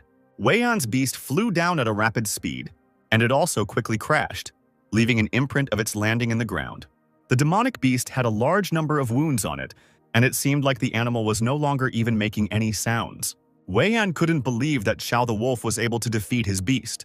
The boy's father looked at Xiao and didn't understand why his strength and aura were so different from what it was a few days ago. But to the surprise of many, the demonic beast jumped up on its paws, trying not to hold back, and, on the order of its master, began to use fiery punishment. The flaming beast finally shows its true power, and everyone around is starting to think that the wolf won't be able to resist. Xiao reacts almost quickly and gives the command to hunt in the darkness. And the wolf runs quickly towards his goal. The demonic beast fires a powerful beam at its opponent, and for a second, due to the bright flash, it becomes completely impossible to see what is happening. Meanwhile, the wolf, unexpectedly for everyone, found himself behind the animal, and, running out of hiding, the wolf bites the victim's tail with all his might. Wei An, not even suspecting what was happening now, had already begun to sarcastically say that this was the end for his opponent. But Xiao only smiles, making it clear that it seems he does have his own trump card after all. And at that moment, there is a powerful flash that prevents you from seeing anything. Wei An starts screaming that this is not his real body and realizes that it is a clone. The wolf, meanwhile, on the other side, is already running up to the enemy, preparing to attack. And with a powerful roar, the beast hits its target, knocking down everything around. The demonic beast, having fallen to the ground, cannot get up for several more minutes. And Wei An, who is fed up with everything, cannot believe how this is even possible, because it turns out the guy predicted his next move. Clapping his hands, the boy reluctantly admits that Xiao is indeed worthy of him fighting with him, because now he knows him in a completely different way. Unable to contain his anger, Wei extends his hand forward, giving the order to the second form. The demonic beast immediately rises up on its hind legs, continuing to growl menacingly, and suddenly, fur-covered arms begin to emerge from his back. The demonic beast now has 6 arms in addition to 3 heads, and the beast has completely changed. Now his appearance was more frightening, and the beast itself began to stand on its hind legs as if it were a human. Xiao, realizing that the enemy had taken on a humanoid form, thought that this was still not enough to defeat him. Activating the summoning of the second beast, Xiao began to wait, and Wei An couldn't believe that this guy could summon someone else without even knowing who it would be. And suddenly, a small electric rabbit appeared on the arena. Everyone froze in bewilderment. Wei An's mouth even opened in surprise. Yang Shuo, who was retreating from the battle, even let out a surprised sigh. And Xinxian just silently looked at this whole picture. And only Lian, as if understanding something, looked at the little rabbit with distrust. Even the Empress herself looked at the electric rabbit with confusion. And then Wei An lost his mind and started laughing uncontrollably, not believing that the guy was doing this in all seriousness. Adding that Xiao was not worthy of being called a beast hunter, the boy ordered the demonic beast to quickly use the 6 Paths hammer to finish this off quickly. The beast, rearing up, confidently clenched his hands into fists, forming a blue flame in them, and he quickly ran towards the wolf, who was still standing on his paws. Xiao, meanwhile, gave the command to the rabbit to help the wolf. And in the arena, the wolf was already fully engaged in defense against the demon's attack. Standing confidently on his paws, the wolf began to howl, summoning a powerful beam that could knock down the enemy. But Wei An understood that it was all useless, because his beast was now 3 times stronger than before, and the Lotus of Hellfire would do nothing to him. But Xiao, hearing his opponent's anxiety, said that maybe one of them wouldn't do anything. But what would happen if there were 2 or 3 of them? Wei An didn't really believe the guy's words, because this was the ultimate move of the underworld wolf, and it would take a long time to recharge. But suddenly, something happened that no one expected at all. Right in the middle of the arena, a lotus began to glow with a red light. Wei's mouth dropped open in surprise, not believing that the lotus could open so quickly, and out of fear of losing, the boy quickly commanded to use Blood Whirlpool. But Xiao stopped him, saying that it was too late, holding the little rabbit in his arms. The lotus began to act, striking the demonic beast. And suddenly, to the surprise of others, a second fiery flower appeared in the air, and then the third one, which began to completely absorb the beast. Literally a second later, a powerful explosion is heard in the arena, preventing anyone from seeing anything. And when the smoke finally clears, the end of the fight can be heard being announced in Xiao Xinyu's favor. Wei Yan can't believe her defeat while everyone is saying that this fight will go down in history. The guy couldn't understand how Xiao was able to summon 3 lotuses at all, thinking that maybe that was why he made a contract with the rabbit. But Xiao corrected him, saying that the attack wasn't triple at all, but rather that the ability was simply refreshed 3 times. And finally, the guy said that he could even release 1 more lotus of hellfire. Yang Shuo began to shout joyfully, unable to contain his joy. Meanwhile, the Red Crane director, seeing one of his students lose, immediately ordered Zilian to go out next to fight. But the girl almost immediately declared that she would simply be ground into dust. But she had no choice because her father was sitting in the stands, and showing herself in a bad light was simply unacceptable. Lian stepped forward with her crane and stated that she never expected anyone to defeat her brother. Xiao, seeing the girl, laughed and said that he had been waiting for her for a long time. And the next second, his face changed to a serious one. And the guy declared that now he must avenge Lu Jin and destroy the beast Leon. The girl said that it would be better for the guy if he simply played along with her, or just gave up, since her father was sitting in the stands. But Xiao didn't care about this at all, and the guy decided to quickly start fighting. The girl released her water peacock and immediately gave it the order to attack. But as soon as the bird flew towards the enemy, it seemed as if something pushed it away.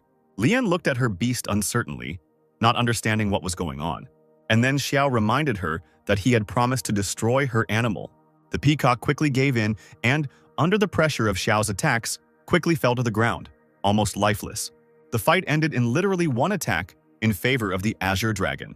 Lian looked at her wounded animal in fear, not believing that the firewolf was even capable of such a thing. The girl already understood that she wouldn't be able to win, but now she only needed to last 3 rounds, and then at least she wouldn't disgrace her academy and family. The judge quickly brought the girl to her senses, saying that she could summon the second beast. But she was stopped by Wei Yan, who said that his sister refused to participate and that they should call the next participant. The fight ended very quickly again in favor of the Laser Dragon Academy, and the third participant, Dongfang Qing, finally entered the arena. The young guy, who seemed completely harmless, had already begun to come up with a plan on how to defeat his opponent. And stretching out his hand forward, Qing clearly stated that Xiao should pray, because soon everything would end. The guy summoned 3 large birds at once, which were already ready to cling to the victim with their claws. But they all fell in a fairly short time, and Qing raised his hands and said that he surrendered. The director of the academy could not bear such shame. Xiao thought that this Qing was the strongest of his team and breathed a sigh of relief that the strongest opponent was the first one. But Qing shrugged and said that even if Wei Yan lost, he didn't have much of a chance. Yang Shuo and Xin Xin immediately started running up to Xiao, congratulating the guy on his victory, which had not come so easily to them. The guy, seeing how calm the girl was, even asked her the reason for her calmness because she should be happy for their victory. But without waiting for an answer, Xiao picked up Xin Xin and began to shout joyfully, suggesting to celebrate such a significant moment. Meanwhile, the other team was beside themselves with anger. Wei Yan tried to vent his anger by hitting the wall, and in the arena, fireworks had already been launched in honor of the winning team, and the spectators all shouted words of congratulations. She saw that the system had finally closed the quest and received an attribute crystal and a bloodline enhancement crystal as a reward. Smiling pleasantly, the guy was very glad that the mission was finally accomplished. After looking into the system, he also learned that the attribute crystal allowed the beast to add another attribute, but the bloodline enhancement crystal improved the beast's bloodline, which could very well suit Black Fang. The Empress approached the young men and, having hung a medal on each of them, congratulated each one. Xiao leaned forward with a carefree smile and waited for his medal. But when he felt the Empress's no longer so soft hand on his head, everything in the guy's body tightened. The Empress leaned towards Xiao and whispered to him, asking if they had met before. Xiao didn't even know what to answer because now everything was at stake. But the Empress immediately moved away when the cup was brought to her. Noticing the guy's excitement, Shang Guanlan immediately asked why he was so nervous, and the guy could not find anything else to do but simply answer that he was very nervous, being so close to the respected empress for the first time. All three winners stood with medals around their necks and smiled. But only Xiao, clutching the cup tighter, could not understand why Shangguan had told him about this at all. It seemed like the guy was really in great danger. Already in the evening, near the residential complex, there was a crowd of fans waiting only for Xiao. Many people wanted to get the guy's autograph and also invite him to their guild. But without even listening to the others, the guy simply turned around and went inside the building. Xiao understood that the more famous a person was, the more trouble there would be, and decided to just go back as quickly as possible. But Yang Shuo, who was standing next to him, did not understand why the guy refused so easily. After all, these people were from the top 50 guilds of the country. But Xiao was very loyal to Qin Yanren and the ant from the Heavenly Guild, who were very kind to him, and the guy could not leave so easily. And as soon as the boys entered, they were already met by a joyful Sue with a bottle in her hands. And next to her was Teacher Chen, who was grumbling to the director that she herself had established the rule that students were not allowed to drink alcohol. Director Sue, who had already drunk enough, immediately began to grumble that this rule should be abolished. And approaching Xiao, the girl hugged him with one arm, saying that even though he was the star of the evening, it was clear that something was bothering him. The director, having promised to help the guy relax, began to wait for Xiao's answer, but the guy simply asked the girl to show him her legs. Sue immediately grabbed the guy by the collar of his shirt, calling him a pervert. And Teacher Chen, Yang Shuo, and Xin Xin looked at the guy sarcastically, realizing that after such words he was finished. Dragging the guy along with her, Sue led him into the room and, locking the door, they were left alone. Pressing Xiao against the wall, the girl said that the guy had a lot of courage to ask for such things. But suddenly, Sue unexpectedly took a step back, lifting her skirt a little, revealing her beautiful legs. And going closer to the guy again, the girl suggested that if he passes the certification for a 4th-star tamer by the end of this semester, he will be able to do more than just watch. But when Sue wanted to continue speaking, she was suddenly interrupted by a voice from the side asking her not to flirt in this room. Turning his head, the guy saw a girl who told him that the Empress was inviting him to the palace for a conversation and that the whole journey would take only 4 hours. Xiao, who understood that he couldn't refuse, only briefly agreed, preparing for the worst. 2 hours later, he was already in the Imperial City. The girl who accompanied him kindly offered to go inside from one of the palaces, saying that the Empress was already waiting for him. Seeing that even the entrance was guarded by a beast in the form of a beast king, Xiao felt everything inside him tense up with fear, not understanding what awaited him. And exhaling, the guy slowly headed inside. Entering the hall, Shangguan Lan was already waiting for him, calmly sitting on her throne and smiling sweetly at the guest, asking if Xiao knew why she had called him. Having decided to improvise, the guy declared that he was far from the girl's wisdom. And then, Shangguan told that a serious crime had recently occurred in the Dragon State.